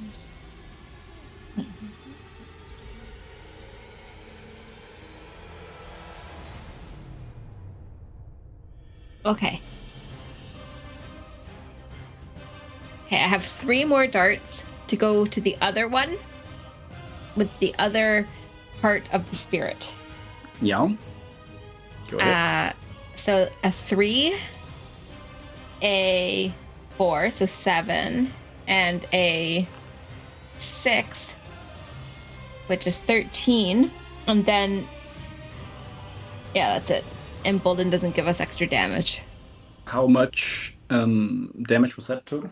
13 total. 13 total. All right. The ice cracks. Like cracks open. No, it cracks. It Okay. takes damage. Okay, it takes damage. Cool.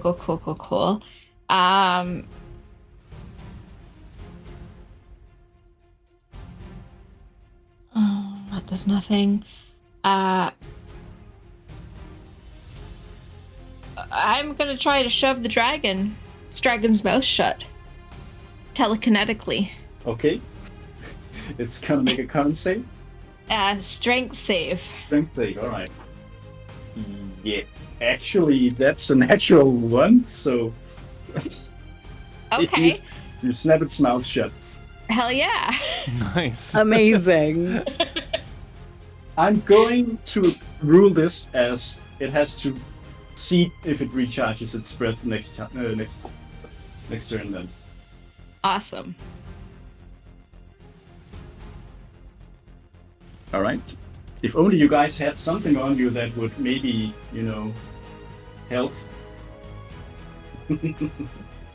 I have something. I need to put it in the ground in my turn. All right. There's a lot going on. It is. And it hasn't been Bun-Bun's turn yet. No. Right? It's Duck's turn now. Oh shit, Doc's turn. You gonna get up? Yeah.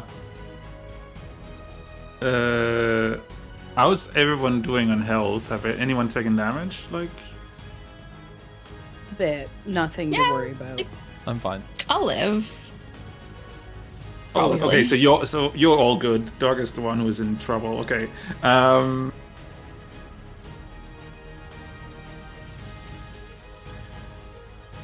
God damn it. How's the ice looking? It was just cracked? Cracked. It's not too damaged. How does it work if you summon a creature? Can that creature attack on the same turn? I'm allowed to attack right after you. In that case, Dark is going to say, I might not be the one to attack, to hurt people, but I know someone who can, and then he summons a Celestial. Okay, which Celestial is he summoning? He is going to summon an Avenger, I believe. Okay.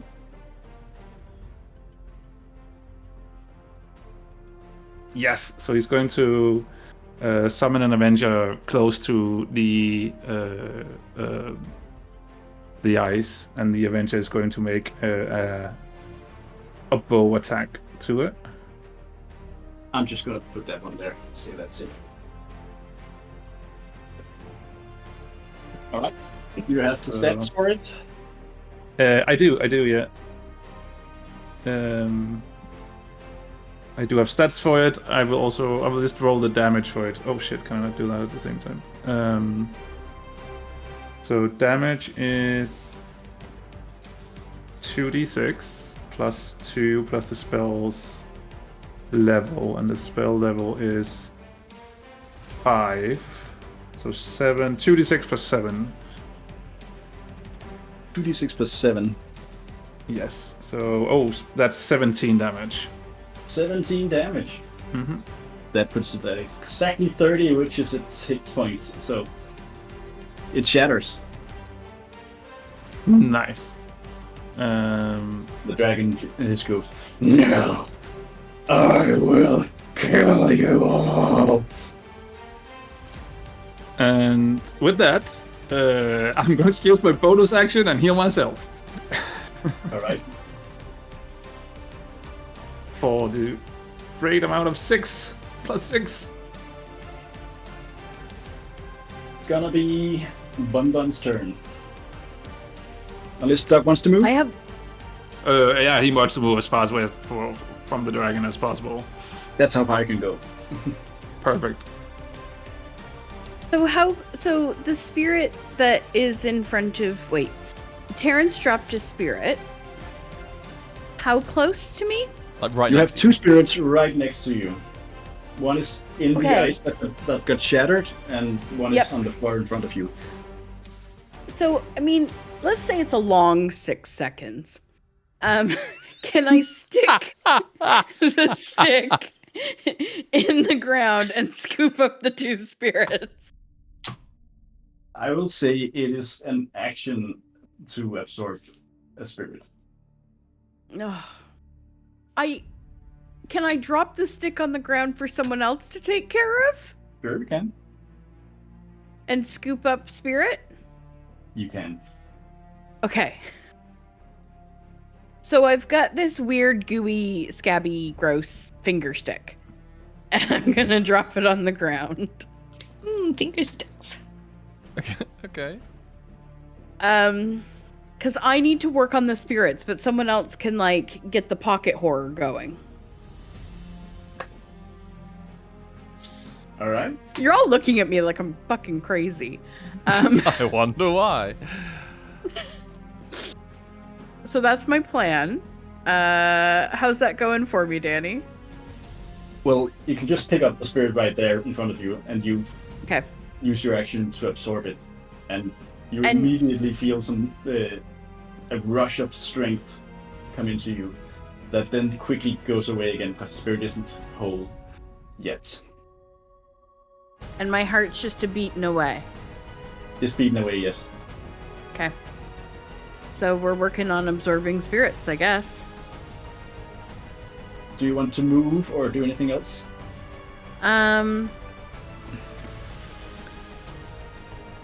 Is there something useful here? But there's two spirits over there, right? Yeah, she just absorbed one. There's one more Yeah. right next to her. Yeah. It's an action to absorb a spirit, Yeah, so yeah, I've yeah. got a bonus action left.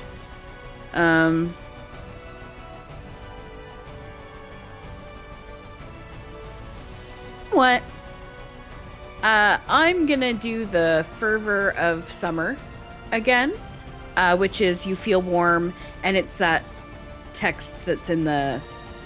So it's speed increased by 10 feet, adds 1d6 to all attack rolls, fire damage, etc. So that's I'm besoting that onto all of you, the three of you as well, as my bonus action, and that's my turn. Awesome. So that's all the fun stuff we got again? Yes. Yes, it's the same block of text Fervor again. of summer. Summer is exciting. I love It's the dragon's summer. turn. No. I'm going to roll and see if it gets its breath. It does not get its breath. But it does go right over to Bun-Bun and just starts laying into her. All 3 attacks on Bun-Bun. Doc will, as an action, intercept one of those and take the damage. Okay, first up is the bite. A hero. That is going to be 27 to hit. So yeah, I guess it hits. Oh, to hit. Oh, I thought I was damaged. Nah. Don't be too relieved yet, Mark. You haven't heard the. I know. 20 piercing and And 9 cold damage. 29 damage. Yes. Okay. I'll take that. And just because you did that, it's going to hit you. It was going to bite Bun-Bun and it gets a mouthful of feathers and just rages and slaps you with one of its paws. Okay. And that is actually only going to be 17 to hit. Hits. It does still hit. Yeah. You take. Do I take more than 1 damage? Yes, you take. You take 15 slashing damage. How does that coin work? It brings you to 0, and then you see Doc falling and then going limp on the ground, but then the coin goes ding out of his pocket and just vanishes, and you come back at 1 hit point. I'll take it. And then 1 claw for Bun-Bun. And that is 29 to hit. Yeah, that hits. Yeah. Bun-Bun takes. Man, I'm rolling fucking shit. Good. Yeah! Continue. Oh no, he's no. rolling shit. Poor baby. It's 13 slashing damage. And this one actually, it strikes you across the face, giving you a big wound over your right eye. Because Bun-Bun got a scar. But yeah. I do. I have a battle wound. Did I use? Have I uncanny dodged? Can I uncanny dodge that damage? It's been your turn, so yes, you can. You know what? Maybe I don't right now because that's a small amount to take. So I'm just gonna take it. I'm gonna take my wound. I'm just gonna do it. It is going.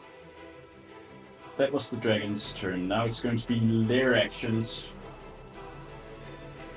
And the dragon roars, and jagged ice shards are going to fall, striking 3 creatures inside. It's going to be Rhubarb, it's going to be Doc, and it's going to be Terrence. I'm So you all have to prone, make- so I assume I don't roll for this. Yeah, you still get to make a dex save, but you Okay. just do it at disadvantage if you're prone. So it's a dex No, save? actually, Sorry. no. Actually, the dragon rolls for it. Oh, okay. Okay, it misses Doc, and it misses Rhubarb, but it hits Terrence for a crit. Oh, that's so Ooh. fucking important. Jesus.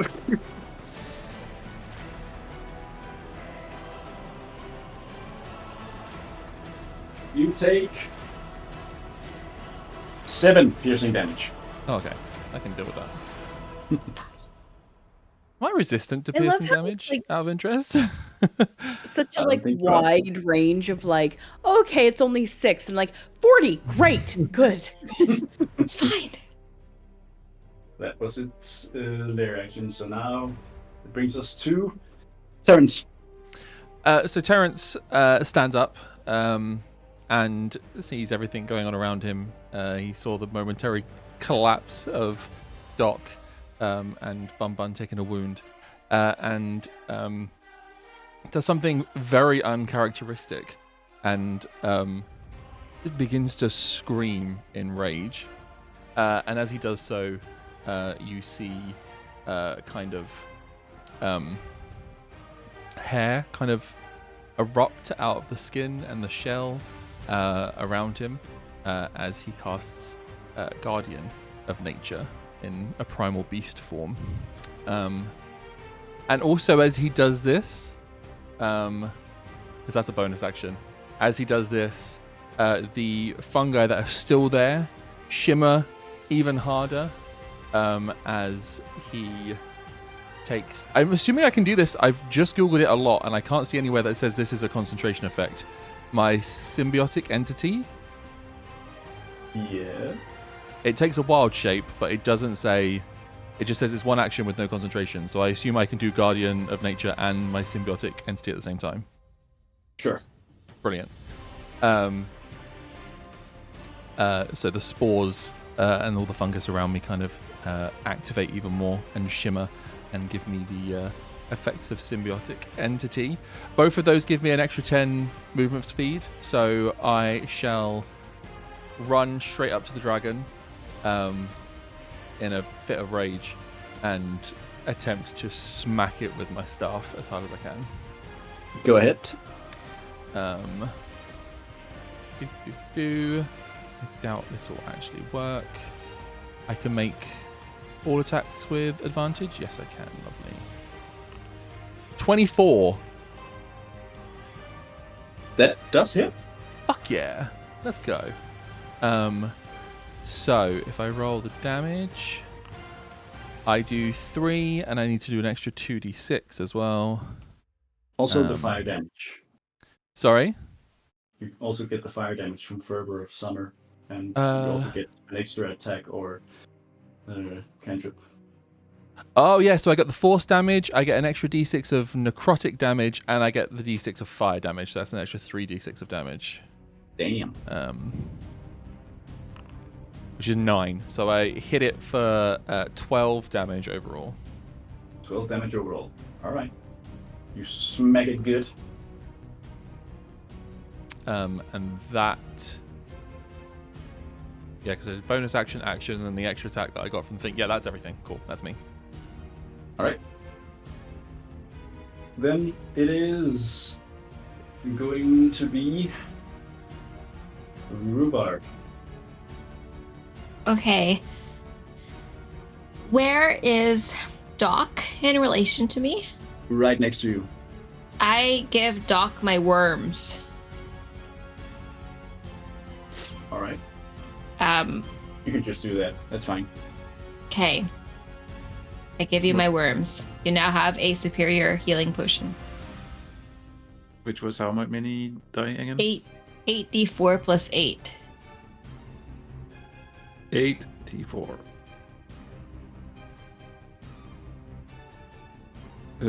26. Better than nothing. I'll let you administer it as a bonus action because you're a rogue. Okay, cool. I do that, and then I'm...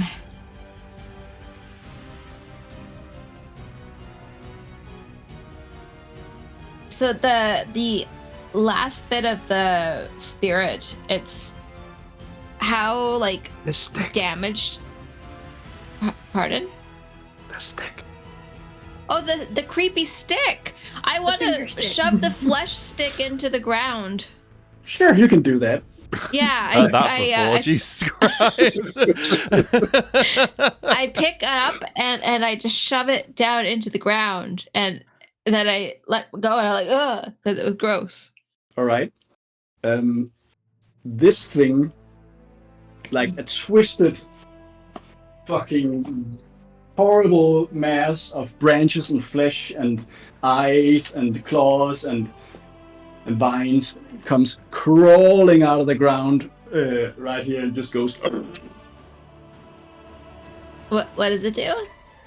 Discord didn't like that noise. It just roars a terrible sound. That sounded horrible. I'm sorry I asked you to repeat it. All right, so it acts immediately after your turn, and it does as you say. Oh. Is it better to crack open the ice? Probably. The ice is, they all all the cracked. ice is cracked. Yeah, They're all open, yeah. You can grab Oh, they're the all spirit if you open. want. Oh, sorry, Yeah. misunderstood. I thought you said that the last one wasn't all the way open. I opened it. Yeah, Oh, it you is. opened it. Okay. Yeah. There's a spirit right in front of you, and then there's a spirit over here that is also ready to go. Okay. Is it? Oh God. Is it better to get it to attack or to get the spirit? Maybe get the spirit and bring it over to Bun-Bun. Attack. Got her. Oh, I'd say spirit Yeah. is spirit. Decide. yeah. Grabbing the spirit. It's gonna grab the spirit. All right. Is that your turn? Yeah. Then this thing is going to, like, with the sound of cracking and snapping and like squelching, it runs over there. It grabs the spirit in its fucking nasty hand, and it comes right back with it to Bun-Bun. It can actually reach over. It has very long limbs, so it's presenting it to Bun-Bun like. Flesh dripping off its fingers. Yes, it's nasty. Nasty. That's its turn. And it's going to be Doc. But first, there's going to be a wing attack from the dragon. You all have to make a strength saving throw. Oh, I make them with advantage at the moment, don't I?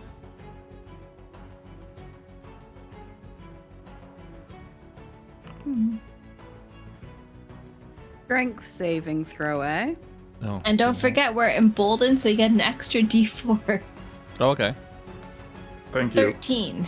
I can use that. 18. Yes, I could have too. 15. Did any of you get 22 or higher? No. No, fuck And you no. are all prone, and you take 16 bludgeoning damage. Did I fall on a uncanny spirit? dodge? Yeah, sure. You can uncanny dodge it. How much How damage much was damage was it, Danny? 16.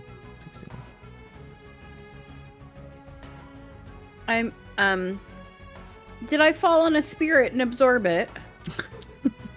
You know what? Roll a d20 for me and say what it says. I rolled a 19. Yes. Then you fall on the spirit and you absorb it. Yay! Yes! I love accidental absorption. Who needs hands? All right. Great. You now only need the last one that is in front of you. And Doc's turn. Dog is getting back up. He doesn't like lying down, and he is going to be like, "Don't you ever hurt my friends again!" And then he's going to cast a mass healing word, and I'm going to cast it at 5th level. So everyone gets 13 healing.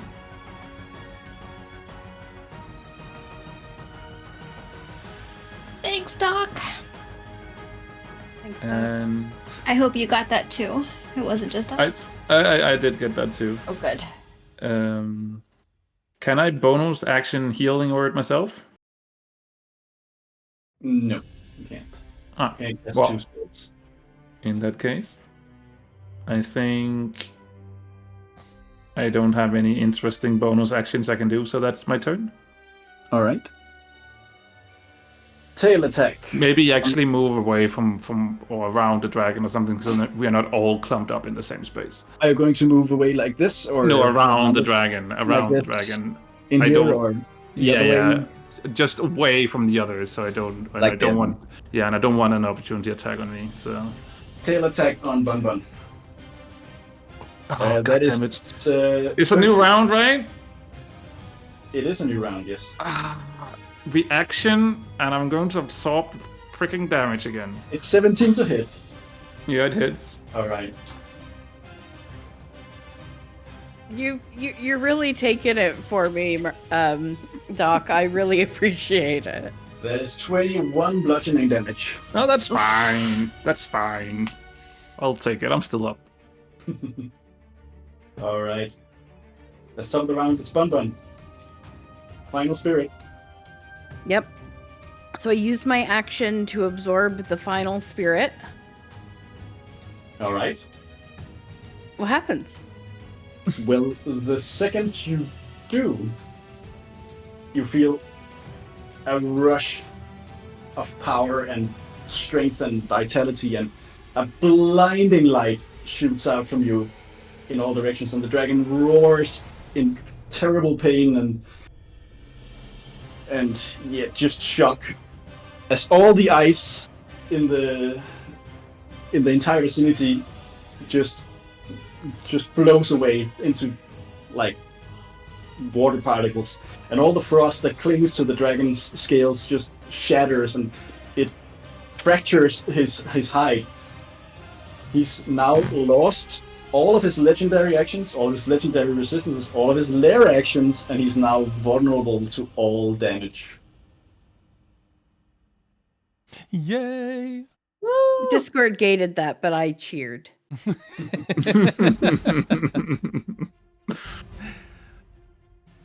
Bun-Bun, you may do your turn as normal. Oh, like a whole turn. Yes. Okay. The dragon is like reeling and it's thrashing about and in terrible pain, it looks like.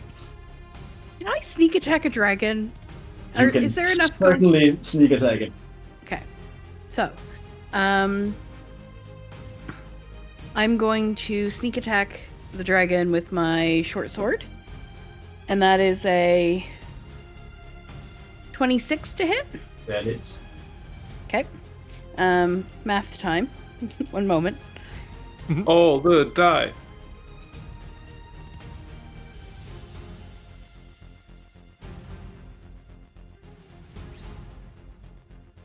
Um, 24 damage. That And is- then It's doubled. I'm going to use my one of my trinkets is going to destroy itself in my it just has to be on my person. I don't have to touch it. Yep. And the dragon takes an additional 11 points of necrotic damage. So that was 35, right? Total? Yes. That's 70 points of damage to the dragon. That seriously hurt it. That Any of us take 70 points of damage and we're all fucked. it's the dragon's turn. It's going to roll if it takes its breath back. It does get its breath back. And it's going to immediately move back, which triggers the attacks of opportunities from all of you. Before you do anything else, please move next to Bun-Bun because I used my reaction to get next to her.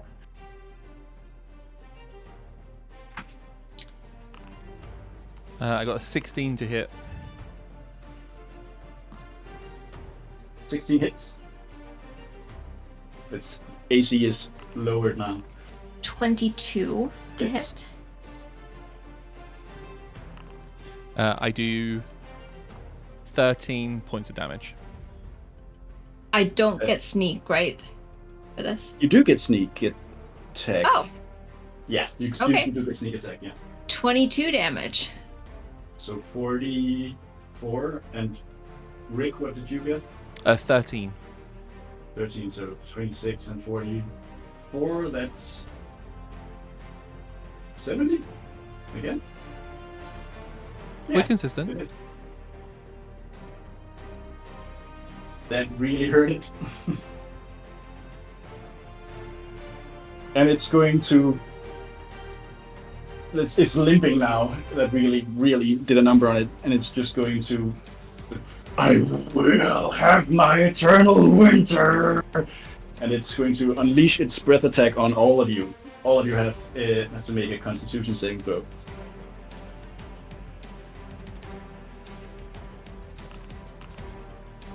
21. 14. 11? That was with advantage. 10. 10. Are we supposed to be rolling with advantage? I get advantage because I have they're called soul tokens. Oh, okay. All good. You all take 71 points of cold damage. What? I uncanny dodged that. No, you can't. See? Can I? Mine is halved, but it doesn't really matter. I'm 3 hit points, so Doug is down. Yeah, we're all down? I'm Yep. not.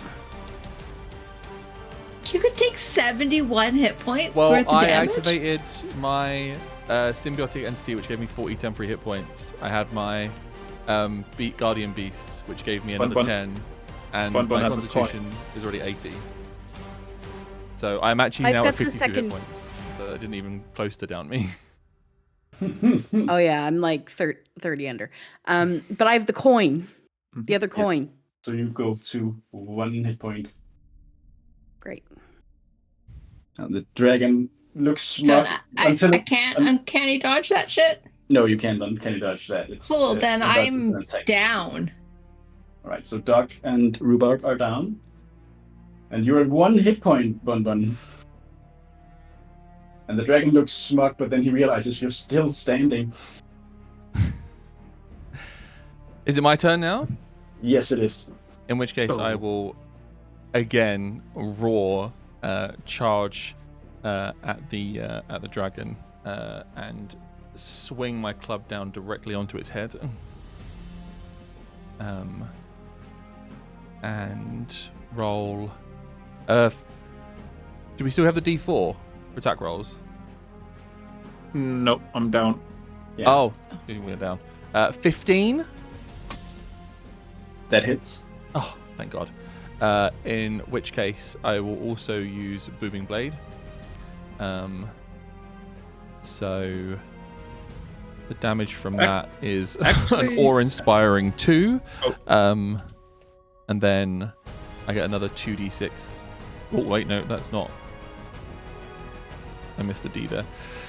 So I do... I didn't do the attack for my actual roll as well. 2 seconds. Normal. 6. Okay, so I do 18 points of damage. Double to 32 points. Yes. It's a powerful smack on the dragon, and it's really reeling now.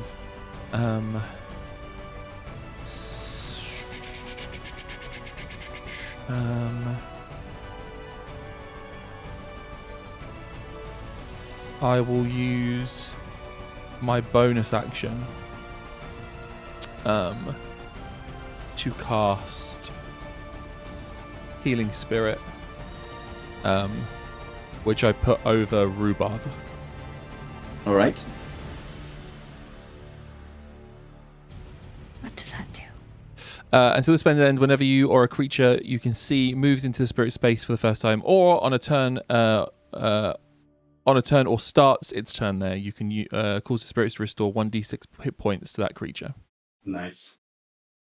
That's on my turn. Yes. So on your turn, you Okay. can get It's 1d6 your hit turn points now, back. so you regain 1d6 hit points. Okay. Oh, okay. There you go. Yeah. So you're back up, and it's the start of your turn, so you still have your turn. Okay. I have 4 points of health. I'm going to reach into my pocket and pull out my gross little heart and take a bite of my heart and rage. Fairy rage. You are now a raging little fairy. Okay. I What'd you call me? Running. Same. I am also a raging little fairy. Been called worse. I am running with my short sword to this dragon. And I am hitting it for it's a dirty 20, and then I also get +2 bonus to that's to the damage roll, so it's a dirty 20. Yeah. Okay, and then is anybody beside me? Yeah, Terrence is beside. Yeah. Okay, so we've got 18 plus 18 damage +2 for the raging. 18 20. damage +2, so that's 20. 40. How do you want to do this? You kill the dragon. I'm just a little fairy, and I'm so angry. I hit it really hard on the toe. Okay. This blast that you put through has some sort of power is empowering you right now. And this just sends ripples through the dragon's entire body, and it just starts to like flee backwards, but its wings are starting to fail it, and it roars and it falls over the side of the mountain and just goes crashing down the mountain. We did it. That's wild. Terrence will roar a victorious roar as the hair and the bestial fur just kind of goes back, and as it goes back to Terrence, he's just going, yay. Rhubarb turns around and sees Doc not super conscious. I can help Doc. I can help Doc. Help Doc. He's my best friend. I can help Doc. As long as Danny allows me to still have my... I think I still have the heart, the spirit, Yes. okay. So, Doc, I assume that that this works because it doesn't say it doesn't work on someone who's down. It is the renewal of spring. I choose a creature within 30 feet of me. Their heart beats vividly in unison with yours, and you and the chosen creature each either instantly regain up 5 levels worth of spell slots or gains the benefit of having taken a short rest, which includes rolling hit dice to regain hit points. Spring Cool. renewal, Doc. Spring renewal for all that you've done. Dog's eyes open as he's looking up at everyone, and he's like, "Whew, but the power of friendship and teamwork." Behind you, Oh, buddy. the pocket horror. Danny, your mic. Mike. Behind you, the pocket horror just goes, and then melts into like sticks and flesh and pus and such. I'm so sad we didn't get to see him barf bile. That's my favorite pocket. Yeah. That's my favorite unspeakable horror trick. He didn't get to do much. He was was very instrumental. Yes. All right. Team effort. Bun-Bun, you feel something drawing you towards the end of the chamber where the throne is. I follow the instinct that's coming from inside, the heart beating away. And I approach the throne.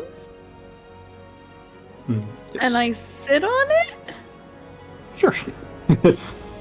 As you sit, you feel this heartbeat growing and then leaving your body as you're being lifted up, sitting on the lap of something. And you don't see it because you're looking at your new friends out there, but you three see something that resembles an androgynous elf-like being. It doesn't have any clothes on, but it doesn't either have any defining bodily features. It stands some 16 feet tall, and its skin is a pattern of constantly swirling seasonal colors. It has large rainbow-colored butterfly wings on which a multitude of differently colored eyes gaze kindly upon you. It doesn't have eyes on its actual face, but they're on the wings.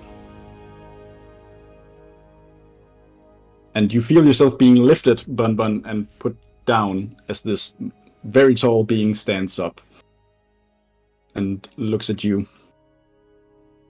I turn around. Hi. It waves kindly at you, but doesn't speak. You all get the sense that this isn't a being that relies so much on words as it relies on feelings. And you all get a warming sense of gratitude and relief from it. And then it extends its hand towards you, three. I still don't have hands. Just the three? Just three? Oh, sorry, all four of you. Oh, okay. It extends its It's okay with hand being toward... left out. Yeah. Bun-Bun can stay here forever. Guys, come on, let's go. Let's ditch the non-fae. Terrence will bumble up and reach out as well. So Same. And as you touch its hand, you all start being lifted up from the ground. And it starts flying, and you are being carried along with it on some unseen wind.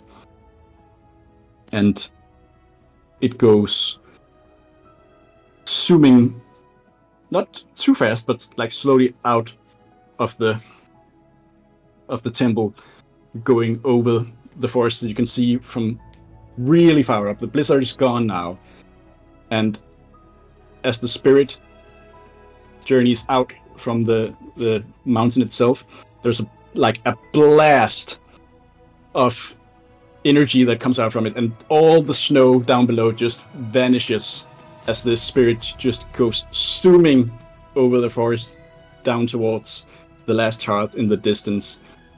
And you can all see down below the color and vibrance and warmth coming back to the forest, just going along with you as you fly towards the last hearth. And it is a beautiful, beautiful sight.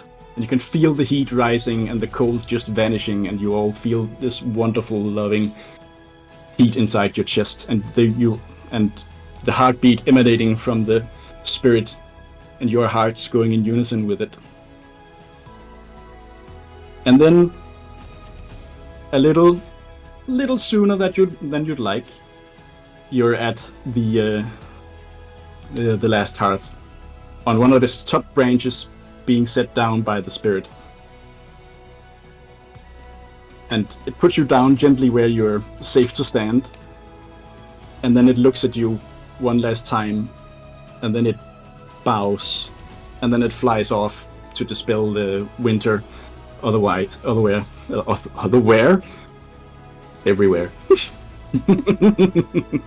Hi. I wave joyfully after them. And you stand there pondering for a while until you hear cheering from down below, as it seems that the other fey creatures have realized that the winter's gone, and they're spilling out of the bottom of the tree and just rejoicing.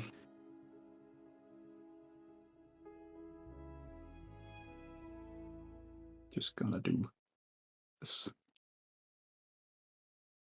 So, are you going to head down to tell the lady of Leaf and Loom the good news? Yeah. Right. You go climb down, which is kind of precarious to start with, but you enter from the top, which brings you actually right down into Sophonia's home, and she's looking out the window, and she goes, "Oh!" and turns around. "You did it! You actually did it! And they're leaving! Oh, I can feel the peace and quiet coming back already." Did you ever doubt us? Oh, of course not. Oh. I knew you could do it. Well, It probably. was the easiest thing we've ever done. Yeah, it was so easy. Doc died like 3 times. Ruffle feathers everywhere, and Terrence, through a But massive grin, that's the goes, "They all second- died." Bun-Bun, That's you- the second giant, like, ice dragon that Doc has killed. So, you know, like, Bun-Bun, you realize your fur is turning white. Oh no. I have to go. Sophonia, she looks a bit saddened that this is it. Yes, I'm sorry. This place wouldn't be safe for whatever tiny little creature you are, so I will send you back. But you will always have our thanks. Okay, I have another place to save. And you also have a very cool scar now. Battle wound.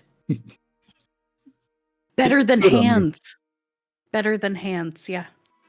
I think you should probably take these few moments to say goodbye to the champions. I go through and I start with Doc, give him a big, big hug, tell him that he's great even if he doesn't have hands, give him a few, give him my superior healing potion that I didn't use because I think he's going to need it. Give him some love. And then I go to Terrence and I like take a few minutes, like a few seconds to like tickle the various the various fungi and moss and They all wibble, and then he goes, "They like you." and a little like kiss, fucking love a little Terrence. kiss on their cheek.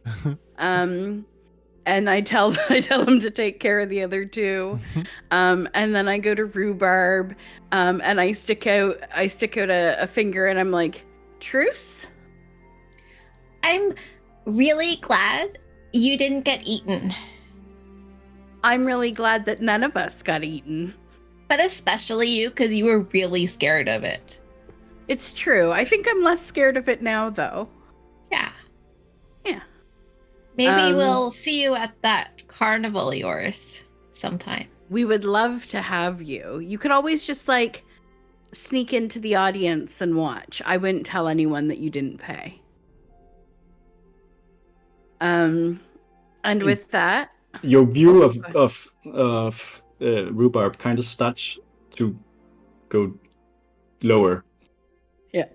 As for your eyes, the herringon turns into a very tiny herringon that is white. I give You a can no little, longer Oh. speak, but they can I see. give a little thump with my back leg, like my back foot, like thump, thump, thump. And a little nod of my head, and off I go. Sophonia picks you up, and she goes, "Thank you for all you've done. Thank all of you for all you've done. Now, return," she says, and this world starts to blur for you until you find yourself in the forest you left. And it is still late, and you are close to where you hear someone arguing, someone with a snake-like evil voice. Oh, that one. And you go towards the sound, and you seem to arrive when the danger is past, and you go up to Regina, and she bends down and just says, Bun-Bun, you've returned! And I think that's exactly what Regina said. This is exactly what Regina said. And this is where we'll end our story. Yay! Can we have one bonus scene? Sure. Because I have so many of these and I never got to use them. But I imagine that afterwards, when Bun-Bun is gone and everyone's like sort of leaving, Doc is walking next to Terrence and he's like, "Hey, Terrence, do you know why Owls doesn't study for a test? No. Because they prefer to wing it." I hate that we ended on. Fade to No. black. It's a hoot.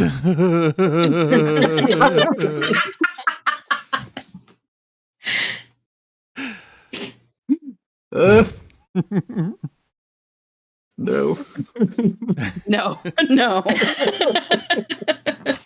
Ruined my adventure. I'm sorry. Or made better. I loved it. I'm just kidding. Ah, that's I hope awesome. everyone had fun. It was Players and delightful. It was viewers so and much all. fun, yeah. I know I That's have. so good. I very It much was enjoyed that. truly amazing and wintry. And I I feel like also it was. love. Oh, go ahead, Amanda. I was just gonna say I feel like it was the perfect time of year actually because we were bringing the spring back into the world, which is Yeah. happening right now. So it's even better doing it now than it was when it was originally scheduled for because it was too wintry then. True. Yeah. Sometimes these things just work out, just like dice rolls. And I also love that I had no idea. So, like, for those watching, like, the other three worked with Danny to do what they did for stuff. And Bun-Bun was just like, I got to create Bun-Bun for sure and, like, make my character and all of that. But I was completely in the dark about what was going to happen.